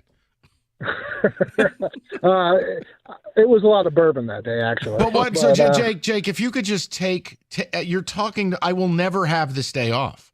What is it like? Waking up and knowing I have. It's glorious. It is so much fun because it's every 20 minutes you feel like there's like something amazing happening. And, you know, you turn it on and you see some school you've never heard of that's got some funny name that almost sounds perverted beating a number 2 seed. And you're like, oh, my God, this is amazing. It sounds incredible. It really does. Jake, I tell you, I hope the research goes really well for you tomorrow. I like how he said that, research. It will. It will go very, very well, guys. Meanwhile, Jacob's employer thinks he's got the cure for cancer. Nope. He's just got buffalo sauce all over his face. No. When we were researching, was it the ranch? Was it the blue cheese? We didn't know. Let's go to Brandon, 97.1. Brando, what's going on, buddy? Hey, how's it going? Good. Good. Yeah, so I'm taking tomorrow off, but I'm not telling my wife and my baby. You know, just gonna do a personal day and just show home before I get home from work. Now, hold on. Now, this is a little bit different now. So you got a baby at home. Now, that's a whole different calculus to this. Now, how does that work watching games? Well, he just turned 2 years old, so I mean he's a toddler. So I mean, even worse, he's got mobility. You can't put a fence around him. I was about to say, is this call coming from within the house? No, I mean, Brandon. No. When those kids get mobility, that's a whole different thing. Now you got to play a zone defense. Exactly. So that's why I got to take early off, or go until about noon to do my thing because I'm a partner at a gym. So I run it, whatever, and I just got to get home by 5:30, and then I come home and then watch basketball. Brandon, it is. We get a facsimile of it with Saturday and Sunday. I hope no one is listening. No, leave Brandon alone. He's fine. He ain't doing nothing wrong. No, he's not. But I hope no one on his side is listening to tell his wife. That's all. No, they're not listening. Okay, good. You're good. Have fun. He's good. Stop being a narc, man. I don't want anybody to be a narc for him. Brandon's a nice guy. What's the problem? Like, I always love it, too. Like, why is it weaponized if, God forbid, the guy wants to watch a game one day? Well, all of a sudden, what? He's the worst husband on the planet? No, Mike, I wasn't saying That's that. what it sounds like. Because you know what? You're judgy. Oh, that's your problem. I was trying to make sure no one is listening so they will say where he was, and he can't hide that anymore. Where all of a sudden it's like, oh, well, you're not working. You So can why get is it a here problem? With this 2-year-old. Why is it a problem? No, because if you're not working, then you need to be here with this 2-year-old and help me out. I got stuff I want to do. I don't get to do that today. Another terrible advertisement for kids. Let's go to Mike, 97.1. Mike, what's going on, buddy? What's up, fellas? How are you, sir? Listen, man, it's beautiful to be retired. I worked for a company for 37 years. Big post office downtown Detroit, had 3 shifts. And back in 86, when I first started, 86, 87, there were brackets all over the place, all different shifts. And it pissed me off so much, man, because I used to start at 7 o'clock in the evening. So the premier games I would miss. So starting my second year on, baby, my vacation time went up. I took the week prior, because back then conference championships were off the hook. So I used to take the prior weekend, Thursday, Friday off. And then the week of the tournament, that weekend, I would just take Thursday, Friday, Saturday, Sunday. You would every settle year, in for 30 years. For the Big East tournament at Madison Square Garden. Premium All of that basketball. Back then, fellas, you knew all the basketball teams. You knew the players. They at least stayed 2, 3, 4 years. Right. So it was prime time. No, You Mike, knew the players. Yeah, because I'm sure like on a Sunday it was going to end with Duke, North Carolina. Yeah. Syracuse, Georgetown. Yeah. And Michigan, they had good teams back then. Michigan State, they were looking good starting in the 87, 88, 90s. Rice did his thing, and then the Fab Five comes. So, yeah, you were looking forward to it. Now I'm retired. Last year I went to Vegas. It was nice. But with the guys leaving for the pros so soon, man, it's very seldom. I think it's going to be good this year. But yeah, it's not turned as geeked into as I used to be. It's turned into something different. You're right. I mean, the familiarity is down by at least 25, maybe 33%, where you just know that less. Where still, even it could be middle of the year, Mike. Oh, that guy plays there? Like, I remember one night early in the season, I had flipped on a Creighton game. Pop Isaacs is playing for Creighton. This before he blew out and missed the rest of the year. I'm like, all right, sweet. Guess Texas Tech isn't quite as good. Because he was at Texas Tech the year prior. Bro, I was saying like Chucky Hepburn. Wait, Louisville? Like what? Wait, he was just in Wisconsin. When did this happen? It takes, because football's one thing. You got 120 teams, but how many are really relevant? Basketball, I know it sounds crazy. No, you have almost 400 Division I teams, but it's still, there's just a greater number of players and the movement, and a lot of the mid-majors do matter. Look at the Final Four we just got done seeing a few years ago. FAU made it. SDSU made it. Miami made a run. Like, the mid-majors play a role. You got to know them. It's not like UMass is going to make the playoff in football. No. And when the local mid-major makes it, it's always something big. Shout out Jack Golke. Hey, they beat Kentucky. So tired of the shilling for that program. They beat so sick Kentucky. of it. Great. Happened. Great. We're talking mid-majors. Get him. That's low major. That's a foul. It's not. It's low major, and you know it. Facts. We're going to go ahead and review that. Okay, go ahead and review it. That's a foul. Low major. You know what? That's judgment. Planet Fitness, judgment-free. There you go. Planet Fitness offers high-value memberships that support any fitness journey. It's a judgment-free environment where you can get strong your way on your time. You can feel your best, strongest self, whether it's from a full-body workout, from strength training to cardio to stretching, with brand-new plate-loaded machines like the Hack Squat and supine benches, free weights, treadmills, Stairmasters. They have what you're looking for, along with convenient hours that will fit your schedule and your routine, free fitness training from knowledgeable trainers who will focus specifically on you. You guys, you kind of get what I'm saying. Planet Fitness is here from you. You got no excuses. As a matter of fact, if you go right now through March 20th, $1 down, you can up that Planet Fitness membership to the Black Card membership, which gives you everything that the regular membership has, plus you can also get access to the hydro machines and all the other Black Card amenities, and you can bring a guest with you at any time that can help keep you motivated. You get all of this for this month for free. It's normally $24.99, but for this month, the month of March, $1 down, and you get the Black Card month free. Head into your local Planet Fitness right now. There's over 50 in the Metro Detroit area, or you can go online to sign up, or just you can hit the free Planet Fitness app. We're all strong on this planet, Planet Fitness.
David, a couple of ticket texts. We got some Lions stuff for you in the 4 o'clock. I've also got a power stat that I need to run by Rico, and it's not good for Michigan State. Now, whether you value the stat or not, I leave to you. But boy, Evan and I were talking about it, and I went, uh-oh, I got to run this by Mr. Rico Lamar Beard. You know what? I don't want to hear it. I'm on my flight to Seattle. I'm headed to go watch it. Man, the world's your oyster. I gave you the total opportunity. You could have a double dip in Seatown. I even gave you the Mexican place to go eat. I had you covered. You could have taken Alan Haller out to dinner. He doesn't need me. David ticket. My father-in-law is 53, so he's clearly out of the vasectomy business, but he did plan his kidney stone operation around the tournament this year for the same reason. Oh, that God. is from Jimmy. Thank God He'll be in pain, though. Thank God I never had those. I've heard those are a nightmare. They are. I don't even want to know what the surgery entails. Yeah, I've never had one, but yeah. I'm a junior in high school, and I haven't been to school on the first 2 days of March Madness since 5th grade. How does that work? Wow, that's some good parents right there. Well, look, why don't we actually, Kenny'd be the one to talk to. He's got a Rolodex of reasons not to come to work. What would the play be, Kenny? He might be the wrong one to ask. What are you talking about? I don't call into work that much. Okay, Kang. And if I have, it's because you've told me, hey, don't even think about showing up because you're this sick. Yeah, let's move on, please. Caught too many strays in the first hour and a half of the show. I don't know if that's a stray, though, and I think you just lied. But okay. In all fairness, when he sounds like death, you're right. I don't want to see you. Yeah, but that's because he was at the bar too late. You got to separate reality and fiction. All right, Kenny, there are flags flying everywhere. Go ahead, David. I want to give him the benefit of the doubt. Yeah. Since COVID, Wow. parent-teacher conferences have been virtual while on opening Thursday night. So I will have a quad box on mute behind my laptop while I Zoom the meetings. Wow. As the parent is like, so what do you think little Timmy should do? I'm sorry, what? For $3. Your kid's an idiot. Commercial break. Time out on the floor. I worked at Ford Motor Company engineering research and development. I would go to lunch and wouldn't go back to work. And my boss wouldn't say anything, ever. Sounds a lot like this place. Wow. For 7 years, I used to take the first 2 days of the tournament off, Thursday and Friday, with my brother. We would have food, 3 TVs, and a laptop for 4 games. Mm-hmm. It was great. David, it is just something I can't imagine the joy. I'm happy for those who get to partake, such as Brandon and Shelby, 97.1. Brandon, how you doing? What's up, guys? How's it going? Good. So ever since I was a little kid, this was like my whole lot of like teachers in elementary do like opening day and whatnot. But March Madness has always been my day. And kind of like the last guy, I don't think my mom really called me off, but she knows like the importance it means to me. So I was a freshman in Central in 2009, and that was before like the whole smartphone thing. And everybody was watching the game on their laptop. So everybody's watching like CBS on their laptop.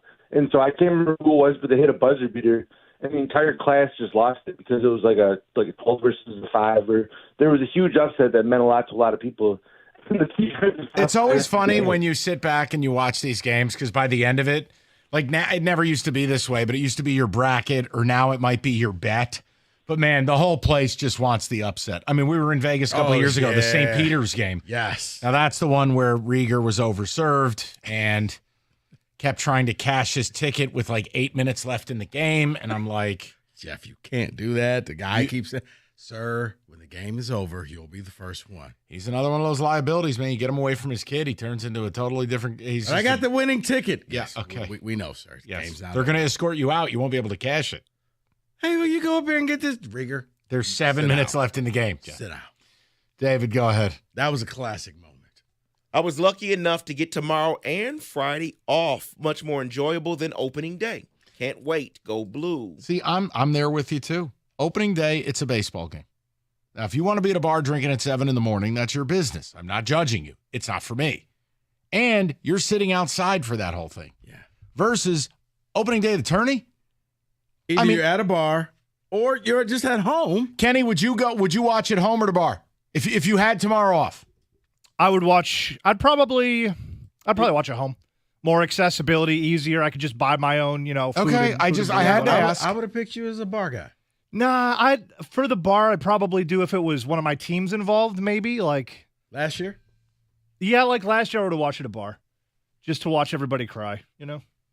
But no, I'd watch it home. All the screens, bathroom right there, get my own food, get my own drinks, whatever I need right in front of me. It's the best. Yes. Someday, Kenny. Someday. David, a couple ticket texts. We'll move along. We got some Lions stuff to get to, and I do have the power stat for you at 5 o'clock. I need you got to make one of those intergalactic rulings on this. Is it something or nothing? Because it scared me and Evan. David, go ahead. I actually quit my job for March Madness this year. I hated what I was doing, and they changed up my role. So I was planning to quit anyway, but now I get to watch the game. You have given me an idea. When I quit, not that that's happening tomorrow, but like your whole goal when you do this for a living is you get out before they get you out. The point is, maybe that's the timing. I just do it live the day before the tournament, and I'm out. Then I will have carved out the time perfectly. There is no PTO. I'm retired. I quit. Or if Here's Heather with the news. No, or if you really time this up, and let's just say our time slot moved to the middays at 11:58, right before the music hit. You quit. By the way, I'm done. Oh, I'm checking my traffic cameras. I'm out of here. Oh, my gosh. Someone says I took both days off from the start. January 1st, PTO resets. I took these days, and I took opening day. I love it. That's fantastic. Yeah, see, opening day is just most of the time the weather is miserable. I remember it was like one time, David, when the bus threw out the first pitch, it was like 75 and sunny. Correct. It was nice. That was a great day. I wonder why, because he's a winner. But yeah, normally it's rainy, it's snowing. It's just miserable. It is miserable. Most times, yes. And most freezing. people don't remember the game. Let's face it. Send Kenny downtown and have him do man on the street interviews. Then he can sit in the press box with Gator and Stoney. No, you don't want that. Can I do? I'll do the first part. That sounds great. The press box nuts. Yeah, you know what? You could head out to the bar, you and Gator. Watch the games tomorrow. I'll just come into work. By the way, what's up with Gator turning into evil John Cena about the NCAA tournament? Like, where did this come from? Gator's on the air telling people I don't like basketball and I don't like the tournament. I'm like, what huh? How have I just discovered this after 20 years of being around him? He doesn't like the tournament? No. He doesn't like college basketball? Not a big fan. What did the tournament do to him? I was in disbelief hearing that today. I'm like, oh, he's got to be doing one of those Gator things. No, he actually means it. I mean, Okay, the whole room just fell silent. Am I not a part of a joke or something? No, I have no idea why he doesn't like it. I was confused. I was just shocked. He's like, know. It's like he hates it. Okay. I can't answer the question. You had me feeling like I said something really evil there because no one's talking. All I said is I was shocked to find out he didn't like the tournament. I was just like, wow. He's not he likes the Spartans. And that's it, really. But you don't like the tournament. Okay. To each their own, man. Yeah, no, not here. That's just, no, you're not American. That's it. Their own. Gator's a communist, 248. FanDuel turning the excitement up even higher for college basketball. First two rounds of the tourney, you bet the lowest winning seed of the day. You win a share of $1 million in bonus bets. Again, maybe High Point is your pick of the millennium. If they're the lowest seed that wins, you get to share in $1 million in bonus bets. FanDuel.com/ticket. Download America's #1 sportsbook today and back your dog of the day. 21 and up, present Michigan. Opt-in required. Winning pre-live money line wager on lowest seed required. $1 million jackpot to be split equally among all eligible winners. Bonus bets are now withdrawable and expire 7 days after receipt. Restrictions to apply. See terms, sportsbook.fanduel.com. You got a gambling problem? Call 1-800-GAMBLER.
I wanted to pass along a quick note, some positives.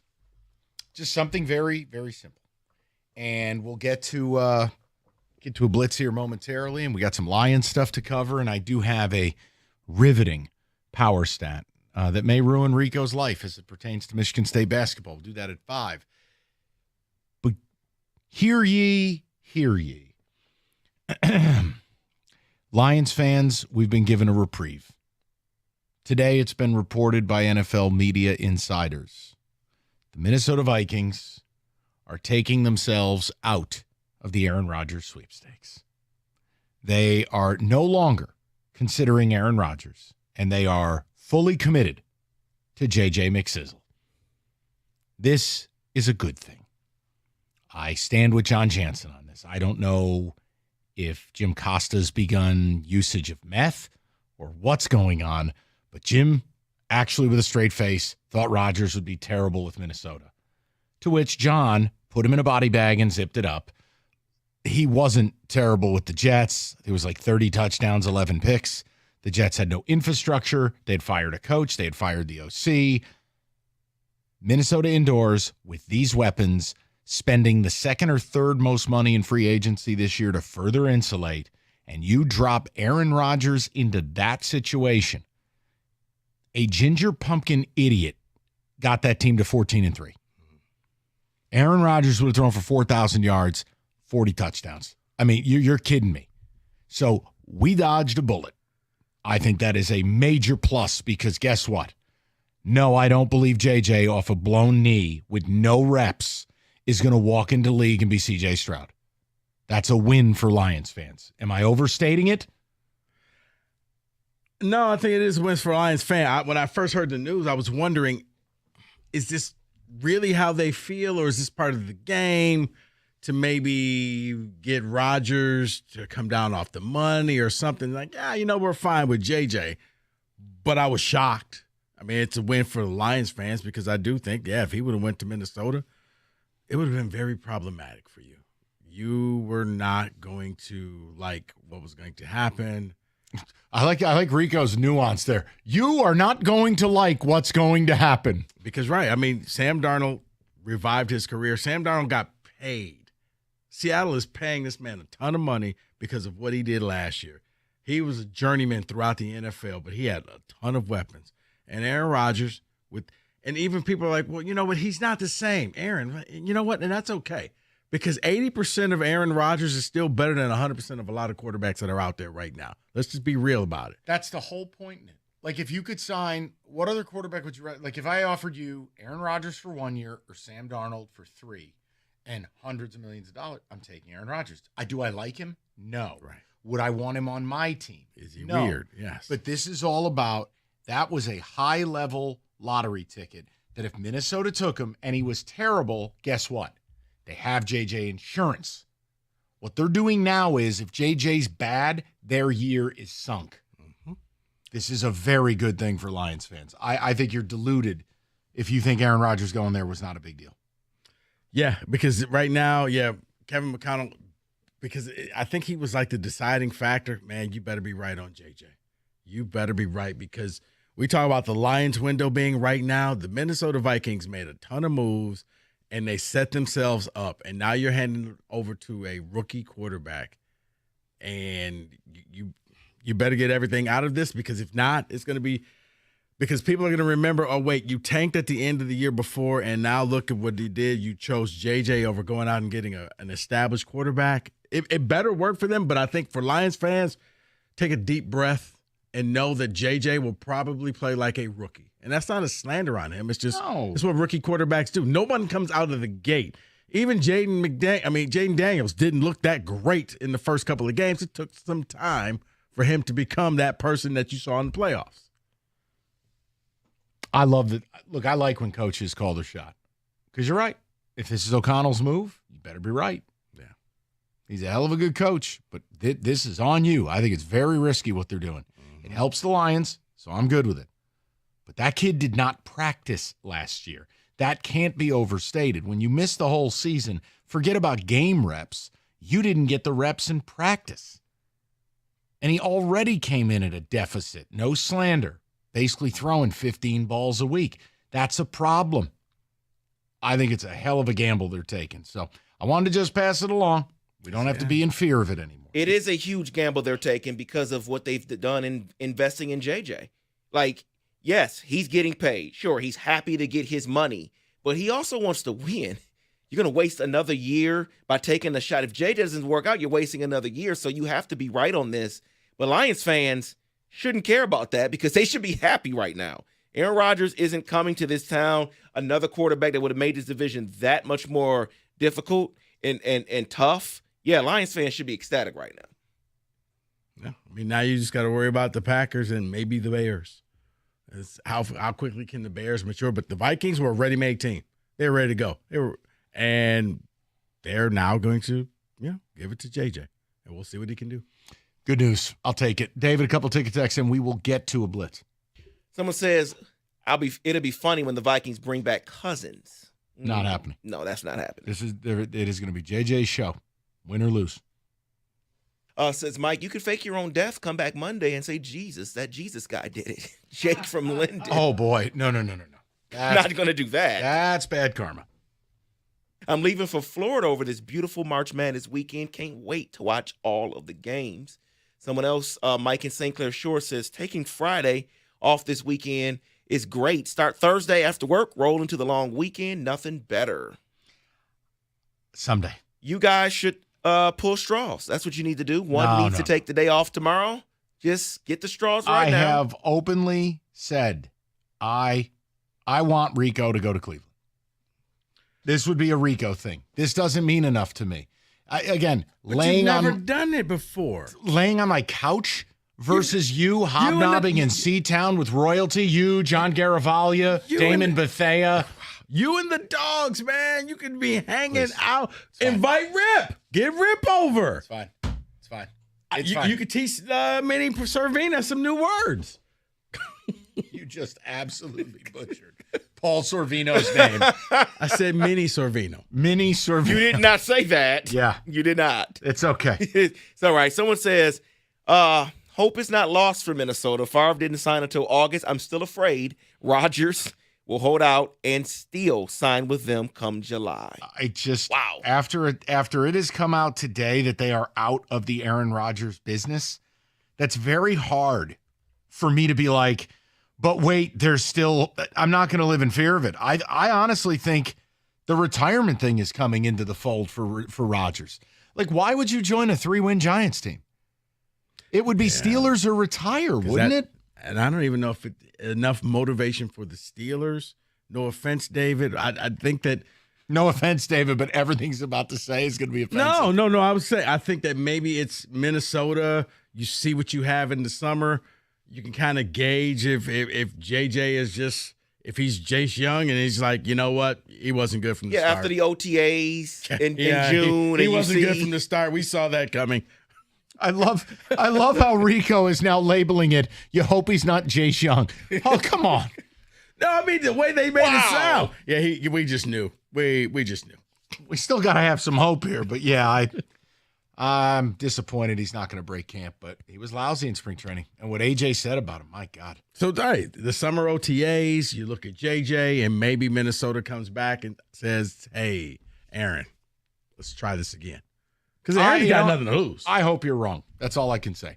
All right, we'll do the business next. We got a lot more to do today. Don't make a move. 97.1.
Brought to you by the Michigan Lottery. The NFL is preparing for their annual meetings next Sunday in Florida. With that come rule change proposals by teams, and Lions have submitted 3. One that would eliminate automatic first downs after defensive holding and illegal contact penalties.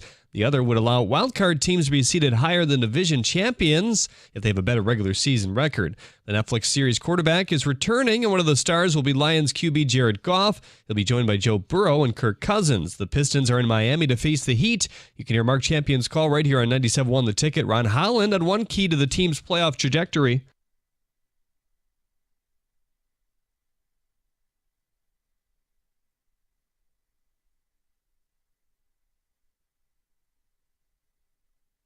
Fresh off Big Ten Goalie of the Year honors yesterday, Red Wings prospect and MSU netminder Trey Augustine has been named one of the 4 finalists for the Richter Award, given to the best D1 goalie in college hockey. The Tigers lost to the Red Sox 6-4. Andrew Chafin got the loss and struggled in just 1 inning of work, allowing 3 hits and a walk and 2 earned runs. Casey Mize started. He gave up 2 earned runs in 4 2/3 innings. At the Corwell Health Sports Desk, I'm Jeremy Otto for Morgan at 97.1 The Ticket or Odyssey.com.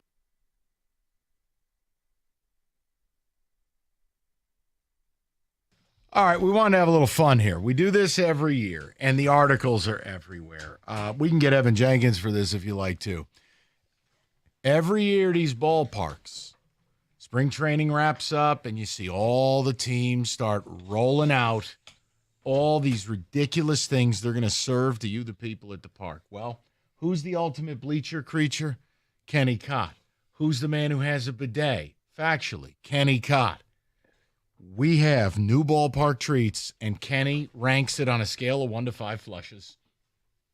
Oh, we're bringing back the flush scale. I like that. It has to be. Love it. David, the music, please. A reminder, these are all debuting at Major League ballparks this year. What's the highest ranking? How many flushes? 3? I can't 5. remember. 5. Is flush good or bad? Because generally, you'd think flush would be bad, right? I think it's bad. I think all of this is bad. Okay, so 5 5 flushes is bad, 1 flush is the best. good. All That's right. okay. I want to figure out the rules here. Let's head out to Citi Field, guys. 5 flushes. Amen, Evan. Amen. I wish it would sink into the bay. Let's get the Mets Championship Burger. It is made with the Pat LaFleur. It's actually a paper plate of air. It's the only championship they're going to see. This was not supposed to be ripping the Mets. I'm sorry. And it's only $22.99. Go ahead. It is made with Pat LaFrida prime dry-aged beef. What is Pat LaFrida, Mike? It's the biggest meat supplier in the New York City region. Because anytime Kenny and I have done these a couple times on Cash the Ticket, and it's always Pat LaFrida's meat. It's just, okay. I was just curious. Is it good? Is it? Yes. On a scale of 1 to 5 flushes for you? No, it's a 1. It's, All right. it's a very high That's quality. all. Is it high end or meat? No, it's they service some of the best restaurants in the city. Dude, any of those stadiums will say Pat LaFrida. Yeah, we didn't know Correct. what that was. All So it right, has proceed. dry-aged beef, Thank you. Maine lobster salad, and a lobster fondue sauce, and a charred lemon and brioche. Okay, see, here's the problem. I always think of it like this. I'm not a seafood guy, but something that you want to eat when it's 85 degrees, I'm thinking probably not seafood salad.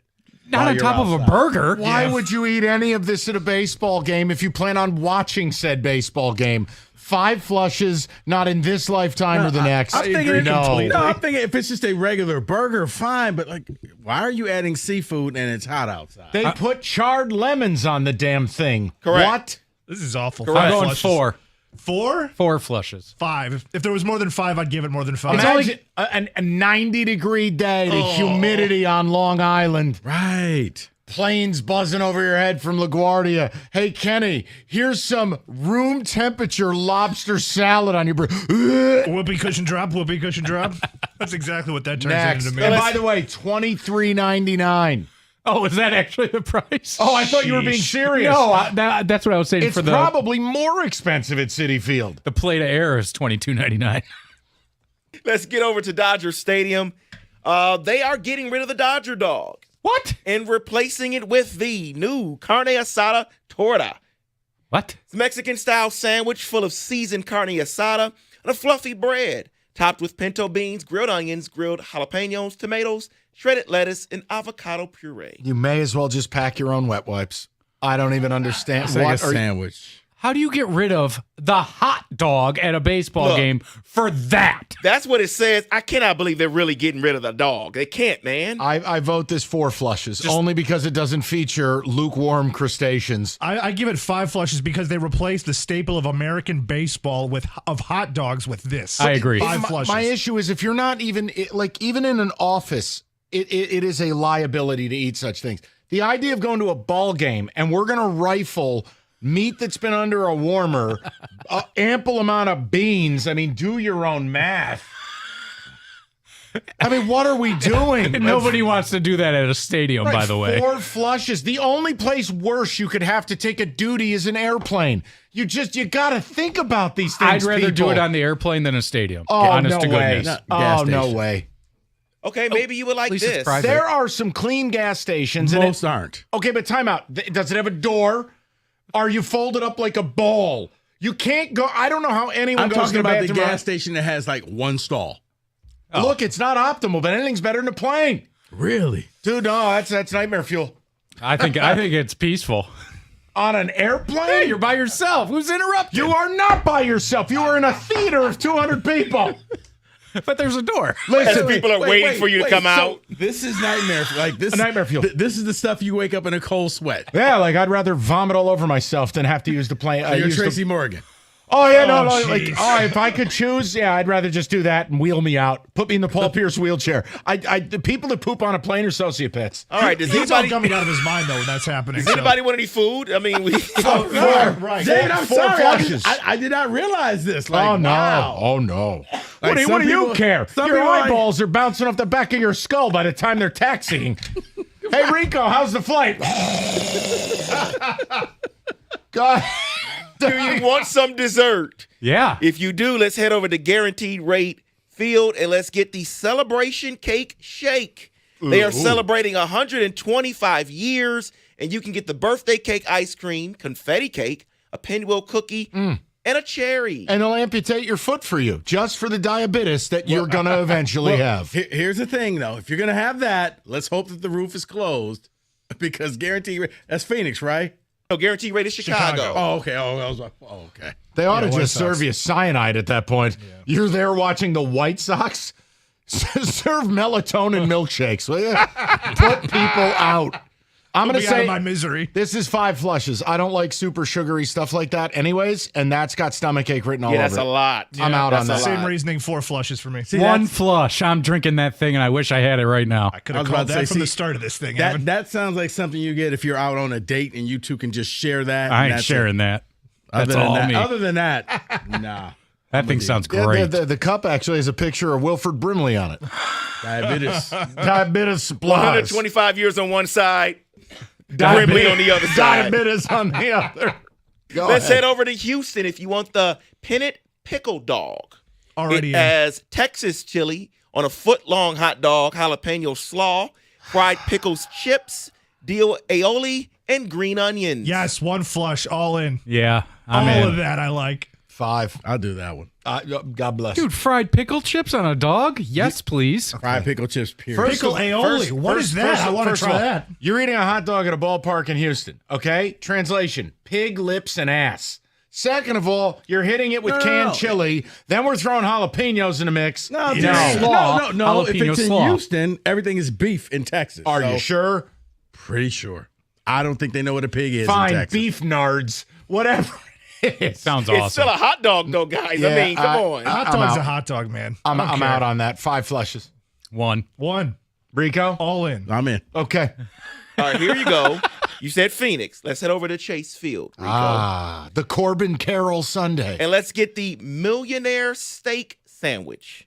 Brioche hoagie filled with beef tenderloin medallions, black truffle cheese sauce, mushrooms, and garlic aioli.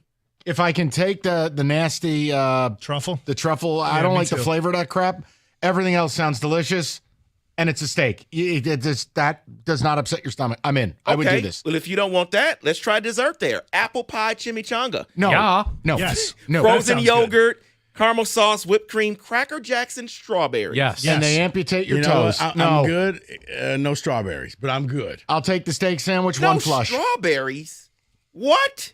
I'll take Rico's strawberries. We're okay. Yeah. Jesus. Look at David judging you. I know. Strawberries, that's the no. Normally, David yells at like non-religious people this way. This is exciting. What's your beef with Yikes. strawberries? You don't like them. All right. It's objective. Well, then, because you don't like You know them, what? You head over to the menu again then. Yeah. because you don't like them, I'll take you over to T-Mobile I Park. can't. You can't say that. I'll take you over to T-Mobile Park and give you the Dungeness crab pizza. No. With warm butter, No. dill, thyme, and Parmesan. Wait, what?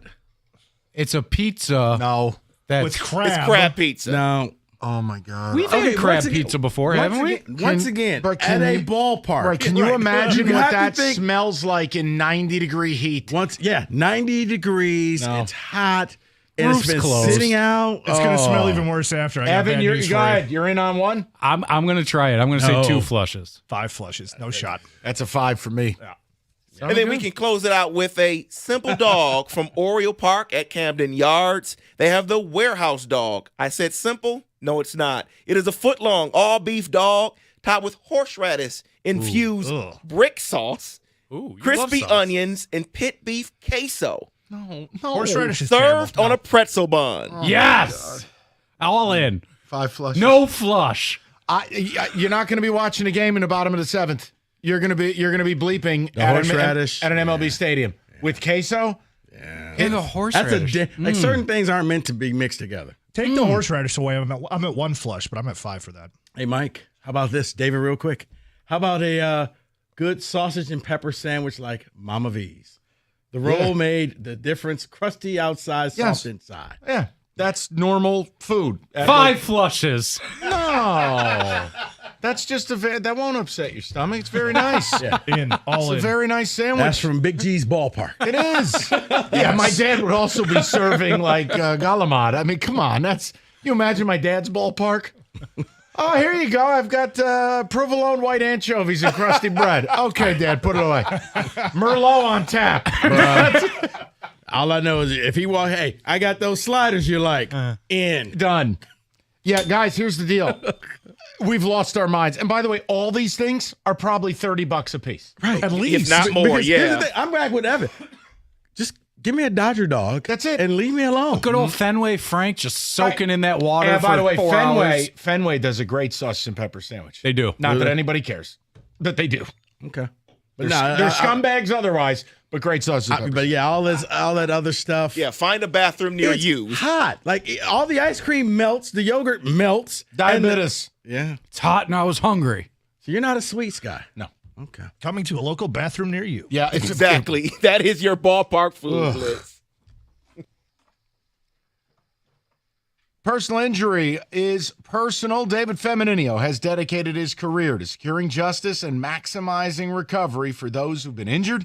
David is also dedicated to ensuring you get the medical care you need to put your life back together. You need an attorney who makes it personal? You call David Femininio. He'll get the job done. 855-65-CRASH or go to that website, getdavidgetpaid.com.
If you're looking for the best deals on the hottest Chevy models, there's only one place to go, Hamilton Chevrolet in Warren. At 14 Mile and Mound, to be exact, Hamilton Chevrolet is leading the way with unbeatable prices, top-notch service, and a commitment to total satisfaction.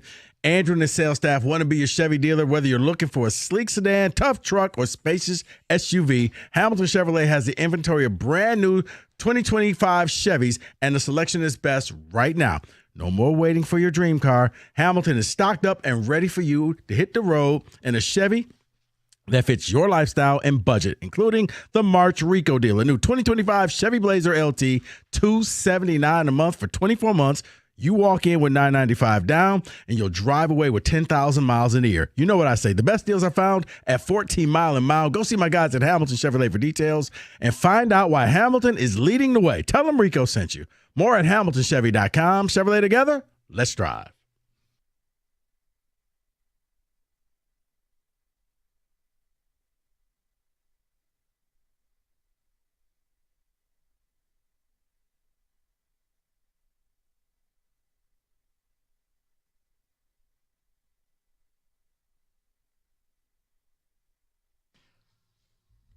Coming up in about 30 minutes, we are going to deliver a power stat for all Spartan fans, but it's mainly for Rico. He has to decide, like Idris Elba wearing a Viking hat in one of the Marvel movies, whether we get to ride the icicle bridge, whether this stat means something or nothing. Okay. Tournament style, 5 o'clock. David, quick check on the ticket text. We've got a couple of Lions notes for people. Ed in Dearborn says, if you eat any of that food, you should get a free T-shirt that says, "Get out of my way, I just had crab pizza." Honestly, I don't know a scenario where you're watching the game. That is just... And who buys this stuff? People are But yes, whenever we do this game, I automatically, okay, in 90-degree weather, in direct sunlight, how is this going to hold up? Crab pizza? Crab pizza, not well. Mike is right. I'd be horrified on a plane. I'd rather jump out the window. Yeah. I systematically pre-plan flying so that you just don't eat for 2 days. Doing a duty is not possible. No, it's just a day of flight. There is no food. So your system has said, hey, I've done what I need. I know I have to go into a flying coffin for 3, 4, 6 hours. There is no option. That going to the bathroom is a possibility. If you don't put anything in, nothing's coming out. What I never understand, and I know we're doing a topic, but this texter wanted to. What is it with people? They feel like they're going off to the electric chair. You're flying to Fort Lauderdale. Why do you need 2 bags of food? It's a 3-hour flight. Didn't Jesus go like 3 weeks without food? You can't go 3 hours? 3 hours. 40 days, but you know what, Mike? Right. I'll allow it. Then I made my point even more effective. It wasn't over when the Germans bombed Pearl Harbor. These people get on the airplane like it is their last meal before being put away with lethal injection. Why? And then they're sitting there and they're just mowing food. The whole plane stinks. Why? I don't even understand it. Why would you do that only to then have to do a duty in this mini Micro Machines bathroom? It makes no sense. Unless you time it right that you eat it on the plane. Oh, come on, dude. Even when the upgrade hits, I turn the meal down. Really? I don't want You're none not of it. eating, period, No. on the plane. There is not even the Biscoff cookies? No. I'll take one of those. That's not going to cause a duty. No duty. I don't get it. And people are lined up around the block getting bags of food for the airplane. Why? Rico, all the times I've had to fly to New York, it's an hour and 6 minutes. Why do you need a bag of food? An hour and 6 minutes. Why? See, but then you have this. This can't be healthy. I flew from Detroit to South Korea, 16 hours, never used the bathroom. Come on. You can't, that's not healthy. Well, you're gonna have to water the lawn. That's acceptable. Is it a nonstop flight? Yeah, I think so. South Korea? Yeah, I it believe can so. be. You can find one. Yeah. Someone says, now, at that point, I may be like you and just like, yeah, we're just gonna fast today. 16-hour flight. Yes. Okay, I'm glad I got you on my side of things here. Go ahead. Bill in Freeport says, I agree. No strawberries. Raspberries are a good swap. And then someone else, Ryan, text, How did everyone but Mike miss Rico's Manugian comment? Absolutely. I didn't miss classic. it. I said you can't say that. No, he said everyone but you. Oh, well, I don't I didn't miss it. I just didn't want to touch it. Yeah, That's you all. didn't want to validate it. Kenny has no idea what he's talking about. I just gave him a history lesson behind the glass. Noted. All right, let's get to the Lions. So you wouldn't do like Qdobas on a full-hour flight? Bro, I see it, and a shiver goes down my spine. I'm like, what are you doing? Why are you doing this? I was really hungry that day. Okay, just will you please, Lions, you have something for the people that I don't think they're interested in watching. I'd like you to lay this out for them. Guys, the show Quarterbacks is back. Last year, it was wide receivers. You had Amon-Ra.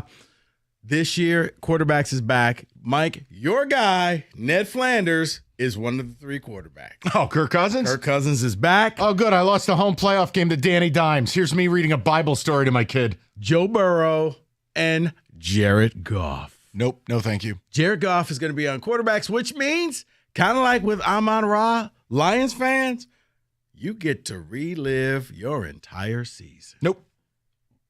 I am different. Last season doesn't exist. I would treat it, you and I had this conversation. If I'm a Lions fan, that playoff game is the 2011 Big Ten Championship, Michigan State, Wisconsin. I've never gone back and watched that. I'll never watch anything to do it last year if I'm a Lions fan. See, if I'm a Lions fan, I would watch it up until the Minnesota game. And then I'm turning it off. I don't need to see the final game.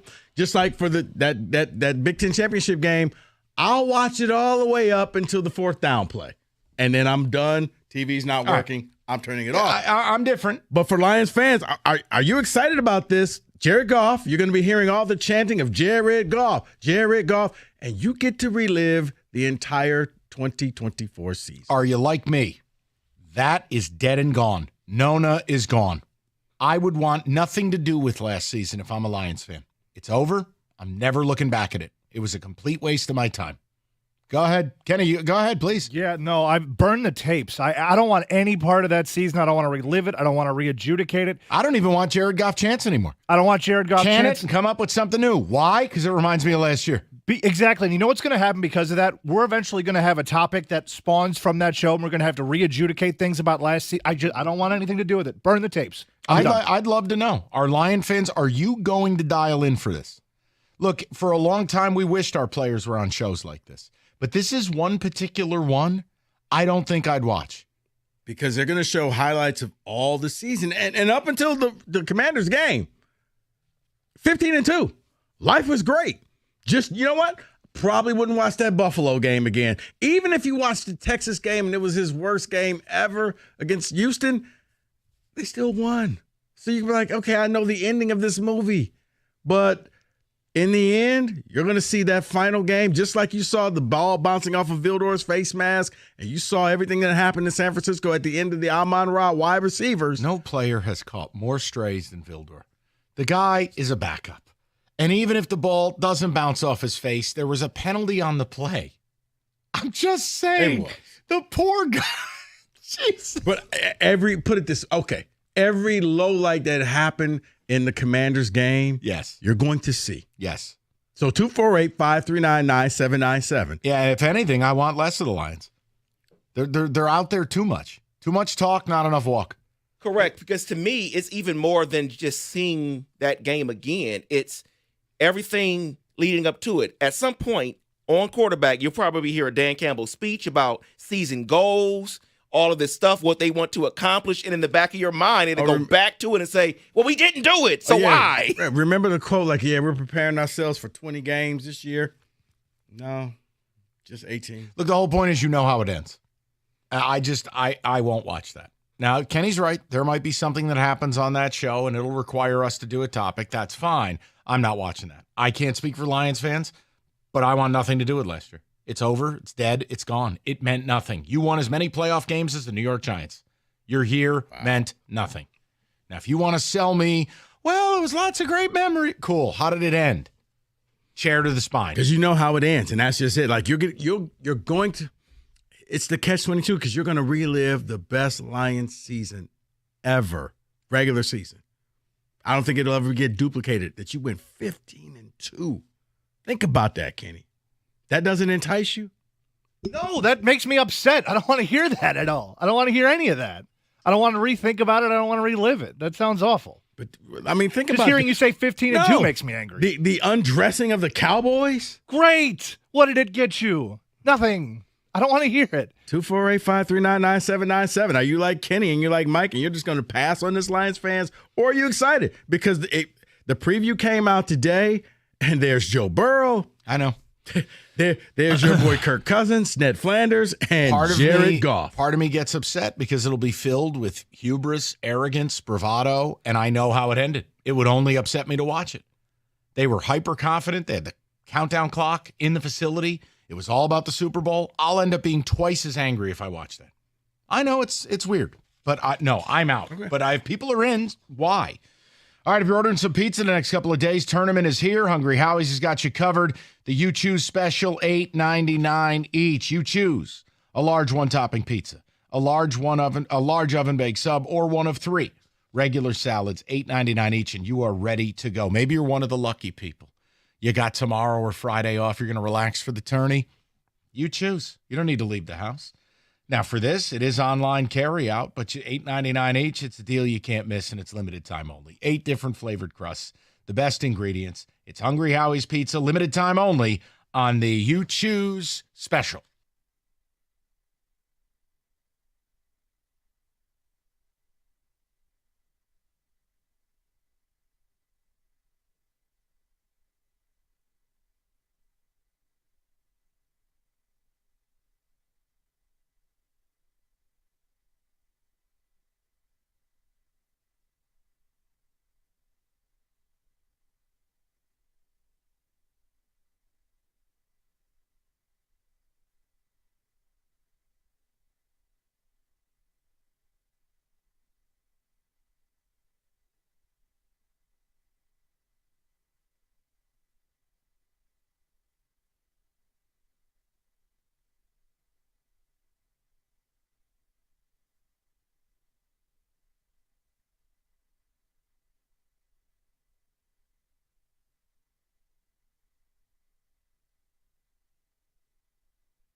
Odyssey.com, rewind, you missed anything. Red Wings, we opened the show with it. Not only Kenny with a major announcement, but also the way I watch the game versus the way you guys do. And it was a good conversation. Hockey Elite always delivers. We got into the tournament at 3. We're going to do it again at 5 because I've got a power stat from Evan Jenkins that it's for Rico. And Rico gets to determine whether it's something or nothing. Got the Jared Goff starring in quarterback, whether you're going to watch that or not. The other thing, I think the Lions made a great proposal at the NFL Rules Summit, if you will. And it's simple. Seed the playoffs based on record, not based on who wins their division. Meaning, last year, you and the Vikings, it was ridiculous, even though Ginger Pumpkin Idiot, it was ridiculous for a 14-3 team to be the 5 seed. Totally ridiculous. The Lions' proposal to the league is simple. If you're 15-2 and 14-3, you're the 1 and the 2 seed. Who cares that the Vikings didn't win the division? You should be the 2. And I think there's merit to it. We've talked about this for a long time. I disagree with the way the NBA does things. I don't think the NBA should even have conferences. Just take the top 16 teams based on record and let's go play ball. Why? May I enter into evidence? The Eastern Conference. I mean, for God's sakes, Miami might make the playoffs. You're playing them tonight, right? Losers of 9 out of 10, and Andrew Wiggins isn't playing tonight. I have no reason to watch that game.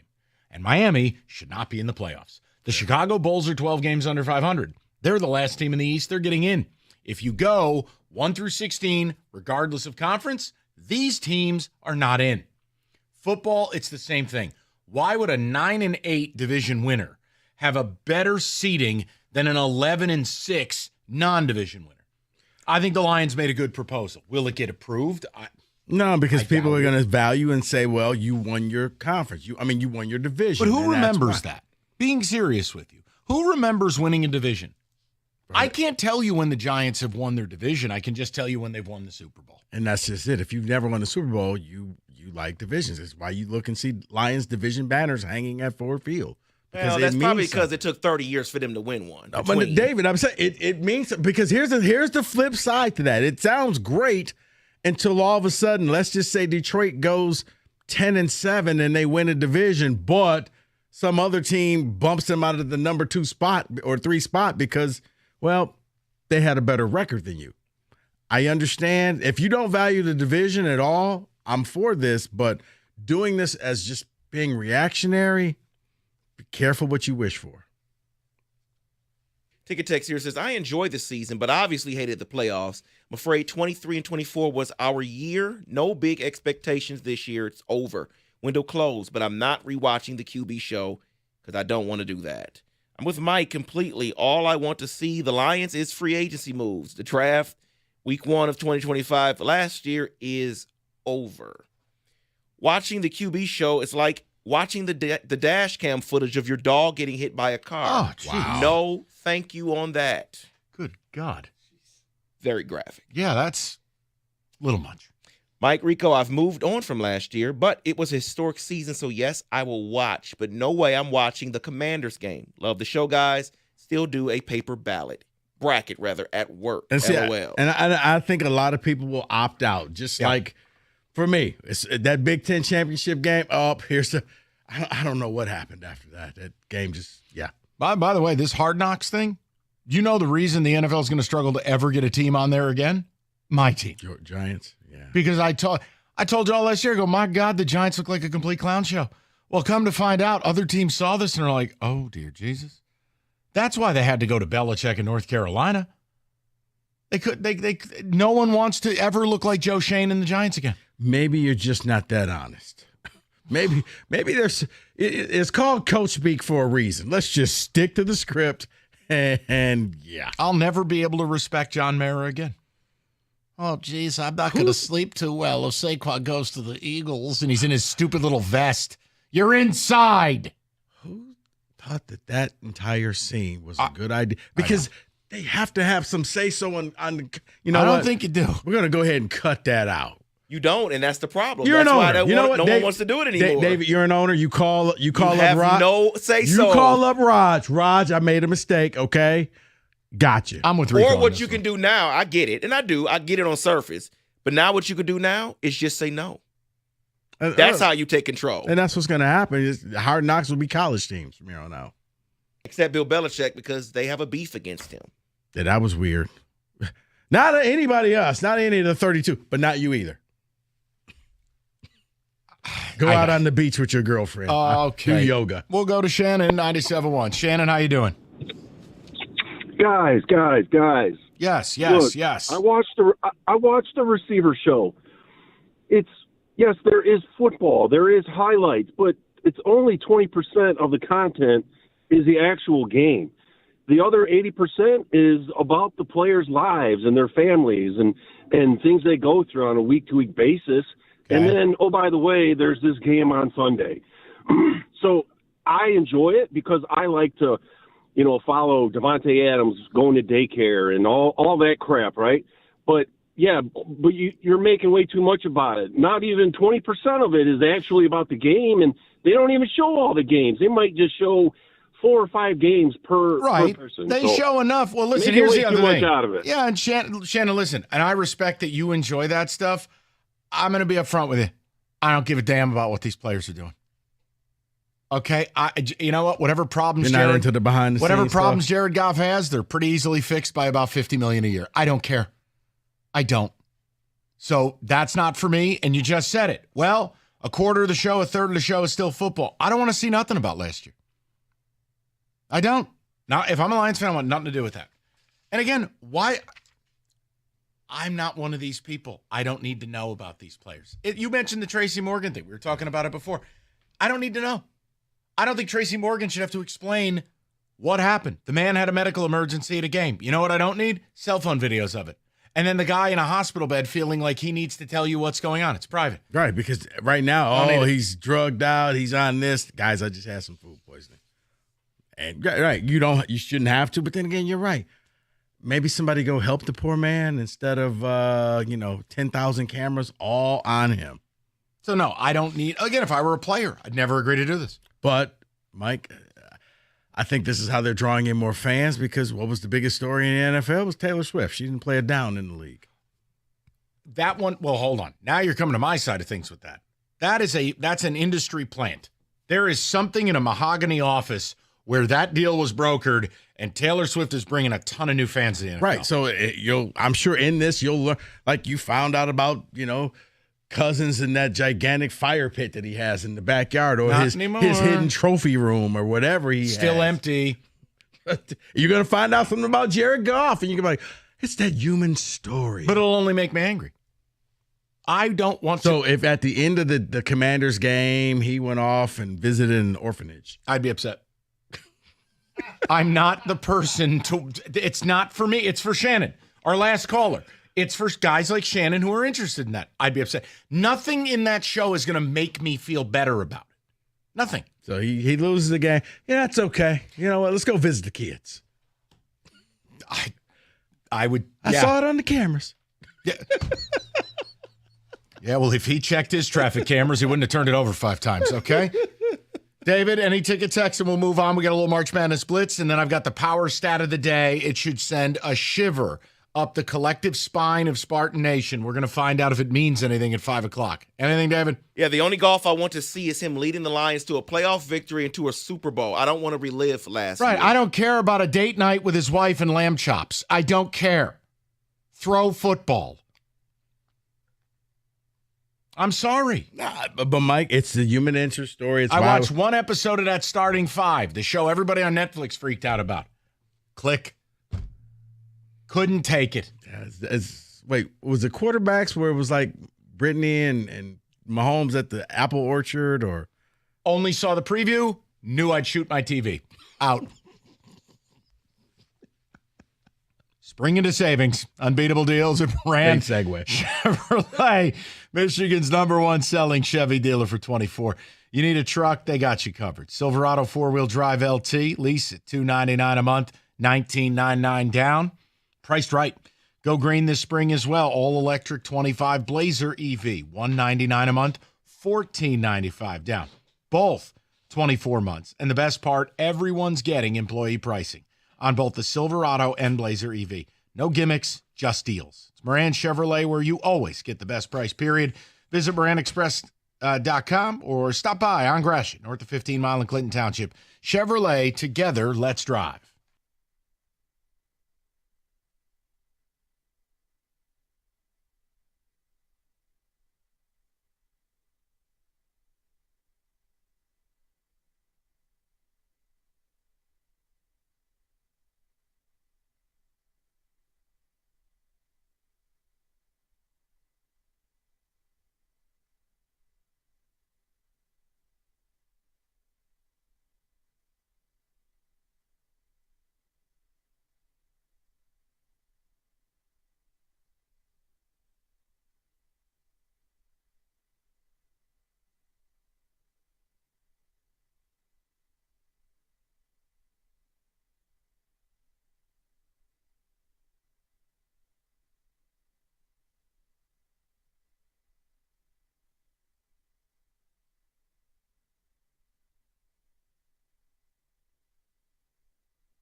Brought to you by English Gardens. The series quarterback is returning to Netflix, and Jared Goff is one of the 3 stars. The show skipped a year last year because of the lack of interest. Goff was one of the players who turned it down, as he told Carson Anderson last August.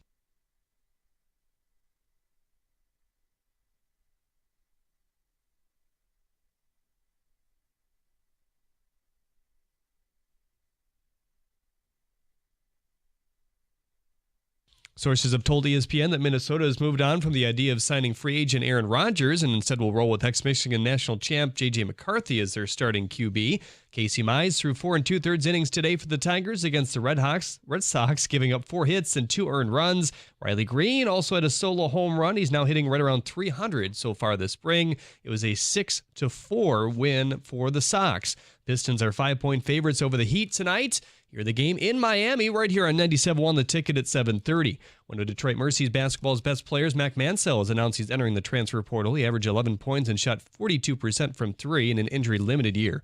President Donald Trump has suspended around $175 million in funding to the University of Pennsylvania for participation of a transgender swimmer in the program. This following the president's executive order banning transgender athletes competing in women's sports. At the Corwell Health Sports Desk, I'm Jeremy Otto for Morgan at 97.1 The Ticket or Odyssey.com.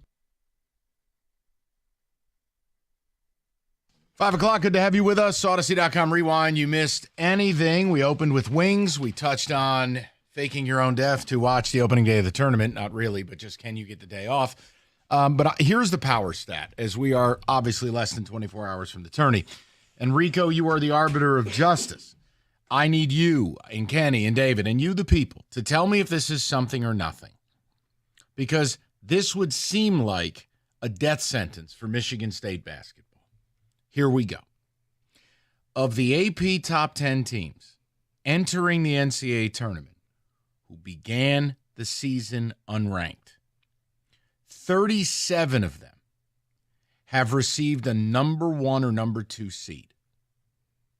Exactly none of the 37 have made the Final Four.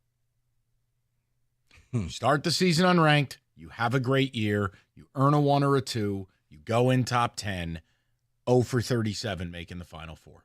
The 2 teams this year that qualify, Michigan State and St. John's. Something or nothing. And I know rules are made to be broken. Right. Records happen and they're made to be broken. I understand all of it. I am not telling you. When I read it, I sounded like the little monkey in the sound clip we have from Planet of the Apes. No, Mike, you're not the only one. Because when I was reading like different stats and I saw that, I was like, oh, okay, wow. Is it something or nothing, and why? And I'll throw the number out. And I'm not mad if people go, it's nothing. This is about us. It's us versus everybody. Do whatever you like. 248-539-9797. Something or nothing. Mike, it was something for me for about 5 minutes until I finished reading more stats about the tournament. And then I felt a little better. And I felt like it balanced it out. Because that's just horrifying if you're a State fan or if you're a St. John's fan, of knowing, hey, you're a 2 seed and you're not going anywhere. You're not going to the Final Four. The thing that balanced it out for me was the fact that the stat that whenever an Izzo-led MSU team is either a 1 or a 2 seed, 5 out of 7 times they've made the Final Four. So when I read that, I felt a little better. Like, okay. Maybe, but you know me. I'm a stickler for things like that. So yes, I love these weird little stats. And yeah, for about 5 minutes, and honestly, it still bothers me. That bothers me. That is there. I'll be real with you. I won't be Kremlin radio. It bothers me that I hear this and it's just like, wow, I did not know that. But yeah, I guess last season Iowa State fit the criteria and they lost in the Sweet 16. So it's something that, I will feel better once they make it to the Sweet 16 because I do think that it's favorable for them. I don't think that Auburn will be there in the Elite Eight game. But been all over it with Auburn. I can't knock you. You gotta get out of that first weekend. But yeah, When I found that stat about MSU, it wasn't. David, for you, the stat for Michigan, the times that they have been in the tournament, they've made it to the Sweet 16. So, something or nothing, people. Again, the power stat. Now that, Mike, that is a funny because we actually, my man Harold hit me with that stat at the end of our pod, and I was just like, whoa. Yeah, I know. 248-539-9797. If you were unranked to start the year, you had a wonderful season and finished in the top 10, you got a 1 or 2 seed, congrats. 0 for 37 making the Final Four. Look, I think there's already, it's well established. It took me till the very end of the year to be like, well, I guess they could win it. Their 3-point shooting is, we'll take that. Good enough. We gave out, I doubted them all year.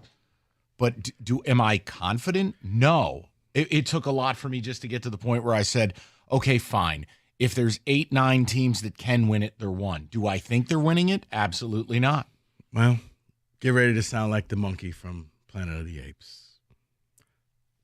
Based off of the stats that you said, Mike, 63% of the 2 seeds that met that criteria, 15 of 24 lost in the first or second round. 63% of the All right, 2 can seeds. I just say this? If they lose in the first or second round, Tom's got to retire. He won't, but I get what you're saying. It won't happen, but at that, if that happened, for his own good, not out of spite, brother, dude, go enjoy your life. If they lose in the first or second round, basically you become the Detroit Lions last year. You had this great season and you got nothing to show for it. And most fans won't even want to try to remember this year. Jace Richardson will be an afterthought because it's like, we wasted him. So, no, if that happens, no Spartan fan's going to be happy at all. You will just forget all about this the same way most people forget about how great they were the year they lost to Syracuse. They only lost 4 times that year. And most people don't remember that. David, something or nothing. Totally okay if you say nothing. Totally okay if you say, all right, my bracket's complete, state's dead. Whatever you like. Here's, when I first saw that stat, it was definitely something. But when you combine it with you're in the same region as Auburn. Yeah. I think that cancels out this stat for Michigan I love State. how Auburn has turned in from juggernaut into Correct. Homeless people. Correct. Not homeless. It kind of cancels it out for me because of that. David, that's why for me, they have to make it out of Cleveland. If they make it out of Cleveland, I think things get, believe it or not, they will get easier. Well, and then the other stat you just brought up doesn't bode well for making it out of Cleveland. So, yeah, I think it's something for sure. But in my mind, I think it gets canceled out. I think Michigan State makes it to the Final Four. Yeah, I mean, I'm a stickler for numbers and stuff like these and these types of facts. I love this type of Scary, stuff. isn't it? I know. So I just wanted to present it because I knew immediately I'm already a pessimist about them, so it would guide me one direction. But 0 for 37 is 0 for 37. I mean, Kenny, I know it's not your forte, it's not hockey, but numbers and data matter. When I read that stat, something or nothing. I'll be the contrarian here. I'll say nothing. Stats like these, I mean, to me, this screams coincidence. This doesn't scream like it actually has any value. At least it doesn't to me. Coincidence? If it was any other sport, I would say the same thing. It's a nothing burger for me. Okay. No effect on Kenny Cott. To his point, Steve from Livonia is texting and saying, given the landscape changes of college basketball of late, the stat regarding the preseason ranking isn't entirely apples to apples anymore. So he's going with nothing. All right. Yeah, I mean, and it's still funny. It's, who was, I think, preseason number 1 team? Wasn't UNC, was it? No. It was Kansas, UNC, and UConn were all top 10, and they were all terrible. I think Purdue was 4th. Yeah, I give up on that. Go ahead, David. Someone says, yes, this is definitely something. You just scared me. I didn't do it for that purpose. Hoping for Michigan State. I'm just saying, look, MSU didn't play till Friday night. Michigan will be more of the conversation tomorrow. But this stat was something I had to bring up. Because if you're filling out your brackets, there's your final swan song. If you have St. John's or MSU in the Final Four, you are making history because 37 times teams with that profile have gotten here, and they are 0 for 37. A Michigan fan texts in and says, I put $15 down now on Michigan because of this stat for Michigan State. Well, hold on. Now, I don't have a bracket in front of me. I'm not a boomer. But North Carolina plays Ole Miss. Mm-hmm. So if Michigan were to win against UC San Diego, win against A&M, they get, is it the winner of the Ole Miss pod? I don't have it in front of me. It would be the Ole Miss, Auburn, Iowa State, all that over there. Look, Yeah. no, Michigan State would get Iowa State. No, but for Michigan, 16. listen, if they cleared a first-round game, it'll be a war to 50 against A&M. But their region, again, Auburn, to me, I'm not ready to bail on them that they are garbage the way you guys are. Oh, no, Mike, I'm not saying they're garbage. No, I know. I'm not. You've been ahead of it where you're like, nope, not winning it. But it's based off of stuff like this, so I can't be hypocritical because, under Bruce Pearl, they don't do so well. It's true. And he sweats a lot. You can't bet on a sweaty coach. It's rules. You would think that he would get a nice NIL package from some deodorant company? Yeah. Jesus, or like, I don't know, don't doctors do those shots in the armpits to make people stop smelling? Or just some T-shirt place and be like, we hide the sweat. Anything. Yeah. Or he could just go with a quarter zip, solve the problem. Go ahead. What was Sean Miller the other one? Yeah. I mean, that guy, forget about it. He would always wear a white shirt. Bro, he would just drink water and sweat. All right, we'll get some of the people. We'll get the ticket text. Your power stat of the day. Yes, David. Huge signing for the Lions. I'll tell you about it next. Don't mess with my emotions. You being real? Oh, all right. I hope you're being serious because the people don't deserve to be messed with. When it comes to IRS collection or audit, you need a law firm that specializes in all types of tax problems. You need Maurice and Jerry. You need Abraham and Rose. And whether it's personal income tax, business payroll tax, Abraham and Rose got you covered.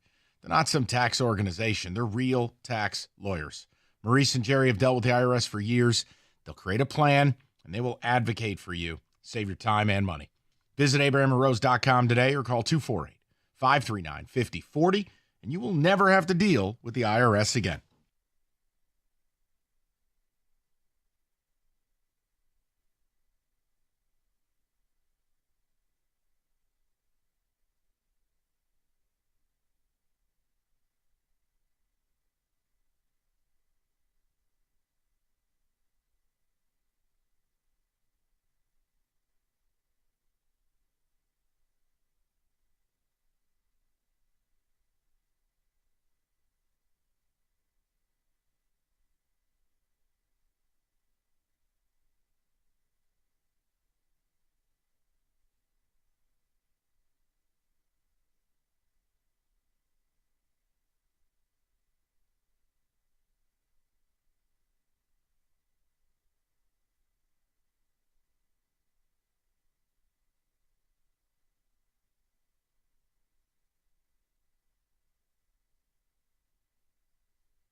All right, David, a couple of the ticket texts. Yes, we covered wings earlier. Also, again, reason number 4,803, the NBA is a total joke.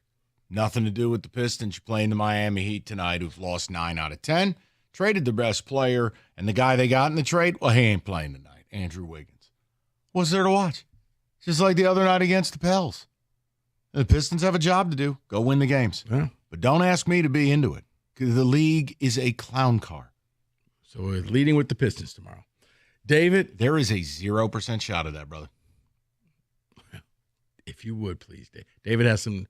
Oh, I'm sorry. Yeah, David, you had Lions. I'm not hitting breaking news if you're screwing with people. No, there is breaking news. There's news. Nope. Wow. Didn't know breaking news was going to start with that. It was an accident. Lions made a huge signing. They are bringing back one of their own, huge contributor to last season. Bob Muhammad is back on a one-year deal. Somewhere TJ Lang needs a wet wipe. Almondine Muhammad. He's back. Alquadine Muhammad is back. Hey, WBBT, baby. I mean, the only way you could make the news bigger than Bob O'Connor being back and Pete Zylstra, it is the official player of Thomas John Lang, Alquadine Muhammad. He's back. You know what I think the better question to ask is? What did Melifonwu do wrong to be the only guy they didn't bring back? Everybody else is back. You're right. I was about to say, well, he was hurt all the time, but everybody maybe he was late bringing in the donuts. I have no idea. I mean, who did they let go exactly? Carlton Davis took more money to go somewhere else. They wanted him back. They offered him a deal. As soon as I saw this, I just looked over at these two clowns, and they just were laughing behind Oh, man.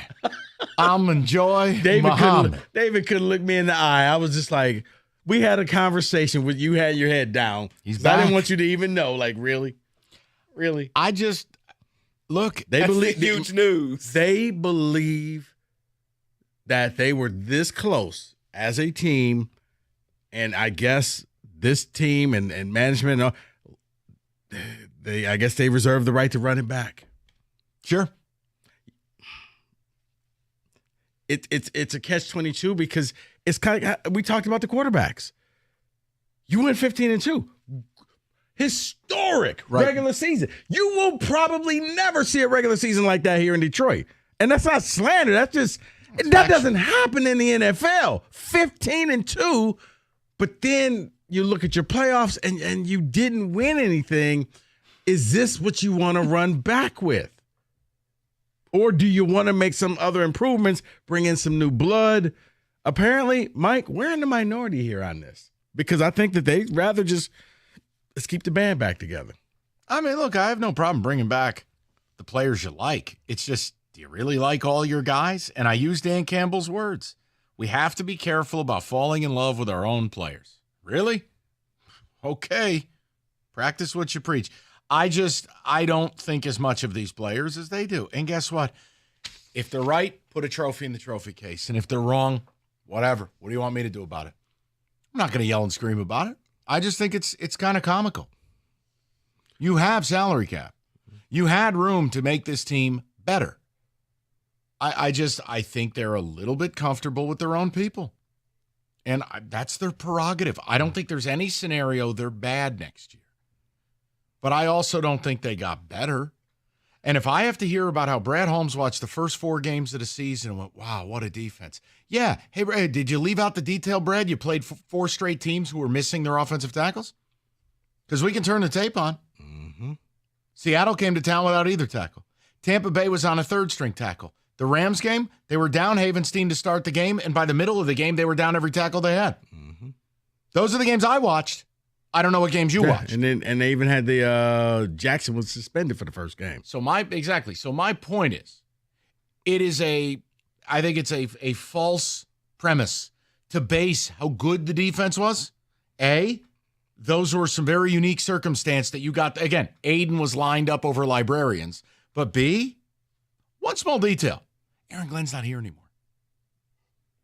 So fine, run it back. I don't care. Do whatever you want.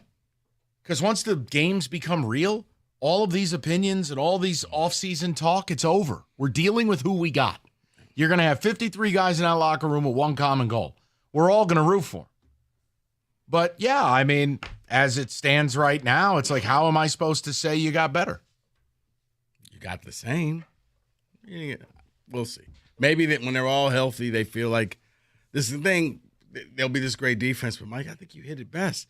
You didn't play up against any starting offensive tackles for the first 4 games. This is back when Aiden looked like he was going to be the MVP because he was going up against second and third stringers, and he was beating them. But you know what? Somebody who was drafted number 2 overall should be beating second and third stringers routinely. He was not fine. taking. It's like the Pistons. It's not your fault that you're playing teams and not doing anything. You're taking full advantage of and it. Aiden was going crazy. Right. I mean, but, like, I'm just making a point. When Brad Holmes gets up there and talks about that, and you leave out the most relevant part, and including that the defense you watched will not be the defense this year because you're missing Aaron Glenn, I don't think those are things that are trite. I don't think that's gotcha radio. It's just real. Yeah. Turn on the tape. Oh, wow, man, we were awesome. Yeah, great. Tampa's tackle looked like Kenny Cott.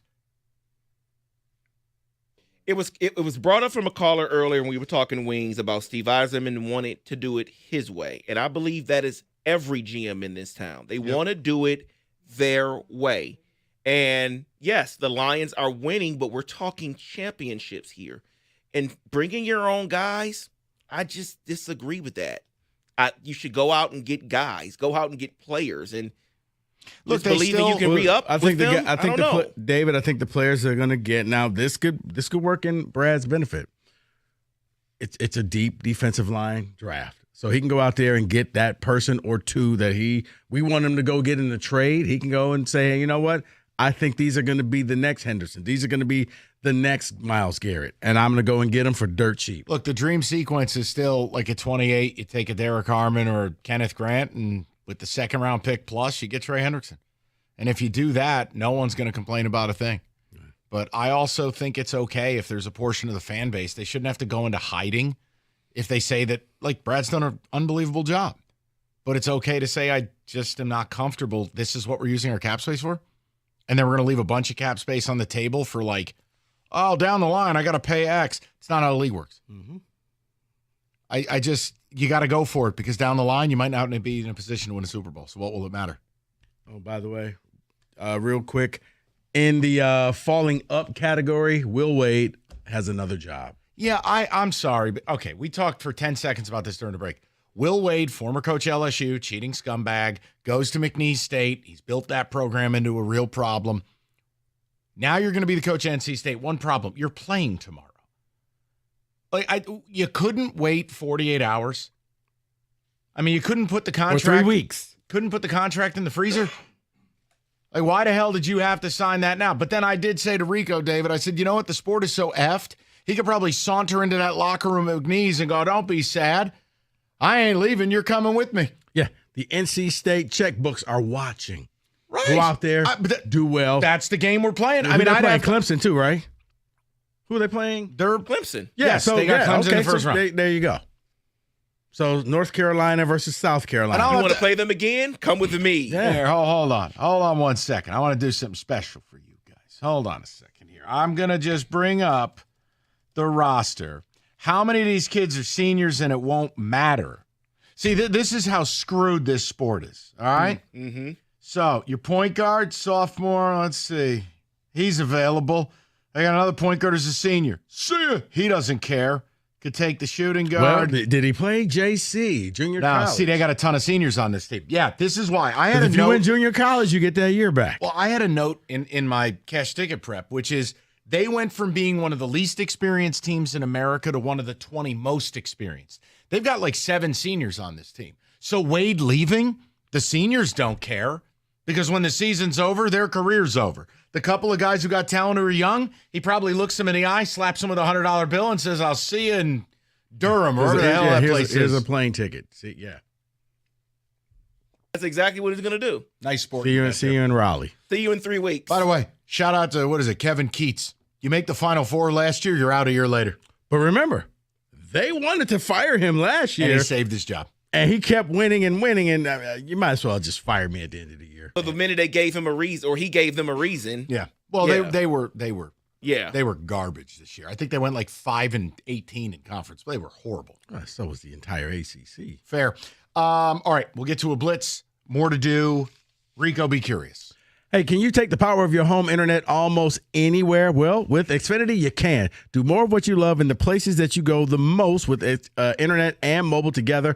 Xfinity built a network that is 99.99% reliable. Plus, Xfinity Mobile has Wi-Fi Power Boost, giving you ultra-fast Wi-Fi at home and on the go. Get the same reliable network in places you need it the most, like at the coffee shop, in line at the grocery store, if you're at the game.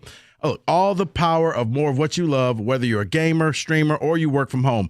Whether you're into whatever you're into, you'll love how fast you can do it with Xfinity Internet and mobile together. Now through April 17th, get the 300 megabit Xfinity Internet with one unlimited mobile line together for just $30 a month for 1 year, no annual contract. Plus, save $1,000 in your first year over Verizon and AT&T. Plus, ask how you can get a free premium 5G phone. Visit Xfinity.com, call 1-800-XFINITY, or visit a store today. Requires paperless billing and auto pay with a store bank account. Restrictions apply. Taxes, fees, and equipment are extra. After promo, regular rates apply. Actual speeds vary. Savings compared to Verizon's 5G Internet plus one unlimited welcome line and AT&T Internet 300 plus one unlimited starter SL line. Xfinity Internet required. Reduced speeds after 30 gigabits of usage per line. Data thresholds and actual savings vary.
Northville Lumber, we've talked about them for a long time. Largest Trex decking outlet in the country. Northville, Michigan's Trex Superstore. They stock all colors of Trex decking, railing, lighting, and they have it all the time at the lowest prices. So whether you're a builder, a do-it-yourselfer, you can count on Northville. They're going to have everything you need and when you need it.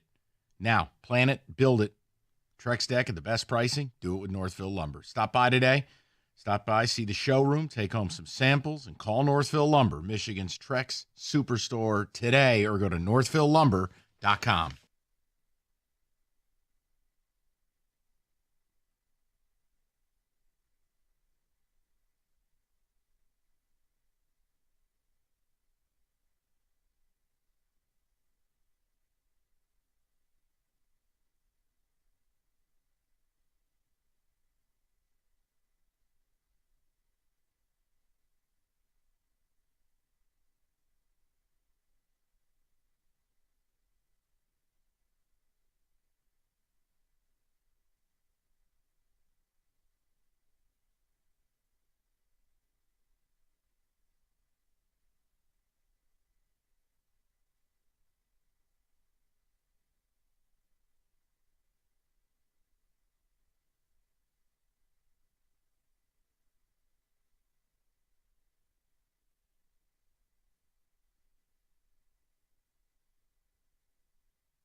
All right, 97.1, you missed anything, Odyssey.com rewind. Reegs is coming up next. Also, 5-Star Zone, Rico did another episode of that today. Every Big Ten first-round game, download that. Cash ticket, cookies, and I broke down every damn thing. I can't help that last night was a clown car. It is what it is. It's the tournament. Bro, I'm sorry, but UNC starting 6 for 6 from deep and 10 for 10 from the line. I'm going, are you kidding? This is really happening again. Gross. Heavily motivated. They were told, you don't belong here. Betting the tournament is a minefield. David, go ahead, buddy. I went out, had a chicken sandwich the night before a flight, got food poisoning, went to the bathroom on the plane 20 times. Oh, dear God. Oh, that's horrible. It's just a nightmare. At that point, you know what, flight attendant, I'm just going to be here. This is my seat for the I'm flight. not doing anything nefarious. Just going to be here. I'll leave it at that. Just need some quiet. Right. Someone says if you're looking for a clean gas station, Buc-ee's. Pretty good gas Again, station. we don't have them up here. Right. We don't. Those are all down in Florida, Texas, like maybe North Carolina. We don't have them. I'm just talking about the gas stations here locally where it's just one stall and take it. Anything's better than a plane. But I mean, move on. Do we have ticket text on anything else, or is that one comment what people are hanging on to here? Gee I just whiz. didn't know that was your fear. It's just something. I'm sorry. No way. I mean, obviously, you and I have two different flight experiences. Well, first of all, you don't have a right to comment. You're in a coma by the time you board. You are disqualified. How am I disqualified? Because you're gone. They turn the engines on. Gone. I'm watching a movie. And then Before they turned the engines on, he's gone. Gone. The year the Spartans had Miles Bridges, Jackson, Langford, Ward, Etloss, Truly Hurts. So, yes, I am in on this stat. The power It pains stat me. again. Except for that stat didn't qualify for that team. No, you have to be It unranked didn't. to start the year, finish in the top 10, and get a 1 or a 2 seed. Those teams are 0 for 37 in making the Final Four. Yeah. The two that qualify this year, Jeff, Michigan State and St. John's. Now, the Syracuse and Middle Tennessee qualify for the other one that 5 out of the 7 times Izzo's been a 1 or 2 seed. He's gone to the Final Four except for those 2 games. Yeah, but Middle Tennessee and Syracuse. Michigan State is one of, I think, 20 teams that is top 50 in KenPom offense and defense.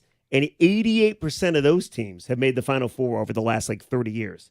So you got something going for you. Like I said, I love stats like that. It's just way too geeky. Not going to do it for the audience because they don't care. They just want to know, is my team going to win? I'll never forget Michigan-Villanova. It was the national championship game. That was the year that Michigan had the unbelievably easy pathway to the championship game. And I was driving home from a Tiger game, and Valenti was doing the program. And Mike's like, I just saw this stat at the bottom of ESPN Sports and Information. And you gave you probably don't even remember this. I don't. You gave this stat, and I forget what the stat was, but it convinced you that Michigan was dead. 0 chance to win. Totally ruined my day, and of course they got their ass kicked. What was the stat? DiVincenzo. I forget. I remember the show, though, because I was I'm glad you remember the show, but nothing I said. Thank you. You know what? Was Michigan a 5 seed that year? I think there were 6, if I'm not going to say mistaken. no 5 seed has ever won the national. Is that right? Yeah. No 16 either. Okay, thank you for that. Correct. Guys, I wanted to ask you something. There's no 15 either. There's no smarm here. There was no trolling here. I just want to ask you one quick question. Mm-hmm. Do you know what happened 9 years ago today? Yes, Rieger. This is smarm. No. Rieger, this 9 is years trolling. ago today, Middle Tennessee at 15 beat Michigan State Wait a at minute. number 2. That was 9 years ago? 2016. So this isn't trolling. My daughter was less than a year old. I remember it so vividly. I'm glad you see. I vividly remember. I stayed on the air past my shift.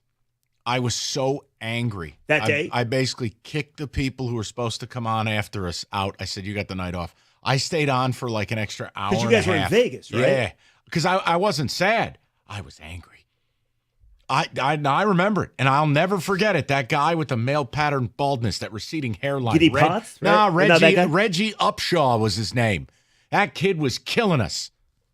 He didn't have a 4 head. He had a 5 head. That kid killed us. All right, so let me ask the question. you're not though. trolling? No, I'm How not is trolling. that? I swear. 9 years It's amazing, isn't it? Oh Time my flies. But that's not trolling. So what is the tournament game that you were so happy to see a team lose in? High Point, Purdue. Why? It hasn't happened yet. It hasn't happened yet. Oh, my bad. I'm talking about just watching the tournament. What loss gave you the most glee? Because I'll be totally honest with you. Michigan was playing Notre Dame later that day in the NCAA tournament. They got popped by Notre Dame. They led by 12 in the second half. I didn't care about any of it because you guys lost with 15, and I was so damn happy. You know what it was for me? Well, but it was financial, and it was the ultimate I told you so. It was your guys losing to Villanova because I had a class. Yeah. I had a class that night, and my students were like, "Oh, we should." I was like, "You should might as well come to class. You're gonna be disappointed." So they bet me. They did all of this stuff, and I'm like, "You're gonna be disappointed, and you're gonna be in class." And I cashed in. That game was over so fast. Okay, I will. I'll give you one, and I got to remember it right. I had bet on a team. This was Vegas, and it may have been the same year as the MTSU disaster, but Middle Tennessee State effed me on a bet, and I go, okay. Second round, they were facing Syracuse. There is no way against that zone and that team, and we loaded the wagon on Syracuse, and I think Syracuse beat them by 30. I've never been happy. Oh, wait. It was Middle Tennessee State beat State. It was that year. I go, there's no way these losers are doing this to Syracuse, so I got my revenge on them. That I'm pretty sure it's the same year. And that, you know what? There's another bet for me because it was one of those, this guy gave me, he said, back when the Running Rebels were good, I'll give you the field. I'm taking UNLV. Sounds like a smart bet, right? We get to the championship game. I've never loved Bobby Hurley more. Thanks, Duke. Duke has a soft spot in my heart for that game because I'm POS. Mike, I'm sitting there because it was me and this guy, and we went out in the bet, and we're sitting there like, how are we going to pay this guy this money? Like, I felt like you, Rieger. I felt like a deadbeat. Thank you. I'm like, how am I going to pay this guy the money? Wow. We didn't know. And then when Duke won, we are jumping up and down and running down the hallways because we didn't have the money. Okay, then. My two was when Baylor knocked off Gonzaga in the national championship game. Mm-hmm. I mean, because so many people are talking about Gonzaga and Mark Few's amazing, and I just loved it. It was sensational. And then when you guys lost to Syracuse, that was maybe my favorite NCAA tournament game of all time. Do you have a topic, or are you just here to bust balls? Both. We're going to talk about Alex Bregman to start things off. I saw the Bregman comment. said something today to Cameron Maben, the former Tiger, and I'm curious how people feel about it. Then we'll have a discussion about it, and we'll bring the tournament into the mix as well. Are you working tomorrow? Yeah. I may want to cash in on one of my bets. Okay. All right. Wow. Okay, then. We'll talk to everybody at 2. Tournament coverage. That's for all that crap you just talked. Go ahead, Mike. Ben Carter. All right. You know what? Rieger is a Specs grad. If Jeff Rieger can be